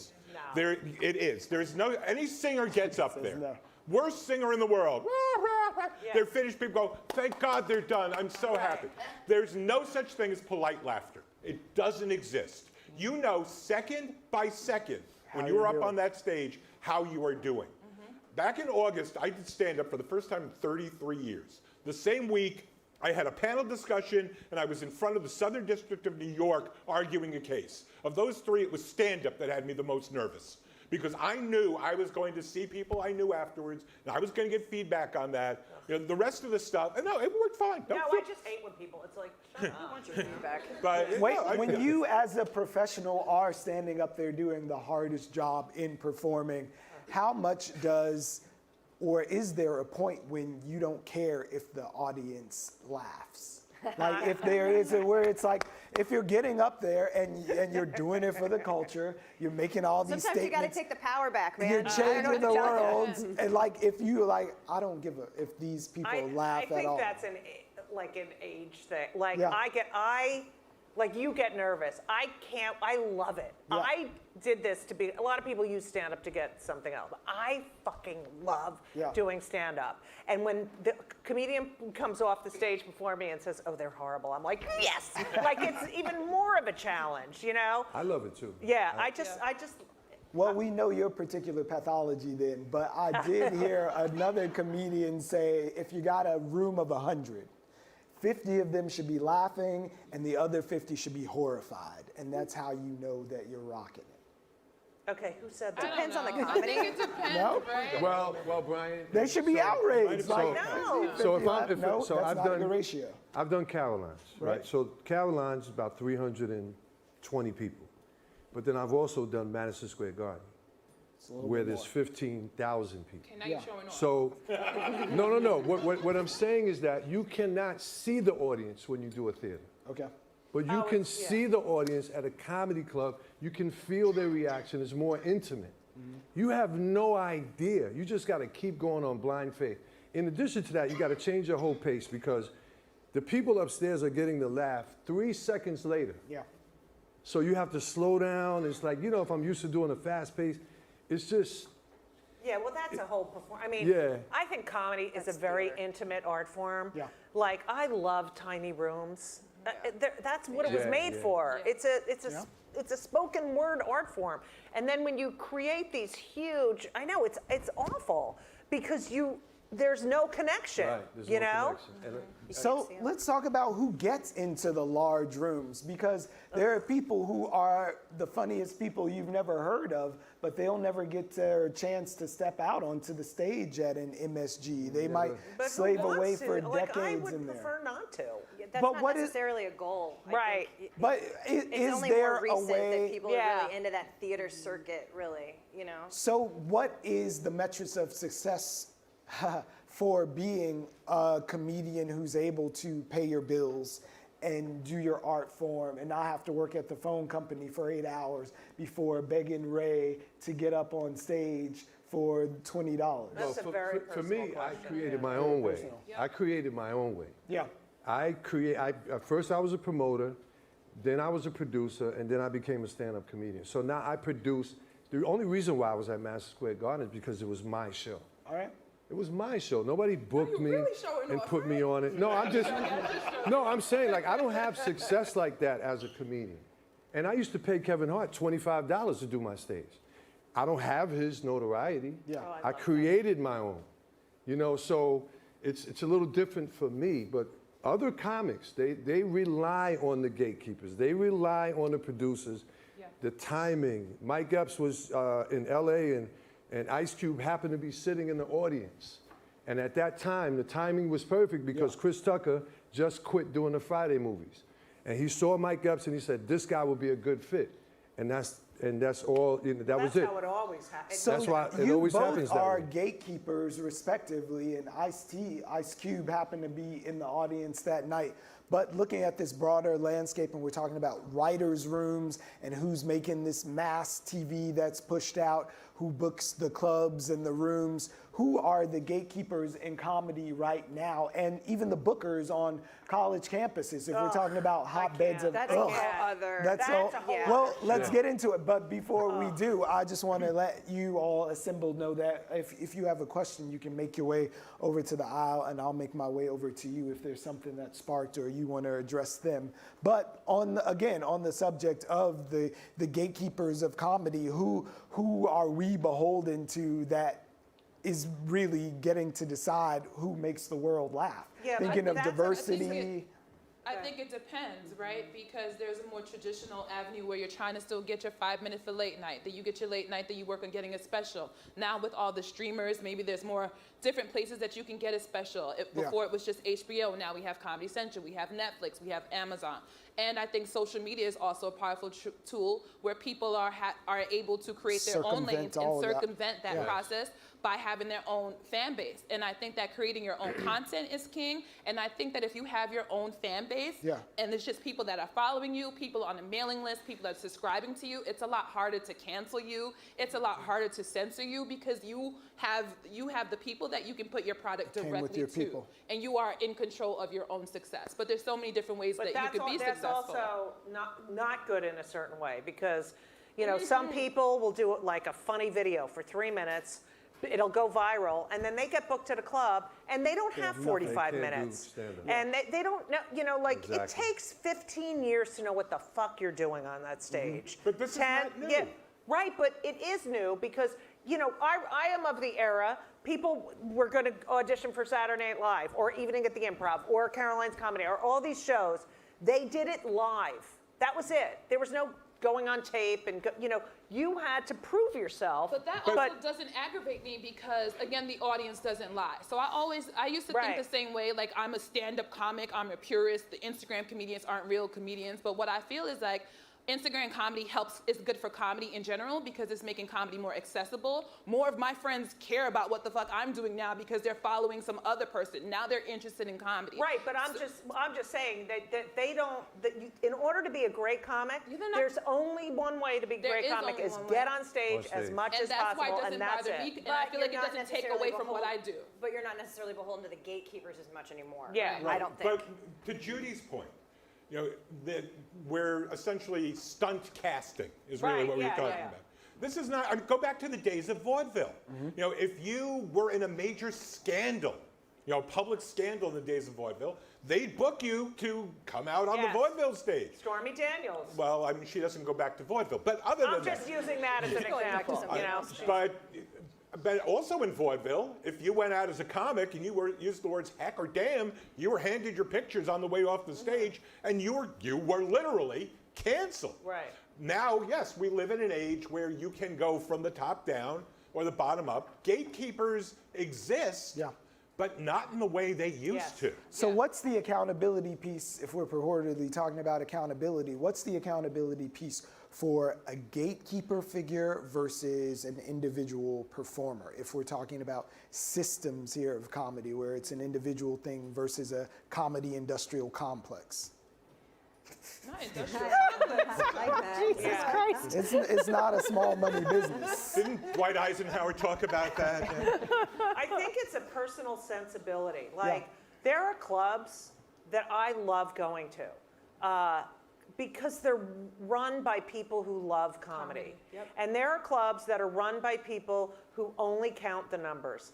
And it is so apparent to a comic what you're doing, you know, and you get to the point, you know, in the beginning, you have to take every gig you can get. It's all about stage time. And then you get old like me, and you're like, you know what, not worth it.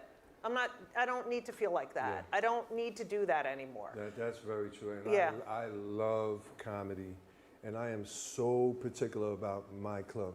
It's starting on time, no distractions, the audience. There's a recording that no cameras, no this, no that. If you're a heckler, you're going to be escorted out. There's a lot of things that you got to protect the integrity of comedy, to give the comedian an honest, platform to be able to perform. Right. And if you can't do that, you might as well not. I don't But you know what? Oh, sorry. I don't think we put enough emphasis on us as us, not you guys, because you guys are doing it, but the consumers. I think we talk about the gatekeepers, and we talk about the comics who are out there, and we're worried that the comics are saying the wrong things and the gatekeepers are letting the wrong people in. How about if we just stop buying the things that we don't want to hear, right? So if we find the rooms that speak to our specific kind of subjective sense of humor, go to those rooms. Is When that you just find the cancel comic- culture by another name?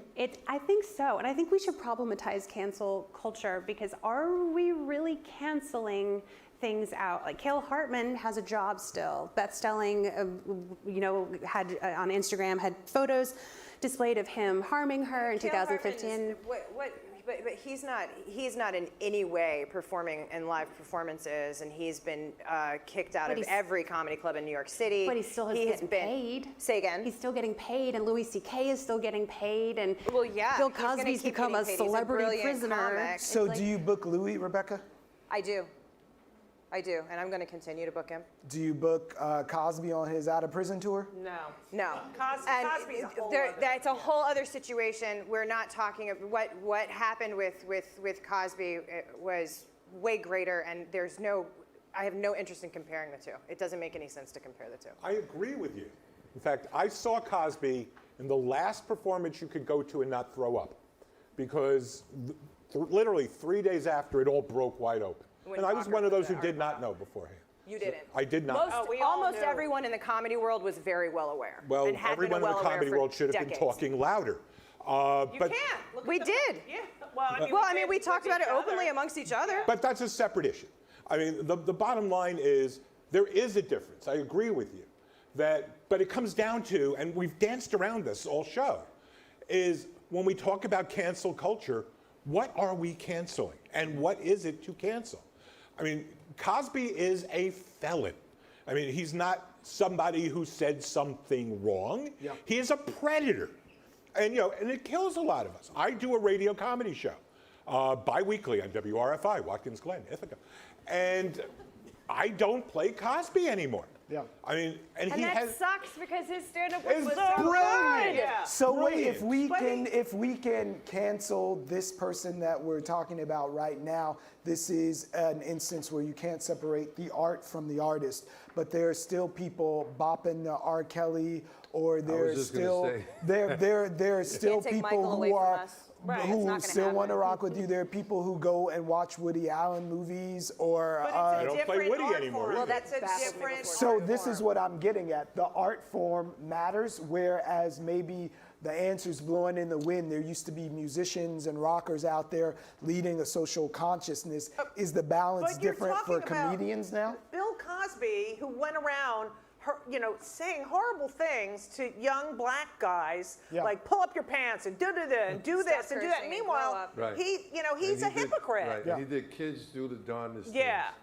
So, And he was doing the darndest thing. So let's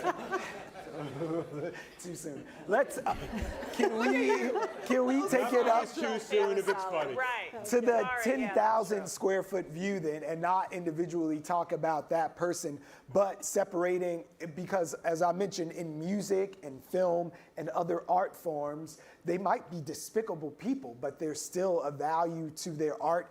But with a People hold comedian, comedians to a different standard. that's what I'm getting. Michael Jackson, But is not that proved fair? guilty of anything. Yeah. Certainly a lot of smoke. Yeah. Maybe yes, maybe no. R. Kelly, good God. But I love his music and I can dance to it, so oh well. Yeah. A comedian says one wrong thing, we never want to hear from this person but again. I don't think that's true in music, because I'm on Radio 103.9. I have my own radio show. We don't play R. Kelly. Everyone's got a radio show here. We don't. Well, the rest of you have podcasts. And we're all very quickly forget no. the The people who music say the wrong industry, things. the music industry were outraged, and they did respond, and they stopped playing his music. I don't think it has anything to do with the particular art. I think we're going to make excuses and try to find these caveats based on what makes us feel bad. And all we're trying to do is ease our cognitive dissonance. There is no difference between Bill Cosby, listening to Bill Cosby and R. Kelly and Michael Jackson. It just Or Louis depends C.K. I just heard 3 black men in a row. Is that a part of it? Because I've heard it racialized before. All right, put Woody Allen in the mix too. Yeah, throw him in there. And Roman Polanski and David Bowie, because y'all be acting like he wasn't a pedophile. Like, oh, okay, sorry.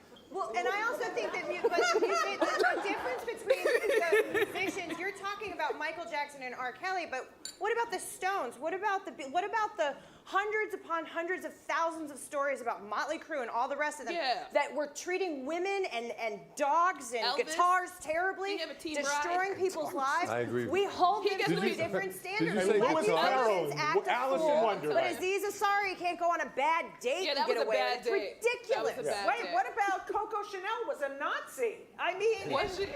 That's a fact. She was a Nazi. That is a fact. I never Yes. Nazis. Yes.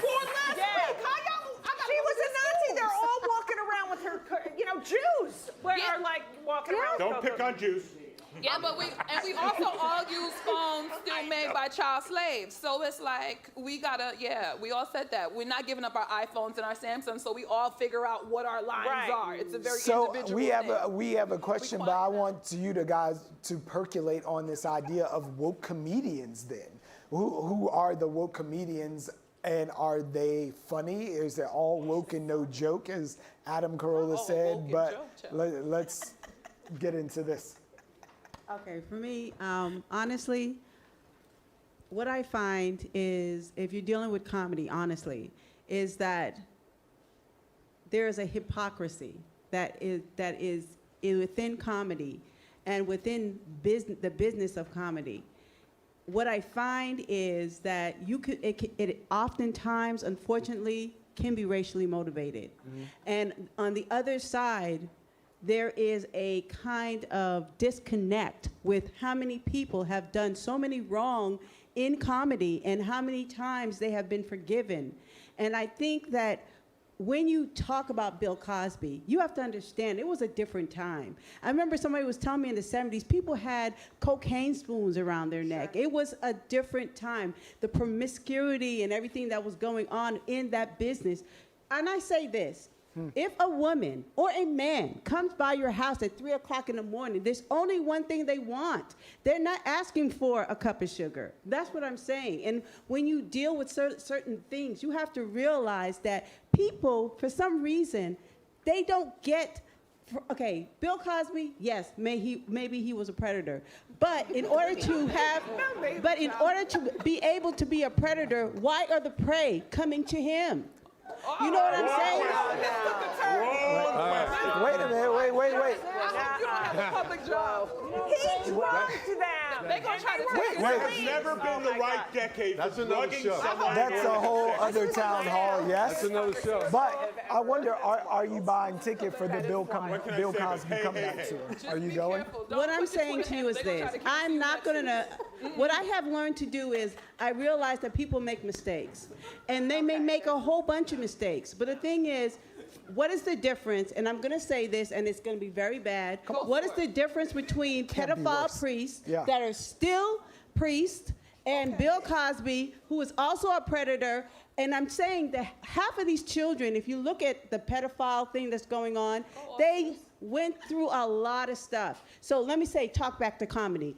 Comedy hits on the heart, the heartbeat, the pain, the angst, the fears, everything that you can think about in the entire culture. And when you try to censor it, when you try to say that certain things should not be said, what ends up happening is nothing is said. You should live with that, girl.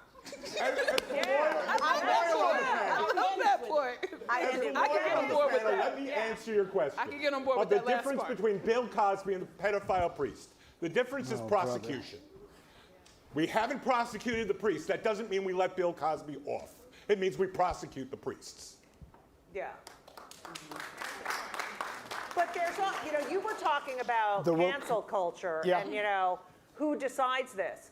There's a difference between cancel culture and not liking a comic and turning the fucking channel. Yeah. If you don't like the comic, turn the channel and shut the fuck up. You don't have to start a riot about this one's horrible and I'm offended. Okay, And no one should great. be able When to you hear enjoy it. right, you hear a song you don't like. What do? You change the fucking channel. Just do, why is it different? There's so many people now, though, who are profiting from this moniker of being the outrageous bad boy, canceled kind of thing, and they proclaim themselves to be free speech warriors, and they're fighting social justice warriors, and it's never been as profitable or as big for their careers, frankly. Now, going back, again, I'm old. And I don't know how many. I think I'm older. No, I think you're younger than I am. By Yeah, a few probably. years. You certainly look young. I'm kidding. You certainly look young. But going back, I don't know how many of you remember Don Rickles. Oh, Don yes. Rickles made his The best. entire career on insulting people. He wasn't terribly huge on foul language and racial slurs, but he used them. Hockey puck. Sure. But He used racial I mean, slurs. I always said, I listened to him, I laughed, and I felt dirty afterwards. But at the end of his show, he always did this little Disclaimer. The little disclaimer. We love everybody, we're all equal. But he was funny. Right, because he was leveling the playing field. And he was that honest we're about what he was all doing. People. All we are people. Yeah. You're this, you're that. We're all funny. We all find funny things. And he was the nicest guy in the world. Like they say that he was the kindest. And you could tell that you can tell if a comedian is kind and coming from a vulnerable place and treats everyone equally, and an asshole. And You also, could tell. Only 3 of us had televisions back then. We have a So nobody question saw the here. guy. But if we had social media, it would have been a different thing. Yeah. Hi, my question is about relatability and the rule of relatability for your audiences as comedians and bookers and such. We talked about women aren't funny. A lot of that I feel like, as the work that I've done, comes from the fact that I tried to do jokes about things that were not relatable to the entire audience. However, there is a problem with that as well. And that was my question, was can we elaborate on perhaps why the language that women use, the experience that women have, is different for half of their audience of any, and that's basically my question. I'd love to answer that. I think we live in a patriarchy. Newsflash, it's happening.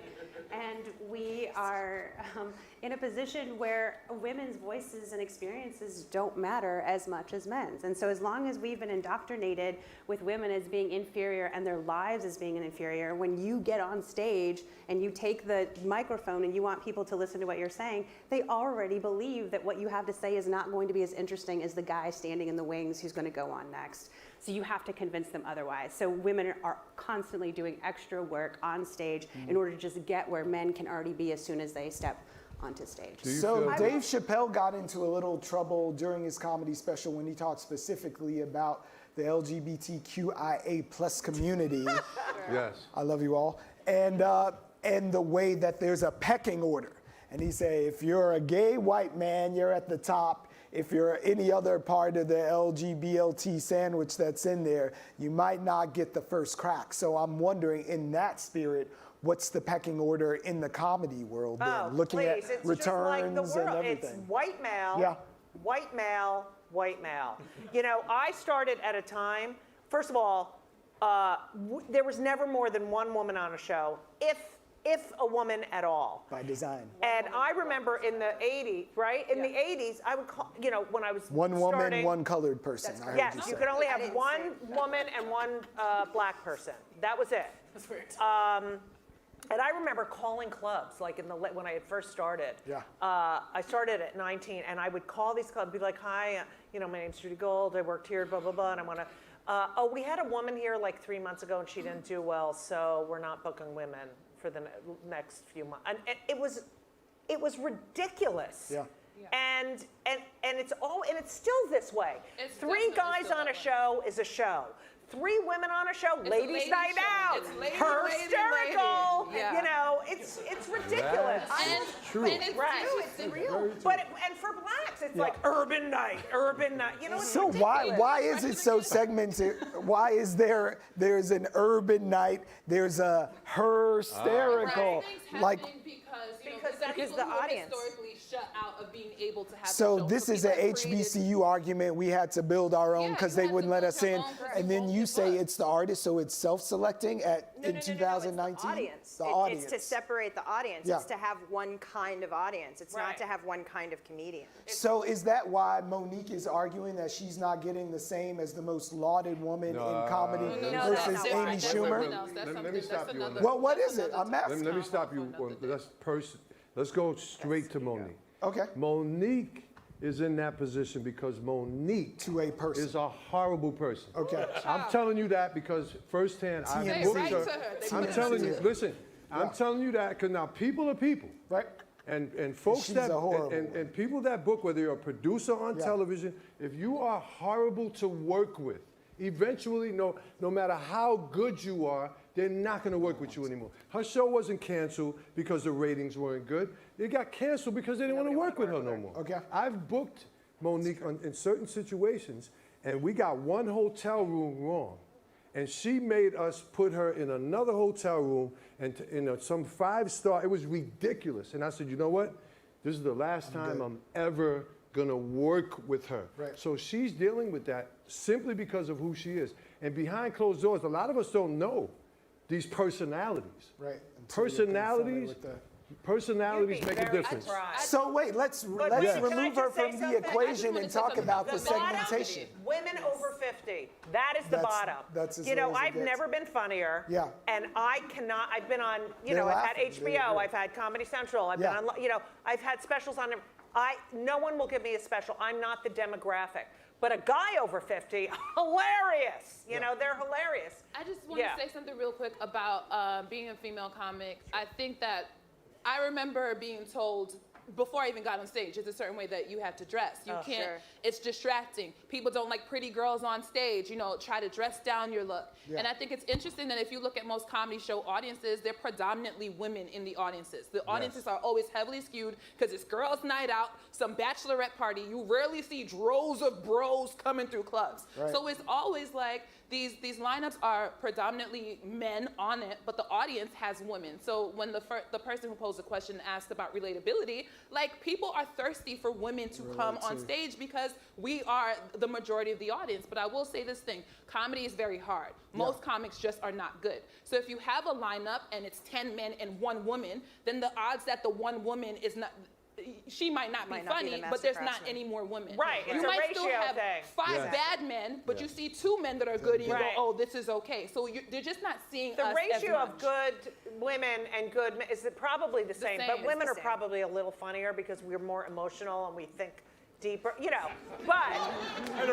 are. Right, but I'm just saying, but it's the same percentage. It's just that there's more of them. But there's a huge responsibility for the bookers. Like I try to stick to a 3 white guy maximum for my lineups because it allows, it forces the audience members to see more women, to see more people of color, to see more people who are from a different walk of life than them, and they have a bigger opportunity to broaden their mind and to actually experience a real comedy experience instead of just listening to someone that they can agree with and nod their head to and not actually laugh at.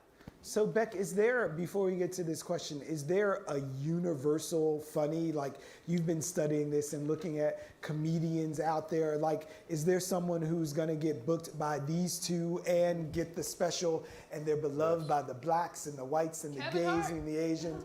So what's the sauce? Like how did Kevin Hart go from making $25 with you to Madison Square Garden? Some comedians, so in New York, you have urban comedy rooms and you have mainstream. What it means to me is that most of the urban comedy rooms are in African American Latino communities. So urban is and still they take, code for black. They're not professional clubs. Right. They are bars or whatever kind of place that they can find, and they do Repurposed. comedy once a week. Yeah. Right. So the comedy urban room. Yeah, it's a comedy room. Yeah. So these kinds of comedians, they grow up differently in comedy because it's a distractive room. So when you work in a distractive room, you got a lot of things that are at play. So the comedians learn how to snap more as opposed to doing material. Like when you go to a Caroline's, you can actually do jokes because it's set up that way. Right. So the urban comic, if he gets urbanized, he does all jokes only related to his community. Right. So if he goes somewhere else, it's not going to be relative to the audience. So I always tell the comedians, listen, think of universal stuff that we all go through. Yeah. We all got to take a shit. We all got Well, kids. that's not the best. Jack and I are now the only two who have not cursed on the back. Yeah. My shit joke works everywhere. Give us your shit joke, right? But my Jamaican joke may not work in certain places. But also, you know, you're right. I mean, but I would go anywhere. I was like a warrior. And it's so important to go to those clubs and go to the traditional clubs and go to the all theaters go. and handle That's the- what makes a good Yes, comic. I I agree. went everywhere. I went to 100%. lunchrooms in And then when you have Alabama. a- It was yeah. horrible. And then when you have sometimes you have a set that can work in different rooms, and Right. it's fine. I went to Australia, didn't change anything, you know. So it just depends on the rooms. But I bristle a little bit at the term urban versus mainstream, and I know exactly what it means, but I just feel like we are trained that mainstream are the white rooms. And I know that black people are the mainstream. We are the purveyors of culture. Everything we do is mainstream. Say so that. I also think there needs to be a reframing Right. about it. This is not on you. This is I just what agree. we're in. You know what I mean? And We can mainstream. we Linden, also add that's in the mainstream. LGBTQ or STUVWXY? Thank you, all the BLT. Thank you. We have a question. Good evening. Thanks for this amazing panel, this very entertaining and engaging discussion. I have so many thoughts, but in the name of brevity, I'll keep it brief. Earlier, you had mentioned about how certain groups didn't have agency to speak out before. I respectfully disagree. We've always had a voice, and that voice is with our time and with our wallet. Like you mentioned Shane Gayless at the beginning of this discussion. There's no law on the books that says we have to go see him at a comedy club or watch him on Saturday Night Live. And that leads to my question of, like, you know, how, like, oh God, now I done lost my train of thought. Okay, but basically my question is, like, you know, basically in terms of cancel culture, like, first off, what does that mean? Who sets the parameters for canceling, and how would you go about doing that? Like Dave Chappelle, I saw his recent special about the alphabet people. I thought it was hilarious. I did too. Now, So the thing is, I'm fully aware that Yeah. his kind of comedy is not for everyone. Yeah. Neither is Anthony Jeselnik, Yeah. whom I think is even more, you know, out there than Right. Chappelle. But my question is, when it comes to canceling, like, you know, what does that mean? Like, who determines cancellation? Like, you know, I've always wondered about that. Who's cancel culture? If I may, I felt the same exact way, right? I feel like the market should be able to decide, and if people don't want to buy it, then they shouldn't buy it, right? But then I had to sit back and I'm like, well, damn, as somebody that is, I don't like the word minority, but as somebody who is a minority in this country, if we let the market decide, the market is dominated by white, conservative, whatever men. So we can't let them decide because they've been decided. Yeah. They've been deciding. So at a certain point, there has to be a part where even though you may not have the numbers or the buying power, your voice needs to matter as much, because if not, people still be doing blackface. You know what I mean? Well, if the market was we- deciding, people would still be minstrelling because people decide to support those people. Beck actually has a very insightful passage about how minstrelsy won't die.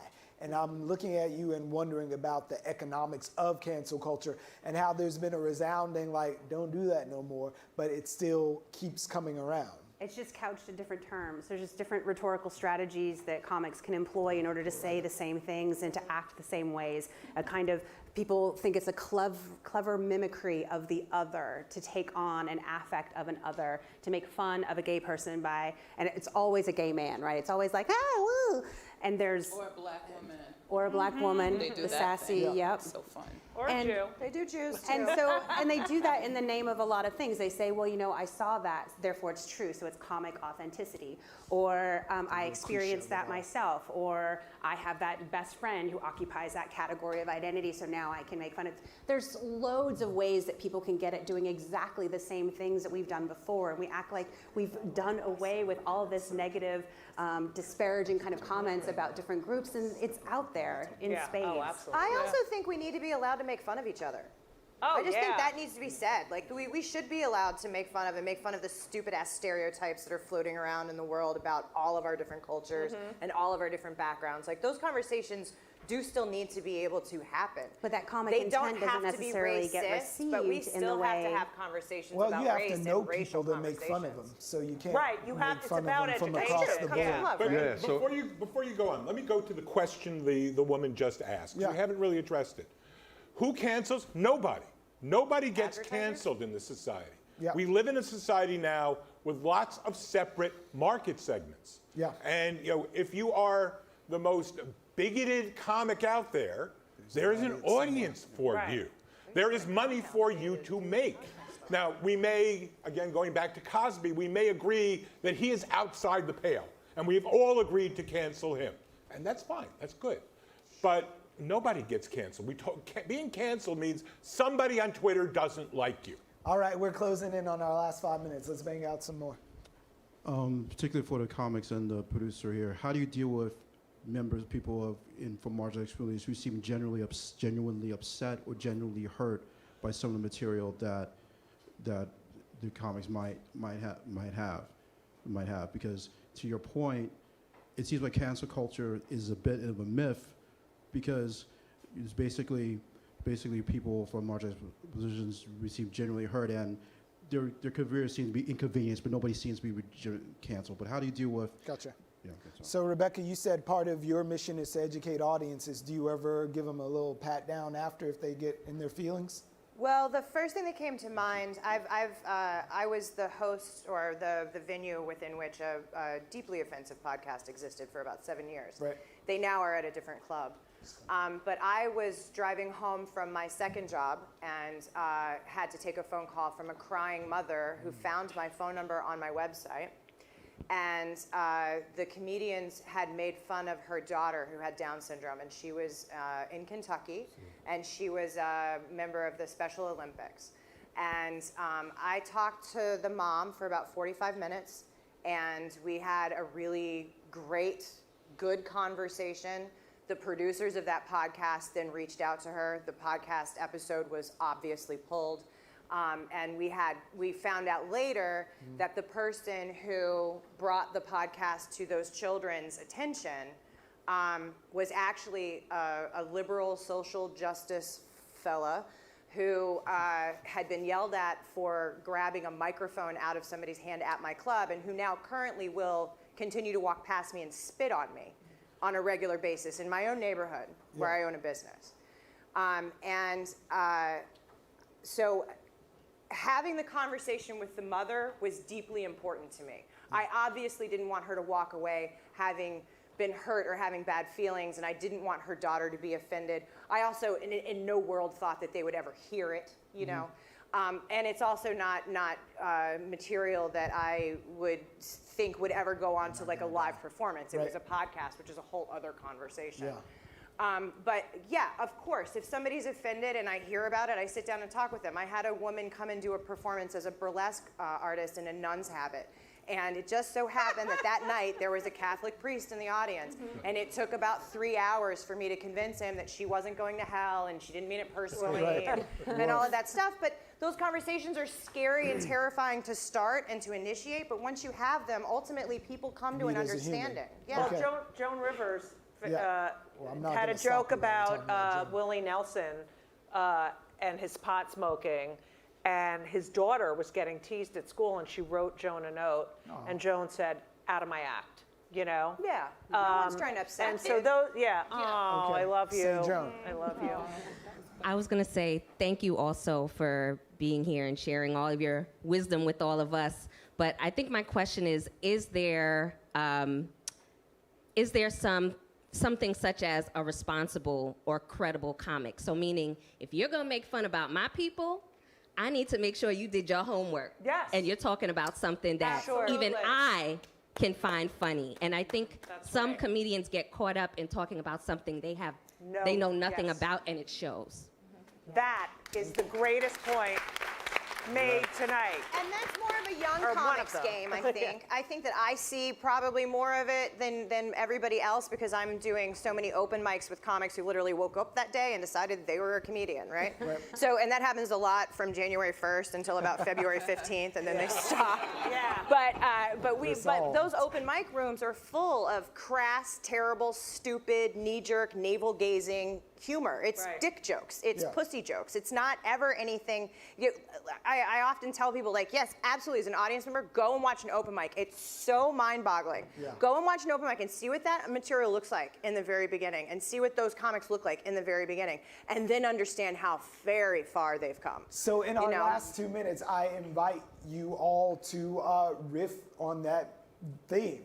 If there is something that you see as closing the gap or getting people to communicate and see each other, where we can make fun of each other because we recognize the humanity that we share.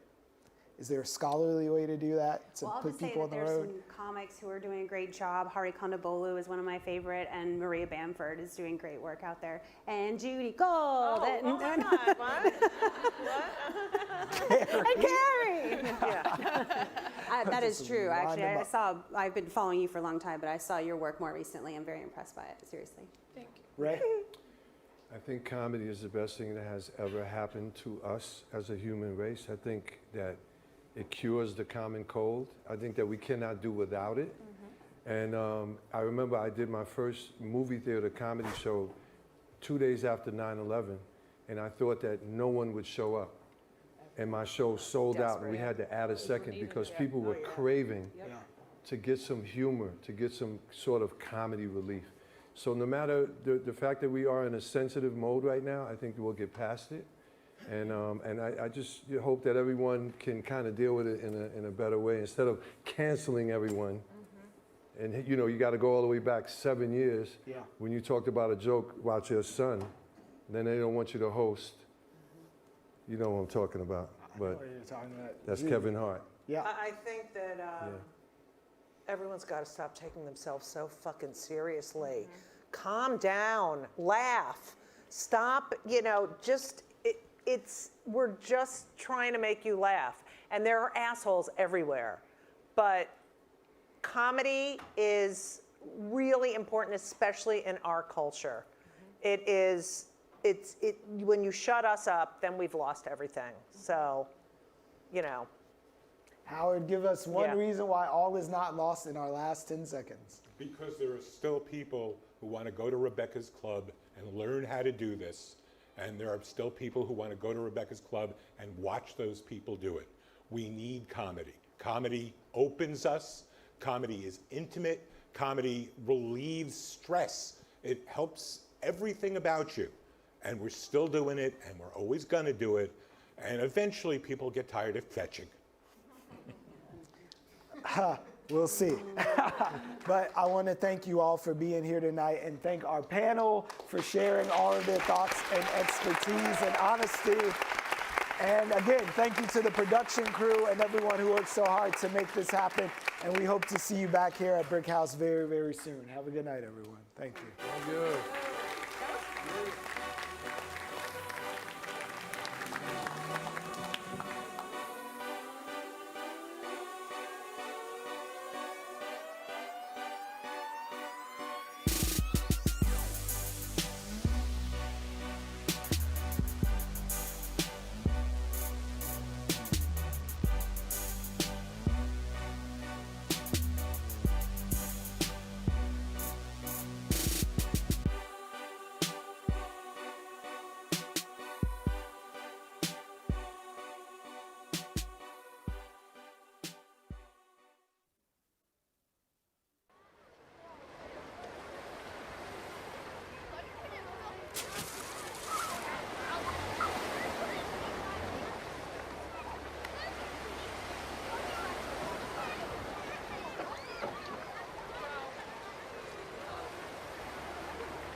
for a blink moment in time. People are aware of what they're feeling every day. If you're going to restore and sustain a democracy, there must be an informed and engaged citizen. I spent 2 years in immigration detention. You know how much they spent to feed me for one whole day? How much? 75 cents. Immigrants as a whole, migration as a whole, is associated with lower rates of crime. Immigrants make our communities safer. What causes climate change, the selling and burning of fossil fuels, benefits most the power elite. And so they have a disincentive to address it, and they have an incentive to deny it. They're not going to funnel more money into our schools. They're not going to do it unless they have to, right? And the way they have to is by our participation, our organization, us taking accountability for our actions.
Hi, I'm Angela Renee, the host of I Love BK, and I'm so excited today because I am talking with Shirley Jones of the legendary R&B group, the Jones Girls. Welcome to I Love BK, Miss Shirley Jones.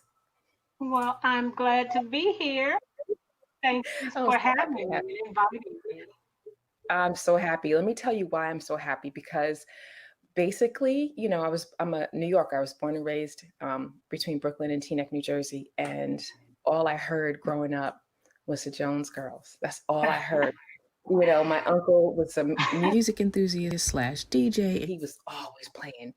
Oh, so I'm just in love with the whole sound. So You're welcome.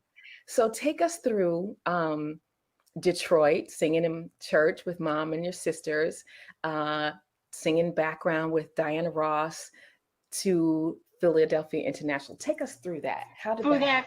Okay, let's do a speed version because it takes a long time. But we grew up.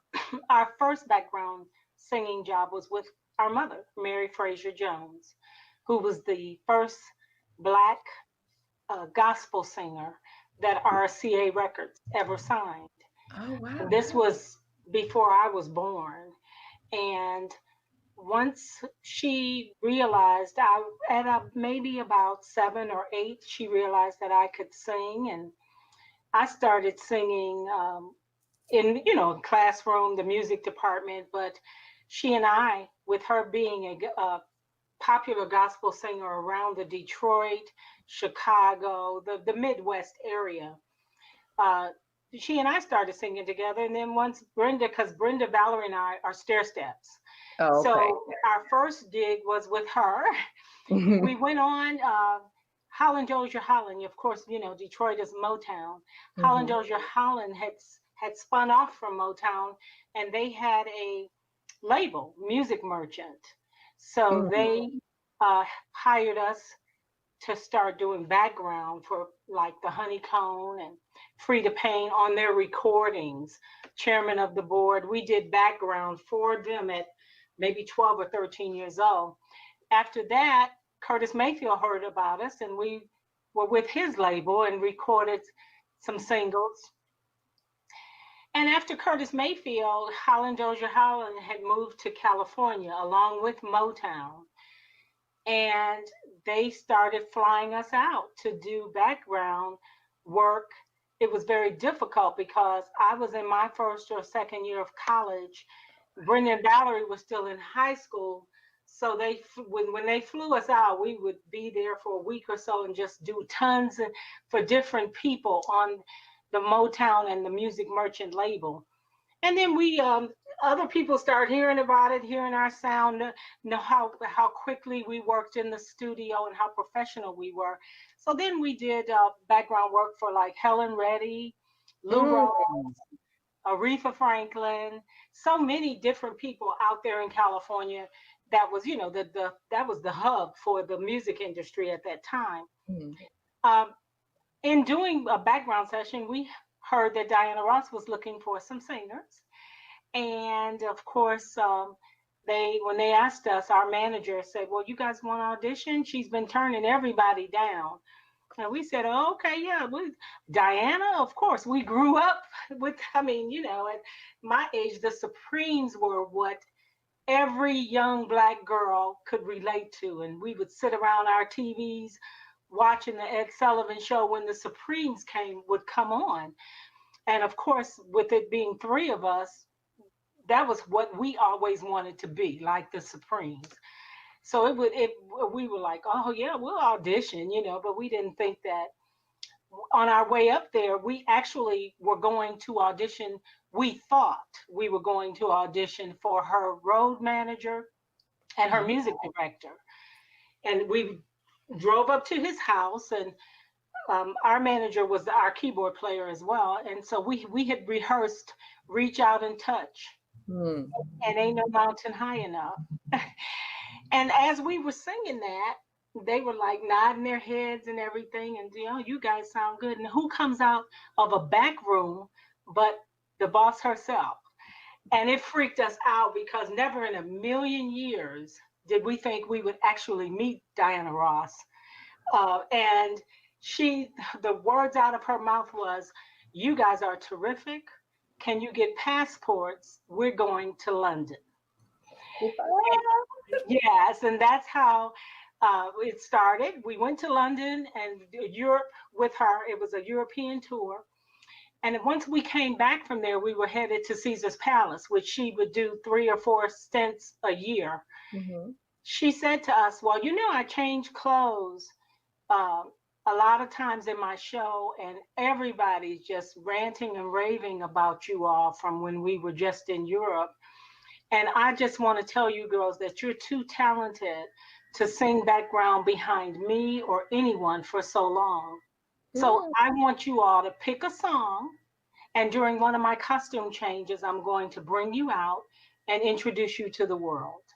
And that's exactly what happened. Oh, wow. That is amazing. That is amazing. And then Gamble and Huff happened to be in the audience in Philadelphia when she did that. And so they came backstage and they said, you guys are terrific. Can you, are you signed with anybody? And we like, no. And we're like, oh my God, because you know, at the time, Philly International was the OJs, Teddy Pendergrass, Lou Rawls, Billy Paul. We were like, oh my God, we're getting ready to sign with the baddest label out there, you know. And that's how it all happened. So let's talk about Philly sounds, because you're right. You said Lou Rawls and Teddy Pendergrass. OJs, OJs, yeah. and then there was Bunny Sigler. Dan, what's his name? The one that wrote Nights Over Egypt. Dexter Wansell. That everybody sampled in hip hop. McFadden and Whitehead, all those people, and Cynthia Biggs. Talk about how did that feel being a part of that legacy? It was absolutely amazing. And like I just told Kenny, I just did a interview with him uh, after, not seeing him or anything in 15, 20 years. Uh, that was one of the best, if not the best, experiences musically in my life, being with them. Awesome. So let's talk about the songs, because there's so many. There's so many. Yes. Yeah, there's so many. I've been listening to it all day, just getting into vibe with you. But there's so many. There's a sassy, I just love that man. We saw your sass come out with that. There's Nights Over Egypt. There's Who Can I Run To? There's so many. Is there a favorite that you have? And if so, why? I do have a favorite. It is Who Can I Run To?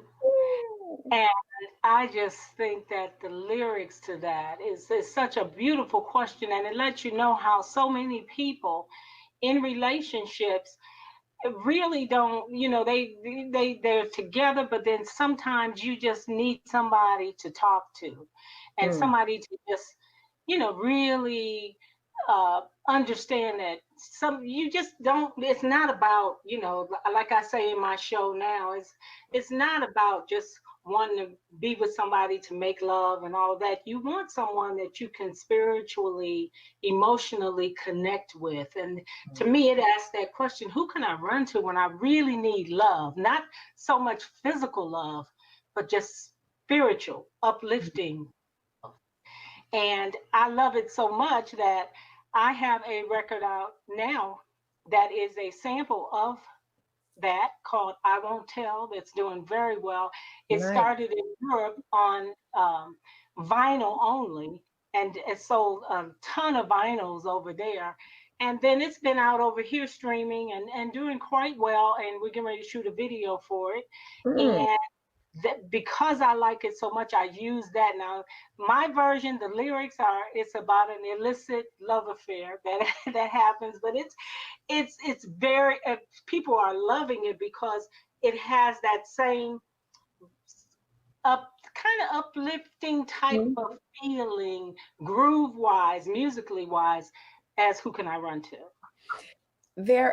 So let me ask you a question. I just love that man. You guys seem so young when that song was performed. Were you guys?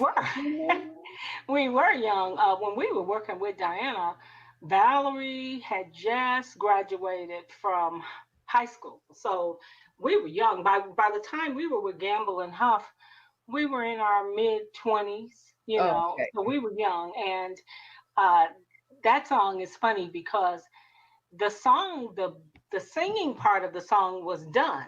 It was completed. But Gamble just kept saying, something else needs to be there to make it a hit.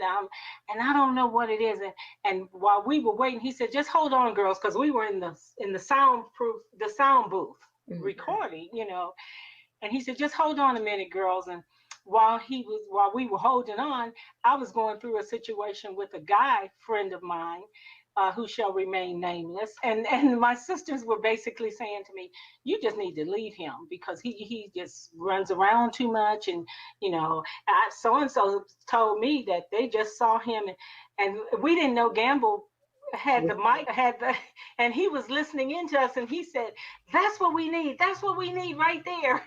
And that's how the talking part came in, because I was actually going through a situation and they were telling me off about it too. Oh my goodness. Oh my goodness. I love that story. So Who Can I Run To? And I want to say Nights Over Egypt both were covered by other artists. How do you feel about that those songs were covered almost 20 years later, 95 and 99? Yeah, well, Who Can I Run To? That the Escape, when they redid it, we were actually happy because it brought a new attention and a new group of listeners to the Jones Girls, because in 1995 they were doing a lot of things at radio.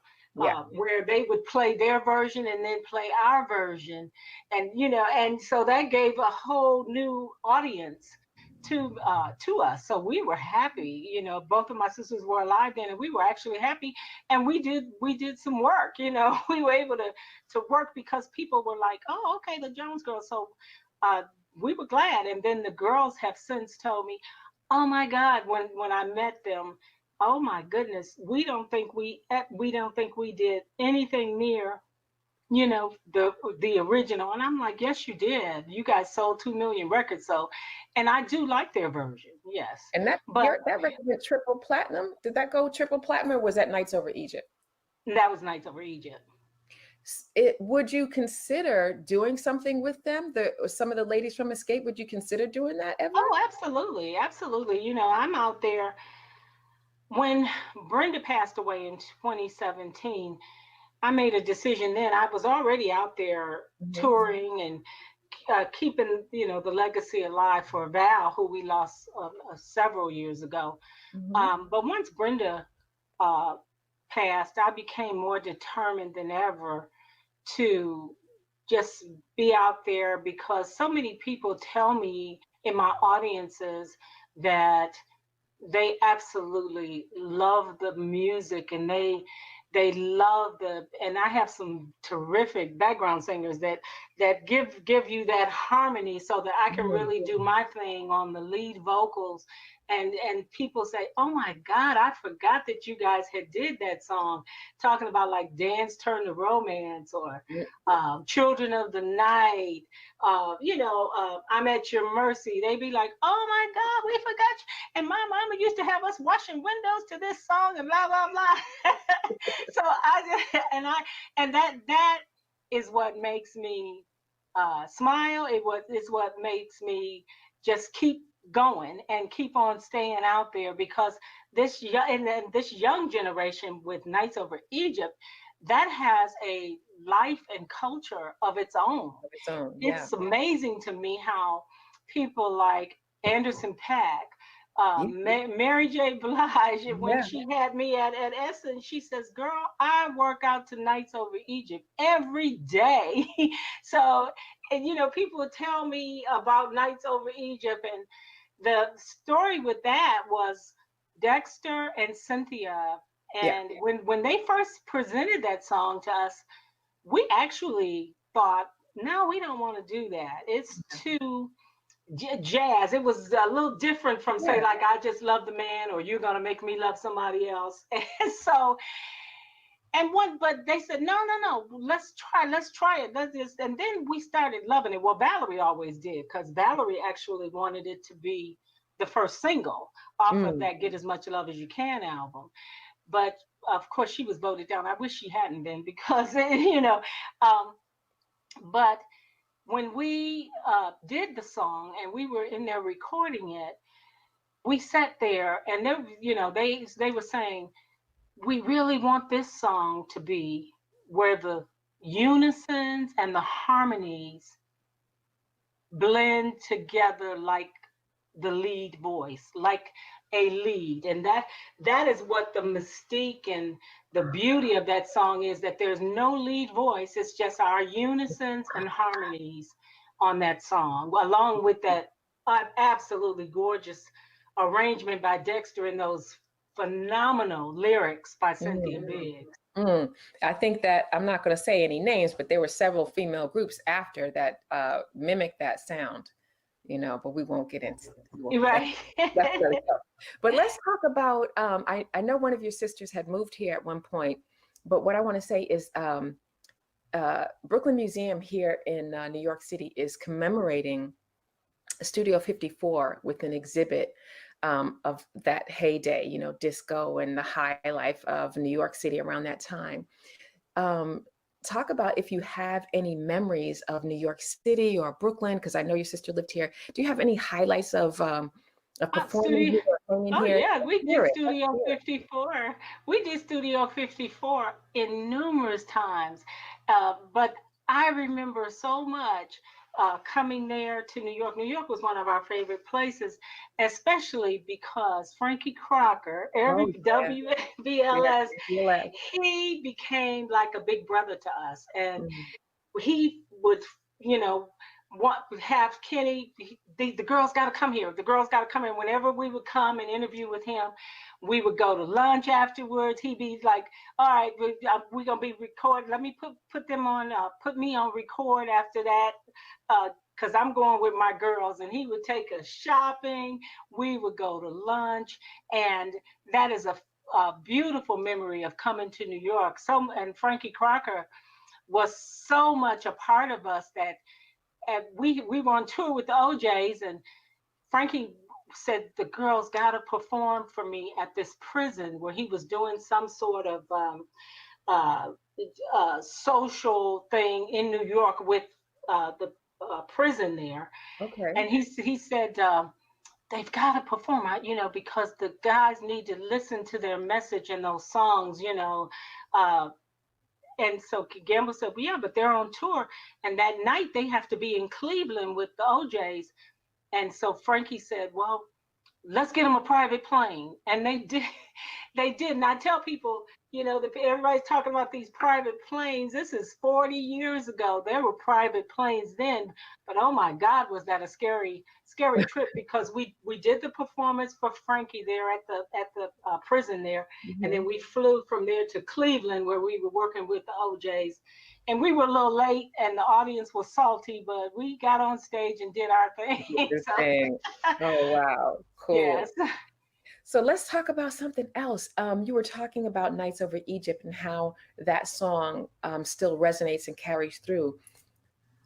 We're in this unusual state of a pandemic now, but because of that, we've had DJ sets and tributes on Instagram and social media. Yes. And I checked on Spotify, you have over 200,000 plays a month for the Jones Girls.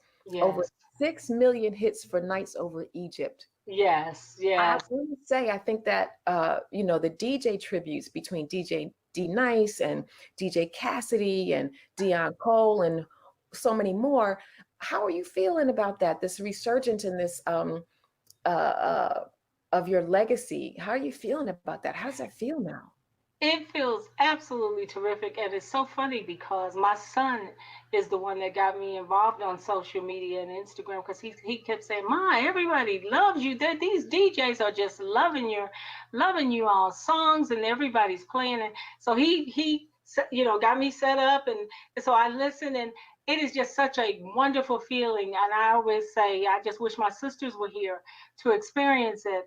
And, with the upcoming episode of the Jones Girl story for Unsung, it is going to probably be even more fans then, because we've just completed it, and they're in the editing phase now. So I'm looking forward to that, and looking forward to hopefully get back out there. I mean, if everybody gets out there and vote, and we can get this pandemic, which should have been obliterated months ago, and I just pray that we can, and I believe that we will, and I trust, because I was just loving telling people the story of the Jones Girls through song, and I weave our entire story through my show. And it's all about love and, just making people smile. And that's what I tell my audiences. I said that my purpose now, with my sisters not being able to be up here with me, is to continue that same legacy of beautiful music, the best of me that I can give, and to just relate to all of you that, hey, it's all about love. And it's all about the fact that there really are no differences. If you look at somebody from your heart, you don't see color, you don't see gender, race, none of it. All of that stuff is erased when you really realize that we have so much more in common than we have in our differences, because there really are none. You know what that makes me think of is your song "Peace with Woman." Is that Peace right? with Woman, yes. That the pandemic and everything that we're going through and the divisiveness that we're having, in our country, I think like now, of course, that song was written, I don't know how many years ago, but it's I'm 40. I didn't want to say, Yeah. but you know, and I really feel like that's so appropriate now because, of course, in 2016, you know, we didn't come behind Hillary Clinton, you know, and all that. But more than that, you know, I just really feel like that song is appropriate now because we are what carries, you know, humanity, women. We are, and it's amazing how we're just getting the differences that have been shown even in this pandemic. I mean, women are being affected more than anyone because most households are run by women, and that's why I say it is so important for us to vote. There's a song that Cynthia Biggs and I did, and it's a video. I'm going to send it to you. We did a video on it, and it's up. It's been submitted for consideration for a Grammy. Both the video and the song. I'll send it to you once we're done, as well as my single. I'll send that to you. But that song is called "There Are No Differences," and to me, Cynthia Biggs is like the most underrated writer. You know, she not only wrote Nights Over Egypt, but she wrote Love TKO. She wrote If Only You Knew by Patti LaBelle. She wrote Living All Alone, Phyllis Hyman. I mean, she and Dexter have written so many. We're a Melody for Us. So many beautiful songs. And this song, I really hope right now, that like At Peace with Woman, it's a song that the world needs to hear. And we did a video mainly because of the pandemic. So quite a few people have been playing it on their different intros to their podcasts or whatever. So because it's about coming together. I was just listening to Joe Biden's speech before we came on. And my God, it was just, I mean, we haven't heard anything like that since the Obamas. I am going to really take that, you know, to heed that you're using your platform to make sure we continue to command our right to vote. I mean, people died for it. That's right. I'm so glad that you came on to chat with you. It's been my pleasure. I'm Shirley Jones, and I love BK. No differences between you and me.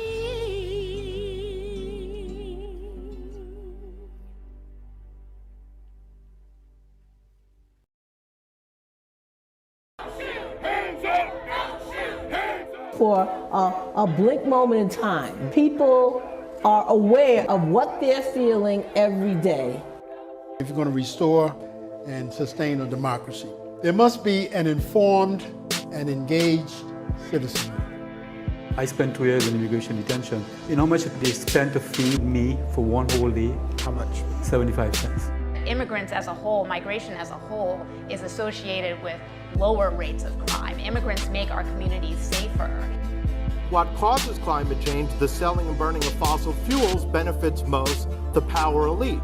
And so they have a disincentive to address it, and they have an incentive to deny it. They're not going to funnel more money into our schools. They're not going to do it unless they have to, right? And the way they have to is by our participation, our organization, us taking accountability for our actions.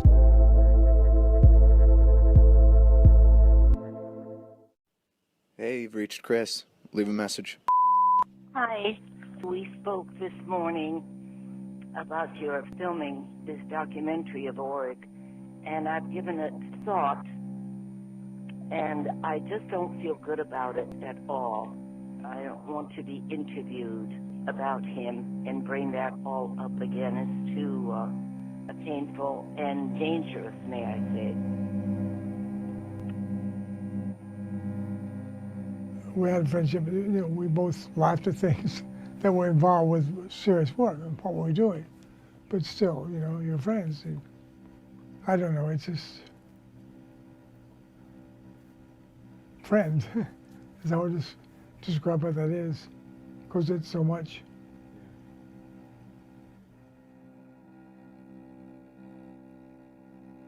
A woman who called herself Mary Magdalene called someone, the Department of Health, or maybe she made more than one call, but she called and said, my name is Mary Magdalene, and I'd like to report a dead body.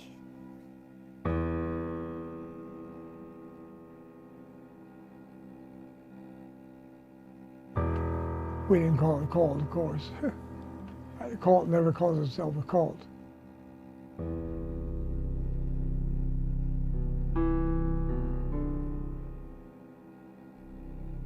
I'm a farm boy. Well, I used to be.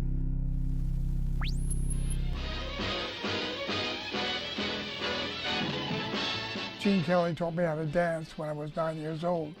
I used to go to movies of Gene Kelly's, see him 2 or 3 times and take notes and practice on my own. So that's what I wanted to do, showbiz.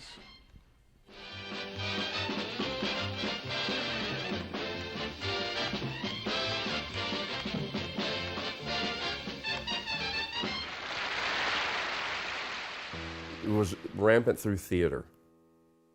On a much broader scale, I find that the people in theater are much more curious and open to new things. So that's where it happened, and it was just word of mouth. You know, one person talks to one person, it just spreads.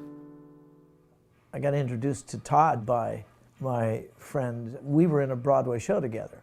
When it became talked about astrological charts, I said, oh, $50 at that time was $50. It still is, but I thought, okay, that's an okay investment. And that's how it all started for me with Auric Bobar. The charts were like 10 pages long, single space. He got it right on the nose for a lot of people. The gist of the chart was that I've chosen a life of physicality. I grew up in Alabama, my father was a football coach, and then I announced that I wanted to be a ballet dancer. Danced with New York City Ballet and Twyla Tharp and Harkness. And now here I am, 67, and I'm still competing in powerlifting. So I still have had a very physical life. When people went to Auric requesting a chart, if he thought that they were good candidates, he would suggest that they do the meditation which he called the work. The first work was for 9 months. Once a day, try to do it at the same time each day. You sit down and you visualize a circle with a dot in the center. Either black on white or white on black, whichever you want. For 5 minutes, you try to keep that, only that in your head. And then the next 5 minutes, you do the next symbol, which was like a crossroads. The last one was equilateral triangle, same thing. The idea was to take everything else out of your brain except that symbol. And after the first meditation, if you'd done well enough, you got a next meditation. And the next meditation was different for each person. But at the time, the overall philosophy was that you're part of a bigger system and that your life on Earth was one incarnation. And there are many incarnations that happen. The analogy was a cup with a larger vessel. And you pick the life that you're going to be born into. I met him in person the first time. I was going to stay 2 weeks with him. God, I didn't know what I was looking for. I was this little tiny, beautiful picturesque station in Italy. Finally somebody appeared, and it was him. Had this bright red hair. Ooh. I didn't know anything about his past or anything else. I just knew this person.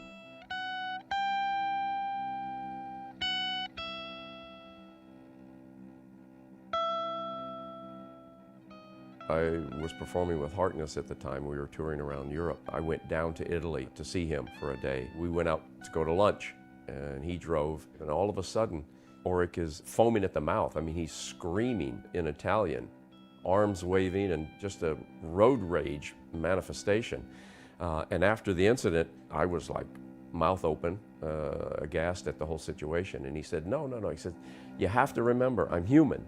I'm just a vehicle for this message.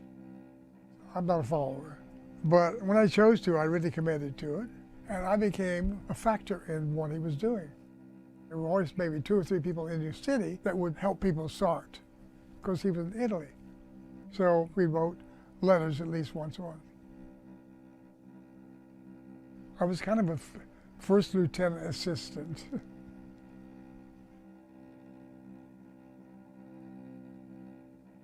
I kept my word. Now I'm going. Oh, you can't go, mister. I won't let you go. But I've got to. Do you think I can stay here forever? There ain't no place for you to go, except back where you came from. I'll never go back where I came from. He told me so many times he could never come because the energy here was so intense and so awful it would kill him. And this one time, I didn't hear from him for quite a while. He said he went into a coma. Well, he hated hospitals, hated drugs, hated all that. I think it really freaked him out a bit. The next time I hear from him, he said he's coming to New York to live, which was shocking. You know, like anybody else who had had their chart done by Ulrich Bovar, you go, I'd like to meet him. When he walked in the door from the airport, I didn't recognize him. First of all, he had almost a whole bunch of weight, down to really thin, just looked smaller in every way. His hair was white. It was a big change from red. He told me what he was going to do and what he was going to say and all that sort of thing. I was trying to wrap my head around it. But he told me then that he wanted me to keep notebooks, keep a journal about all this. April 12, 1975. Many disciples and students began a self-imposed period of purification as recommended by Ulrich. These things include a special diet, no alcohol or drugs, and a vow of celibacy until married. A few celibacy for the rest of their lives.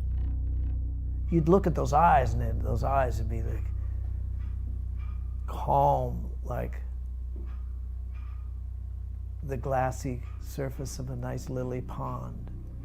Early on, I was at a couple of parties in New York with him, and every time he moved, like people just, it was like a magnet, like this, like this. So there were these little things along the way that kind of pulled you closer and closer. And then when it was announced that he was the second coming, I kind of went, what? You're what? Friday, August 22nd, 1975. Ulrich began to tell me the most inspiring story. He said that he'd been overshadowed by the Christ for 12 years, and from now on, the return of Christ was a reality. Oh, very exciting to think that you're going to be part of something that people have been waiting for, not just Jesus, but anybody. They all said they'd come back again. Nobody has yet. You know. Ulrich, in my estimation, believed that he as the messenger was more important than the message, and started doing some really crazy, goofy stuff, boy. He would go through an exorcism. Put a hand here and a hand back here, right there. Not even a massage. It would almost be like a little circling. And go through this whole kind of ritual kind of chanty thing about getting rid of it, you know, very dramatic. You're looking at somebody who is very, very charismatic and is now saying some pretty strange stuff. And it's almost like a character study. You go, what makes this guy tick? What's going on? September 1st, 1975. Ulrich had predicted that there would be a major earthquake on that day, and that we should leave the city by 3 p.m., that we should wait there, that we should inform those we love of this, even the ones who were not on the work. People had convoys of people going out of town. So there were rehearsals in New York being canceled because people were afraid and didn't want to stay at rehearsal. They just canceled rehearsal. People got in cars, whatever, they got out, wherever they had to go. You're talking about like Broadway shows and... Right. I was organizing people to do whatever. And the last minute, I called him. I was about ready to get out of there. And he said, no, you're coming here. Don't tell anybody. There'll only be a couple of people here. 4:10. We were told time had nothing to do with the message and would hold us in bondage. Said it was a test. It was going to happen another time. Went back to his room, Didn't come out again until the next time it was supposed to happen. And everybody was like full doubt by then. I was in the music room, sitting behind the piano. In the dark, you couldn't even see me. And the others were in the living room, and they were all asleep. And there was a big chandelier over the piano. It was on dim, and he went up there, he looked around, saw the people in there. He went up and hit it to make it start moving, and then ran into the living room saying, like, it's happening, look, it's happening. And I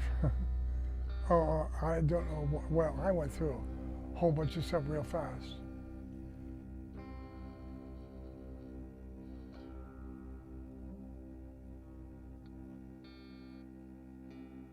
I knew it was going to collapse. I didn't know how. I had no idea how, but I knew it was, the whole thing was going to fall in. Well, first of all, everyone in the building was shocked, of course. And then people who lived on that floor was telling me other stories. No wonder. It was like really cold around that time. And for some reason, the people in the 17H, they had their windows wide open because the wind was whistling through the apartment and under the door into the hallway. They were throwing out dozens of air freshener in the compactor room. You know what that's about, right? I think Oric felt that this was the one. He was going to cure this guy's cancer. They were chanting around him to help him, and he died. So they chant to bring him back to life, which is even better than curing him. Now it became a news item because it was like a health violation. You're not supposed to have a dead body hanging out without reporting it.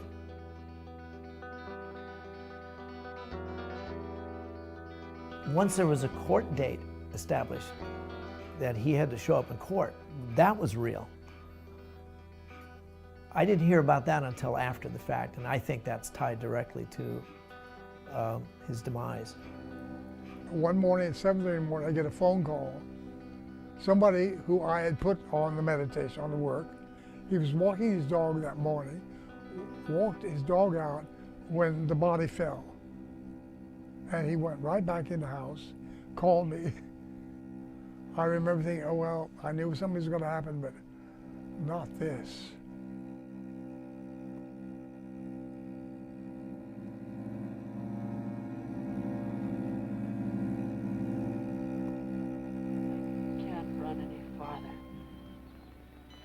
I'm tired.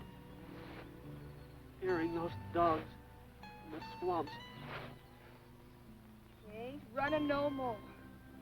There was a period of letdown and even depression, feeling that I really got took. Early on, I saw him as a human being. When the message stayed the same, but his behavior became erratic, I was able to separate from it. I got rid of all my antiques. I got rid of everything, and went back to Midwest because I had no money anyway. I went back home, and I found this group of players. I started telling them this story. I said, "Oh my God, you got to write this down." So I went back to my little office, and about 3 days I was typing away like a madman, and I finished the thing.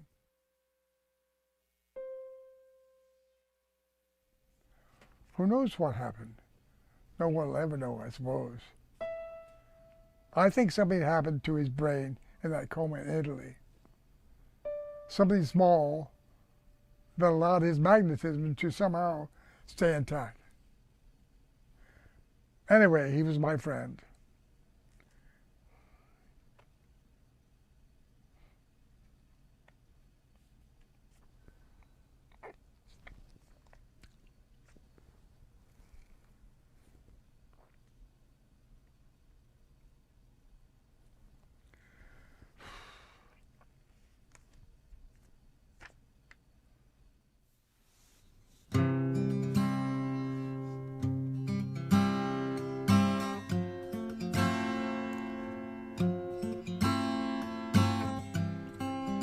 There are many paths in life to Rome, some safe, some too safe, some treacherous, some fatal.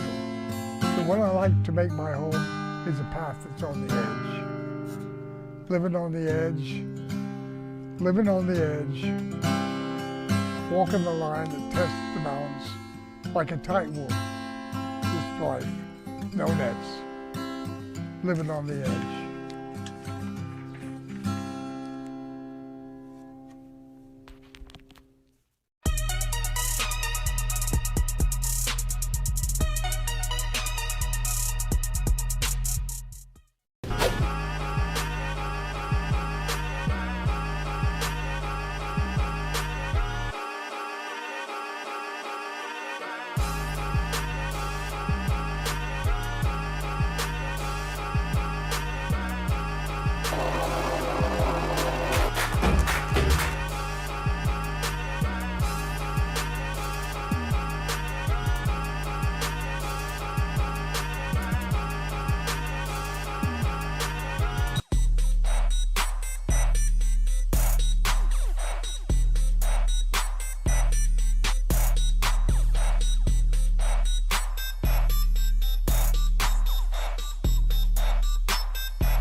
Thank you for being with us today and choosing to spend your time with American Princess and Gotham Whale.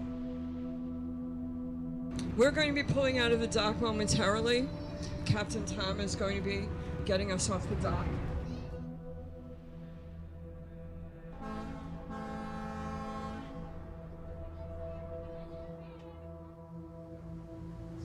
We're going out the inlet this morning, out of Rockaway Inlet, and then out to the Atlantic Ocean in search of the whales and dolphin, and we'll see what we can find.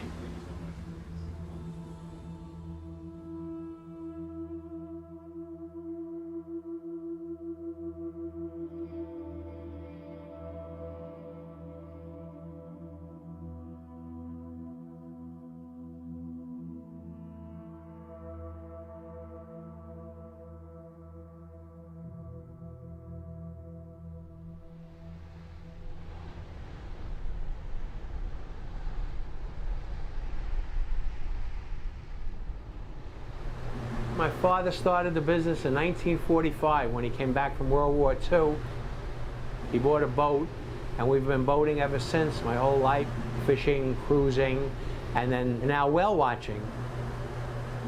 In the early 60s and 70s and right up to the 90s and 2000, there was very few whales. We would see one whale a year. The last 6 or 7 years, the waters have gotten a lot clearer, and there's been a tremendous increase in menhaden. Now, menhaden or bunker is a fish that the whales feed on.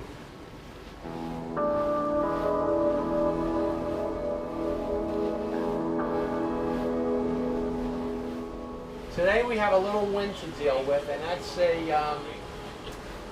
sometimes is a problem. When we get out the inlet and it's too rough to go in the ocean, we have to look up in the bay, and that limits us. That probably limits us 50%.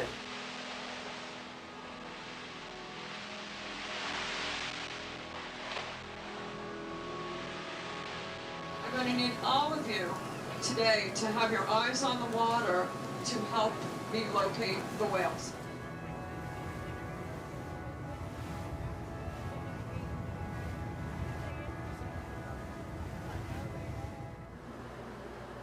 Gotham Whale, we're a nonprofit organization. We do marine education, outreach, and research on humpback whales in the western New York Bight. Paul approached Captain Tom Palladino of the American Princess, told him about what he was hearing. It was corroborating with what Captain Palladino had already heard himself. And so they formed this partnership between the American Princess and Gotham Whale. They are our platform, and we are the research and education arm. We're the only group that is studying them, specifically reporting what we see, where we see it, when we see it, and we're accumulating that information to give an overall picture of where they are, what they're doing, and where they're likely to be in the future.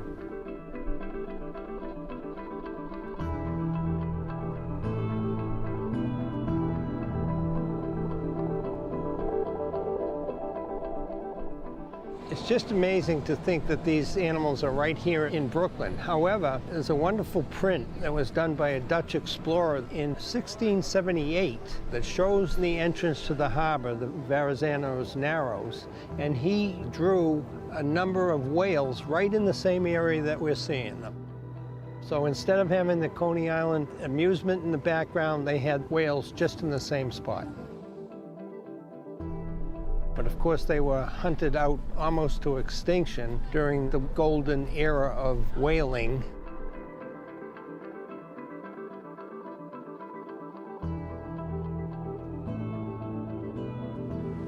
It's been 40 years since the Clean Air and Clean Water Act came into being. So that legislation from the 70s is still bearing fruit today. We need to have people see how beautiful these creatures are and how important it is for us to protect them and the resource they live in.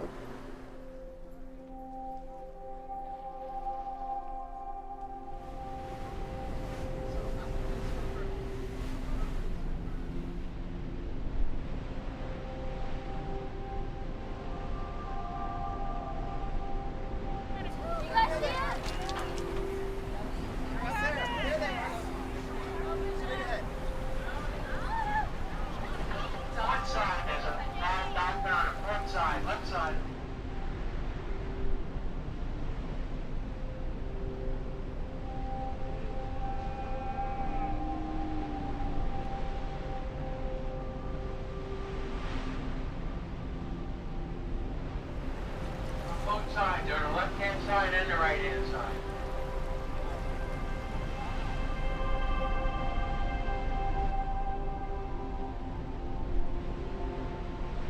Early part of June, we were seeing multiple whales each time that we went out. And then for some reason that we have not identified, the whales went away.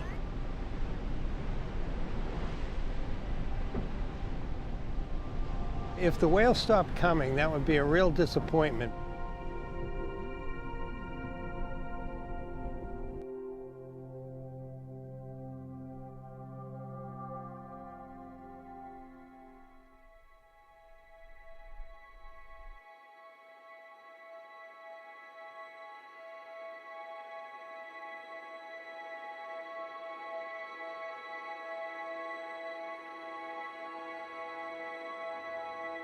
Well, we had one report of a whale in the area yesterday, so we're hoping he'll stay around.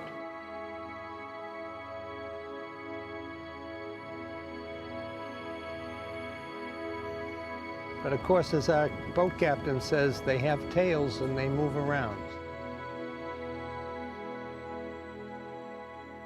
The weather is good, the seas shouldn't be too rough.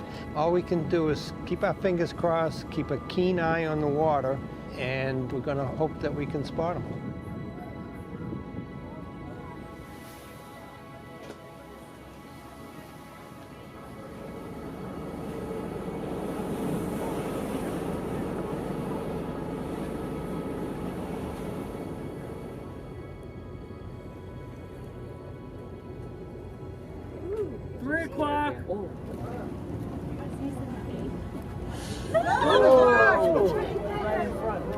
Directly in front of us.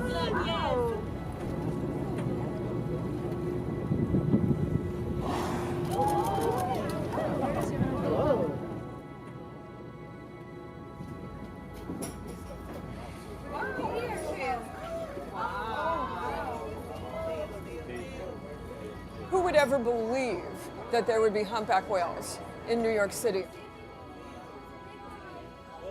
There are so many children that live near the water. They can see the water, but they've never been in or on the water in any way. Nature is imbued with the power to heal.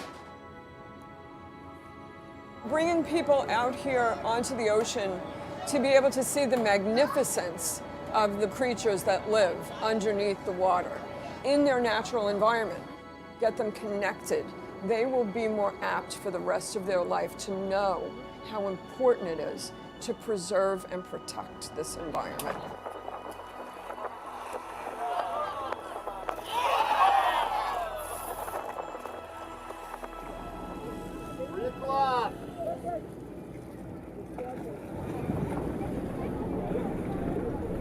money goes.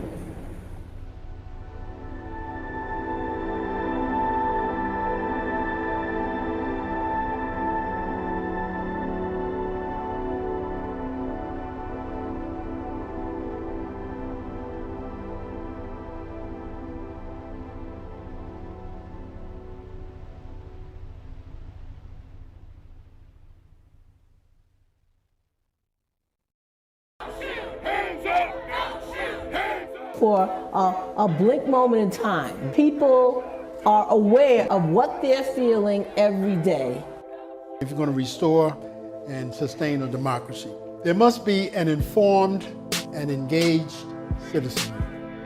I spent 2 years in immigration detention. You know how much they spent to feed me for one whole day? How much? 75 cents.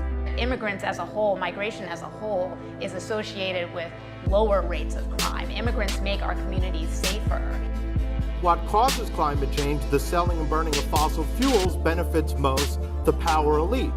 And so they have a disincentive to address it, and they have an incentive to deny it. They're not gonna funnel more money into our schools. They're not gonna do it unless they have to, right? And the way they have to is by our participation, our organization, us taking accountability for our actions. What is a photo? I mean, in terms of like, is it perfect lighting? Is it perfect, does it need to be dark? Does it need to be light?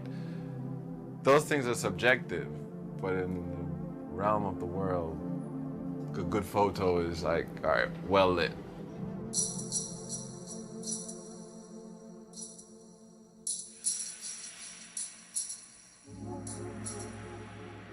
I mean, when I started out photography, I didn't know anything. To be honest, I didn't know which direction I wanted to go. All I needed to know, well, all I knew in the beginning was that let me make sure I kind of study the people or the fellow black photographers, because I had no clue. And so I was just like, but you know, I'm looking around and I don't see anything. And then Mark Baptiste just brought out Beautiful, was just about to come out with Beautiful. But still, back then, I didn't think that I was going to be a photographer.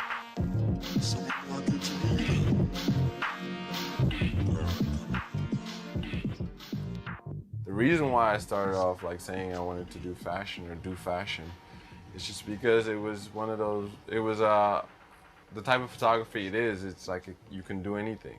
You can shoot anywhere, you can use any kind of light, you can just do whatever you want. The idea of fantasy is like the biggest drug you can give people, because once you give them that fantasy, that escape, that imagination of like, oh, I can place myself in this, which is to them like perfect or whatever it is, then they'll always feed off of that stuff.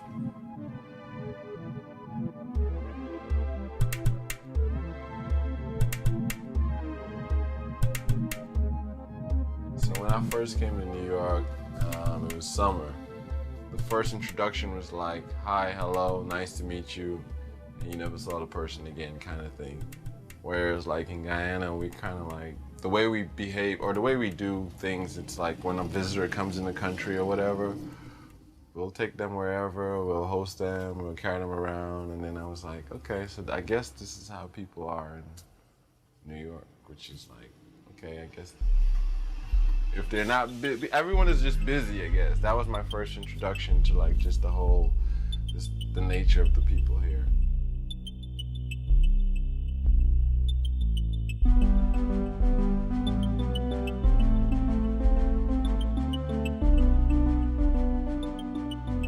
was telling a friend, I just want to go into a stage where now I just want to become extravagant. Extravagance is it's a larger-than-life image, meaning like it has so much contextual values, meaning like in terms of, it's just not limited just to like, let's say, black reference or archetypes. It just references, it just pulls in all these elements, and then you don't know what you're going to create out of it.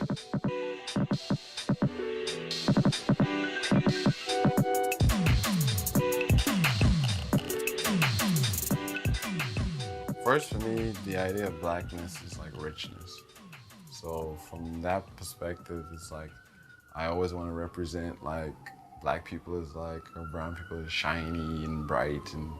But then again, coming back to the idea of skin and representation of the blackness and all those type of things, it's just something that makes me, I guess, giddy and excited when I do it.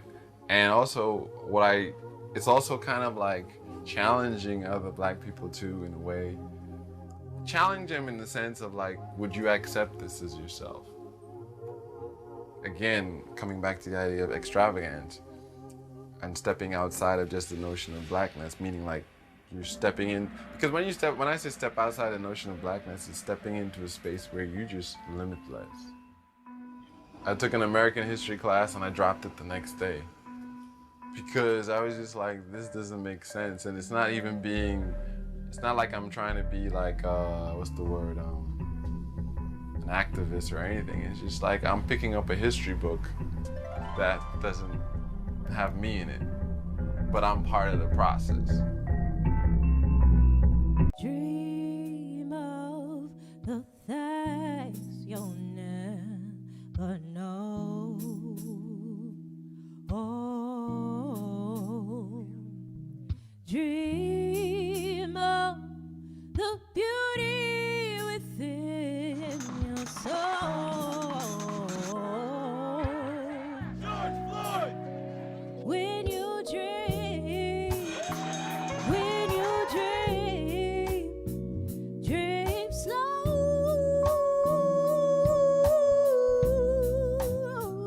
Take the time to let dreams grow.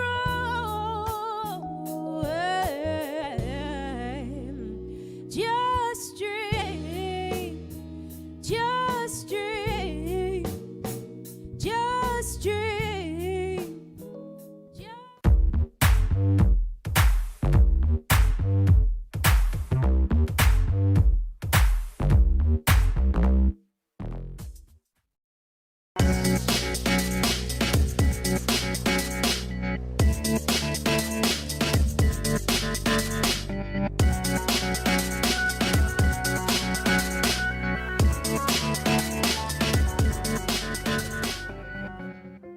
The subject of photography became a big topic in my work, like how people use and share images, why we share images, why we take photographs. And as photography became more and more ubiquitous in the world, it just became such an interesting topic and such an interesting subject to work with.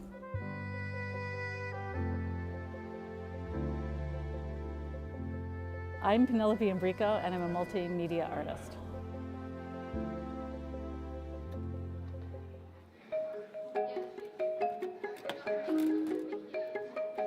There's an aspect of revealing what's inside the black box. There's this term called knolling, the act of like disassembling stuff and then, or bringing together similar types of things and arranging them flat on a table in perpendicular fashion in a designy kind of aesthetic way, and then taking a photograph from the above. And so I thought it would be great to create a knolling table for this exhibition. This entire exhibition is also a kind of evolving e-waste intake center where people can bring stuff that they don't want anymore. They can also bring that stuff and take it apart and take a picture of it. One day I was here and there were a lot of high school students from Brooklyn Tech, and they just got so excited and they all came around the table and started taking things apart. Then they came the next day with their friends. And so it's been really great. And there is something so amazing about when you take something apart little bit by little bit and really understand what the thing that you carry around with and wake up with and go to sleep with is made of physically. I read some facts somewhere, like there's 52 billion tons of e-waste every year and only 10% of it gets recycled. To me, that's just insane. It's amazing to me how much e-waste there is and how little of it gets recycled.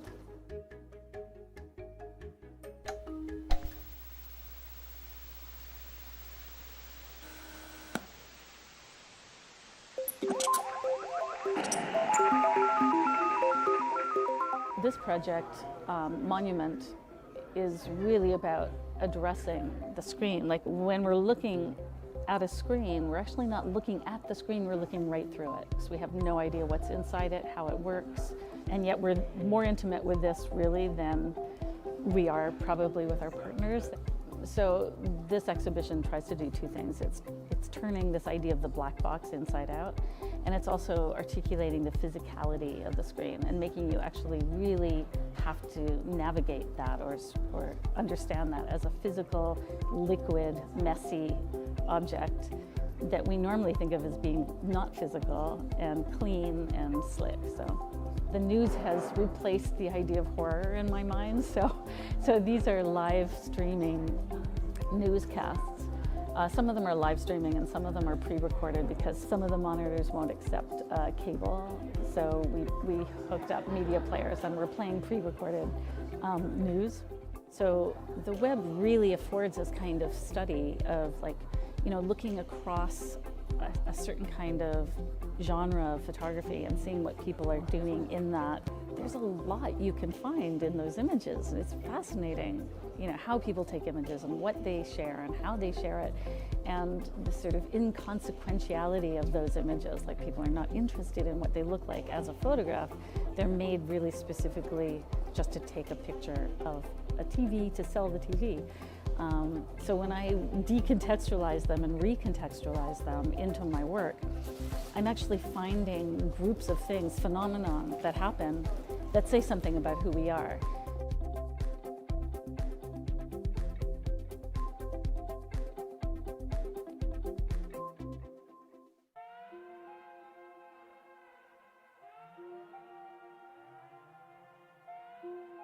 The process of creating art out of found objects, upcycling, repurposing, I've always done that. It's bred out of necessity, really.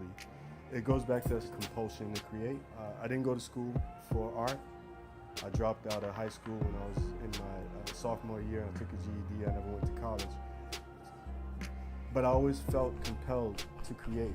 And I also was raised here in Brooklyn in a financially disadvantaged family, so we never had money. So I found things to make, literally in my environment. I'm talking about from the time I was like 5 or 6. So this idea of, like, you know, seeing something and being like, I can make something with that, it's out of necessity. Necessity is the mother of all invention, right? So I've always looked to existing things in my environment and tried to figure out how I can flip them to express what I have this compulsion to express, whatever it is.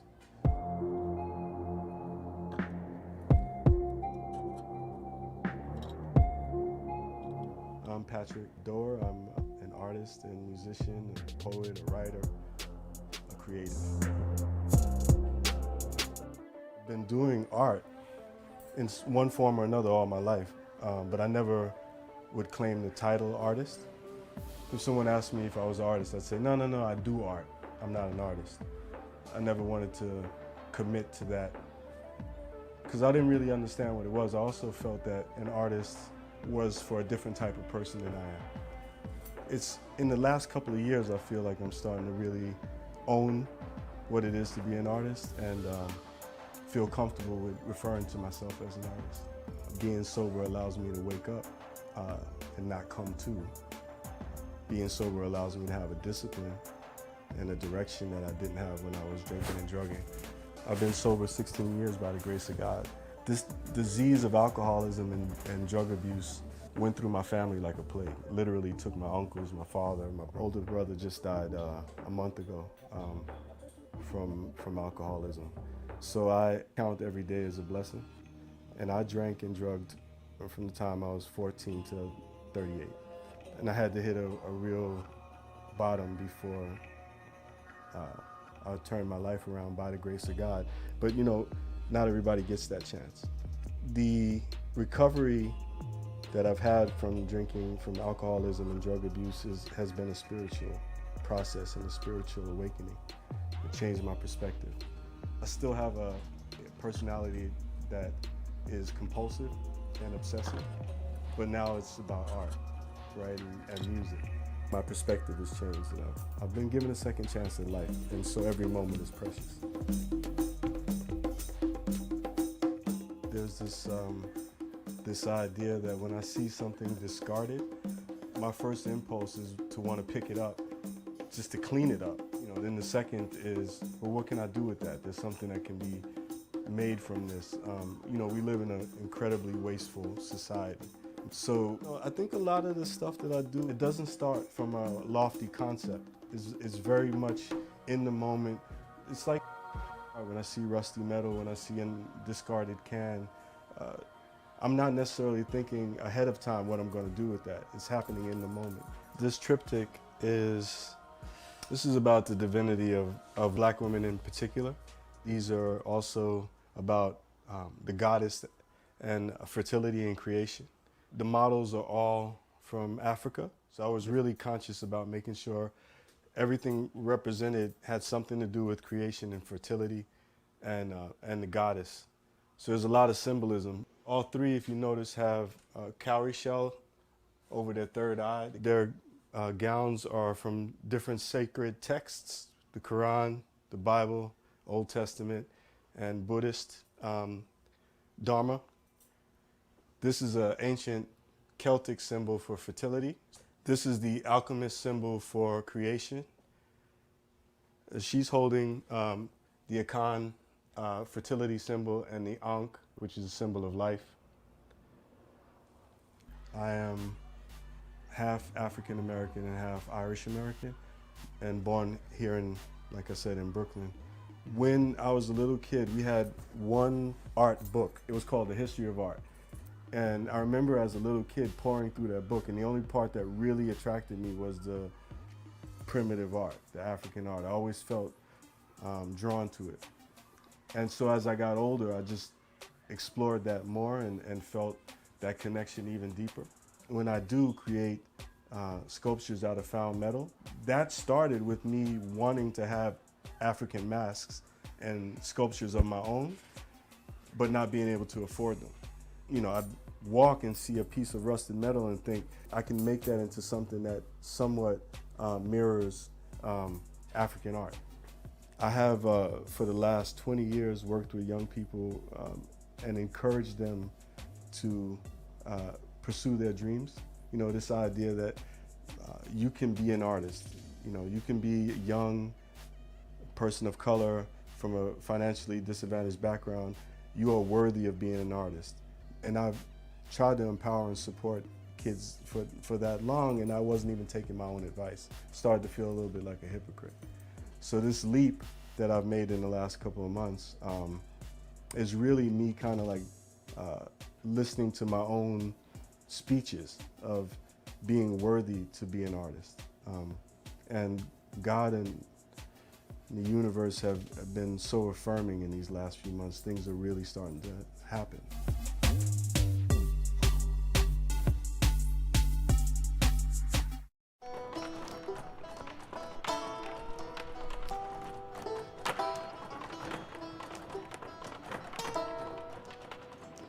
Tap dancing is my way of communication, and it's become my voice, and it's become my expression. My name is Kazu Kumagai. I'm a tap dancer.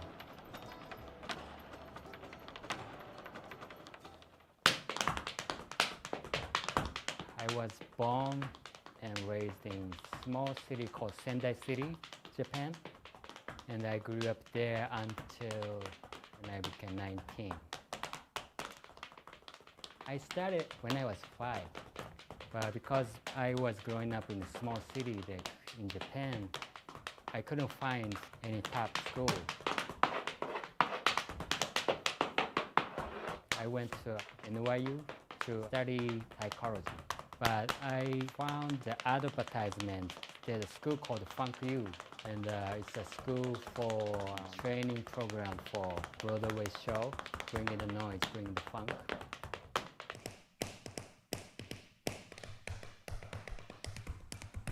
I started training with the great teacher named Ted Levy, and he told me almost everything to be a tap dancer, like musicality and not just about the step, but also history and the culture, and always like there's a masters around there, like Gray Bunny, Buster Brown, Jimmy Slide, and Gregory Hines. That's where I really started learning. Basically, like, I make sound with this. There's a metal and a toe here. With just this 4 sound, basically. You can make music like drums, like this can be like bass sound. It's like snare. This is a higher note, and this is lower notes.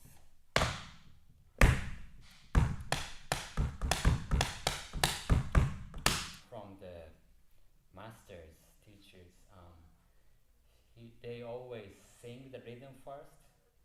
Cidi ba ba di di di ba. Then I can do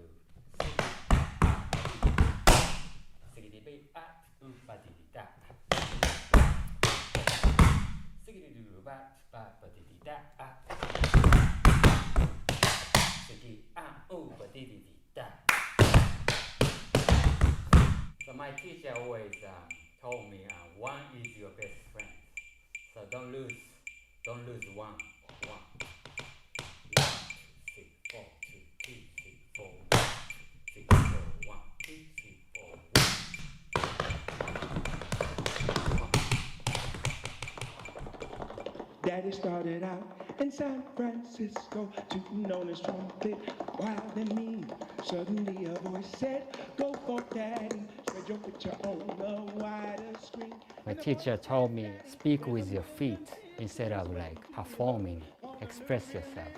It's always related to the jazz music, and it's always like a conversation and a call and response with the musicians.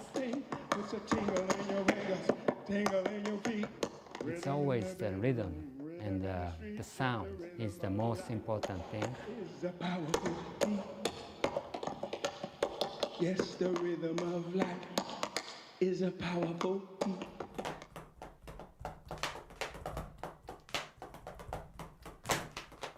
Come writers and critics, prophesize with your pen.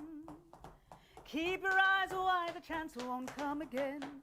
Don't speak too soon, for the wheel's still in spin. There's no telling who that's naming. For the loser now will later be win. For the times there are a-changing. The biggest difference I discovered when I started learning here was the musicality of the dance. Tap dancing is always related to the specifically jazz music, and it's always like a conversation and a call and response with the musicians. It's always the rhythm, and the sound is the most important thing.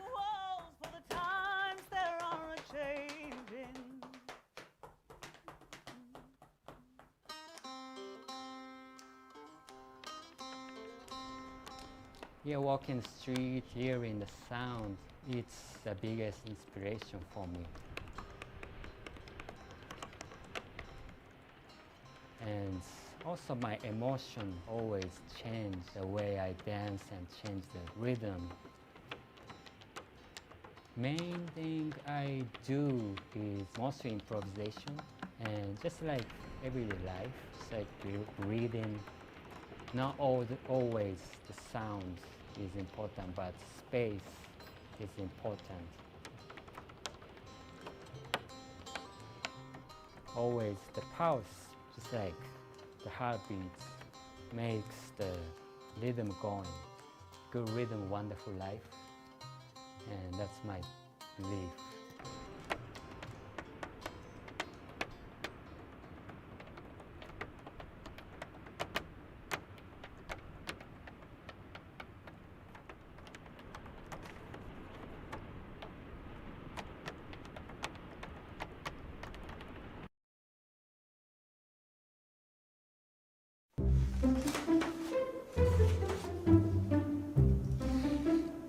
Since I was kids, I always wanted to make some weird dream kind of feelings.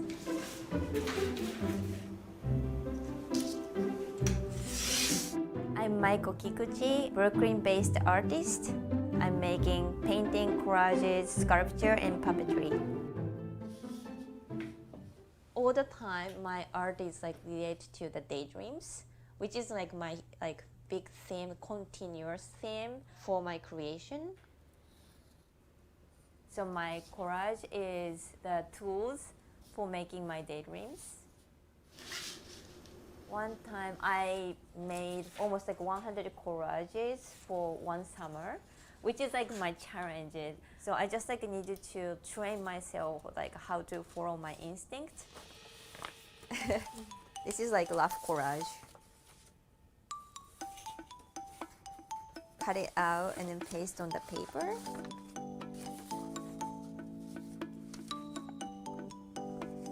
That's a locket. I took one puppetry class, which is led by Theodorus Skipteles, one of the really great puppet artists in New York. After I took her class and like learning about the puppetry, I'm really into the expression about the puppetry. My performance face, this is actually my grandfather's face. It's pretty big.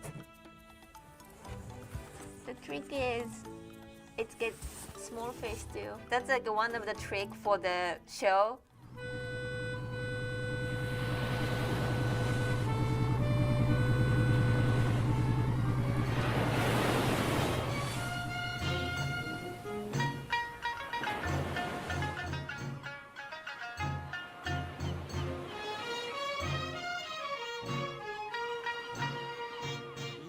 I applied for the puppet lab at Sentence Warehouse in Dumbo.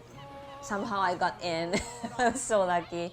And then that was like the first time I make my theater puppetry work in my life. First time I make the object theater, which is called Daydream Anthology. I decided to make something continue from the Daydream Anthology. 7, 8, 9, 10. You got it?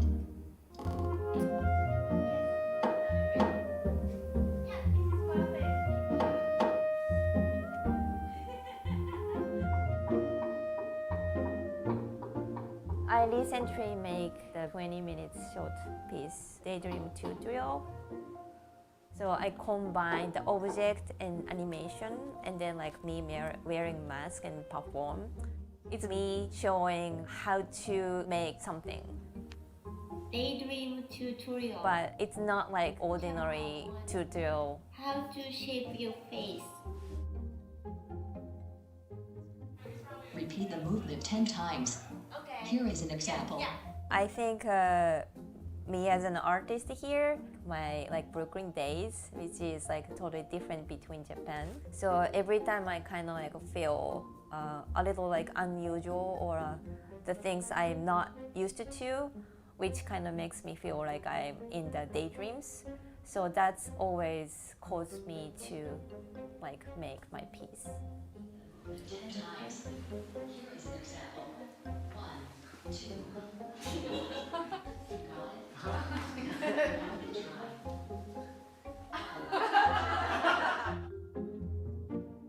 Whenever like I talking about my like artworks, I always like wondering which part I should like begin. I should start to talk about. That's a really hard part, but I really enjoy how I create my artworks.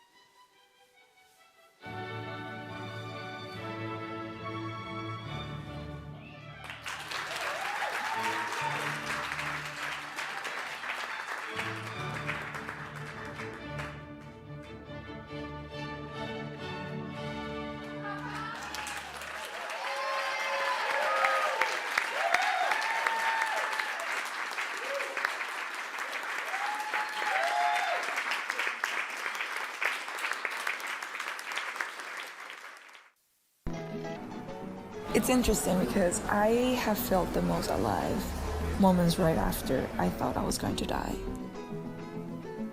I was in a strike and I almost got killed. Literally killed. It was almost normal to somehow witness a criminal act.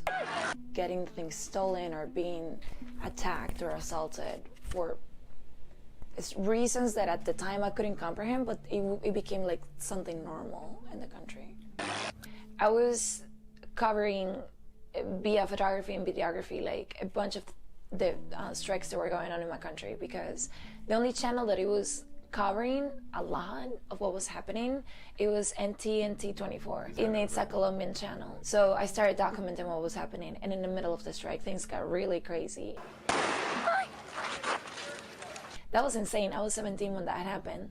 I spent literally like 2 months in my house. Like my parents after that didn't let me go out. After that, I realized that my life was actually in danger.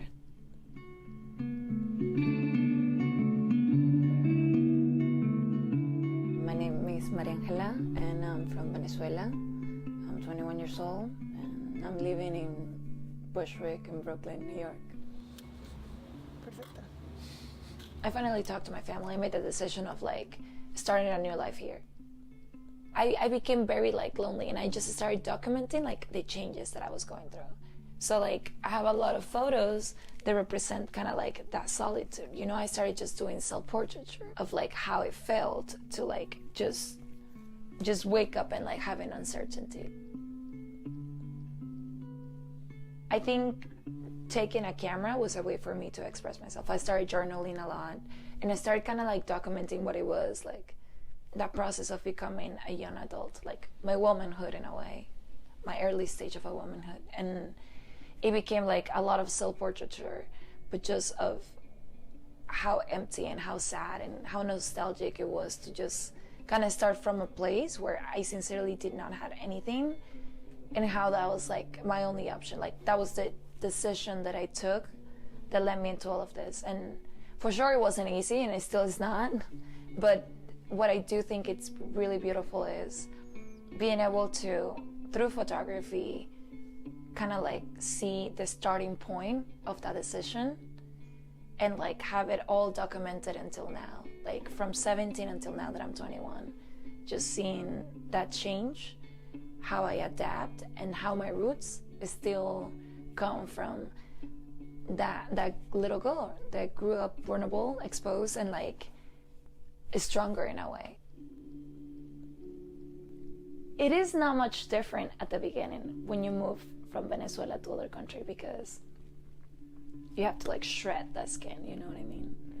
So in the first year and a half, I was like going back and forth like, with people, and I feel like the need of attaching myself in order for me to sincerely be able to adapt to my reality here in the States. It was so sad because I was moving forward with my life, you know. I was like, oh yeah, I'm doing this project, and then my friends over there, they're like,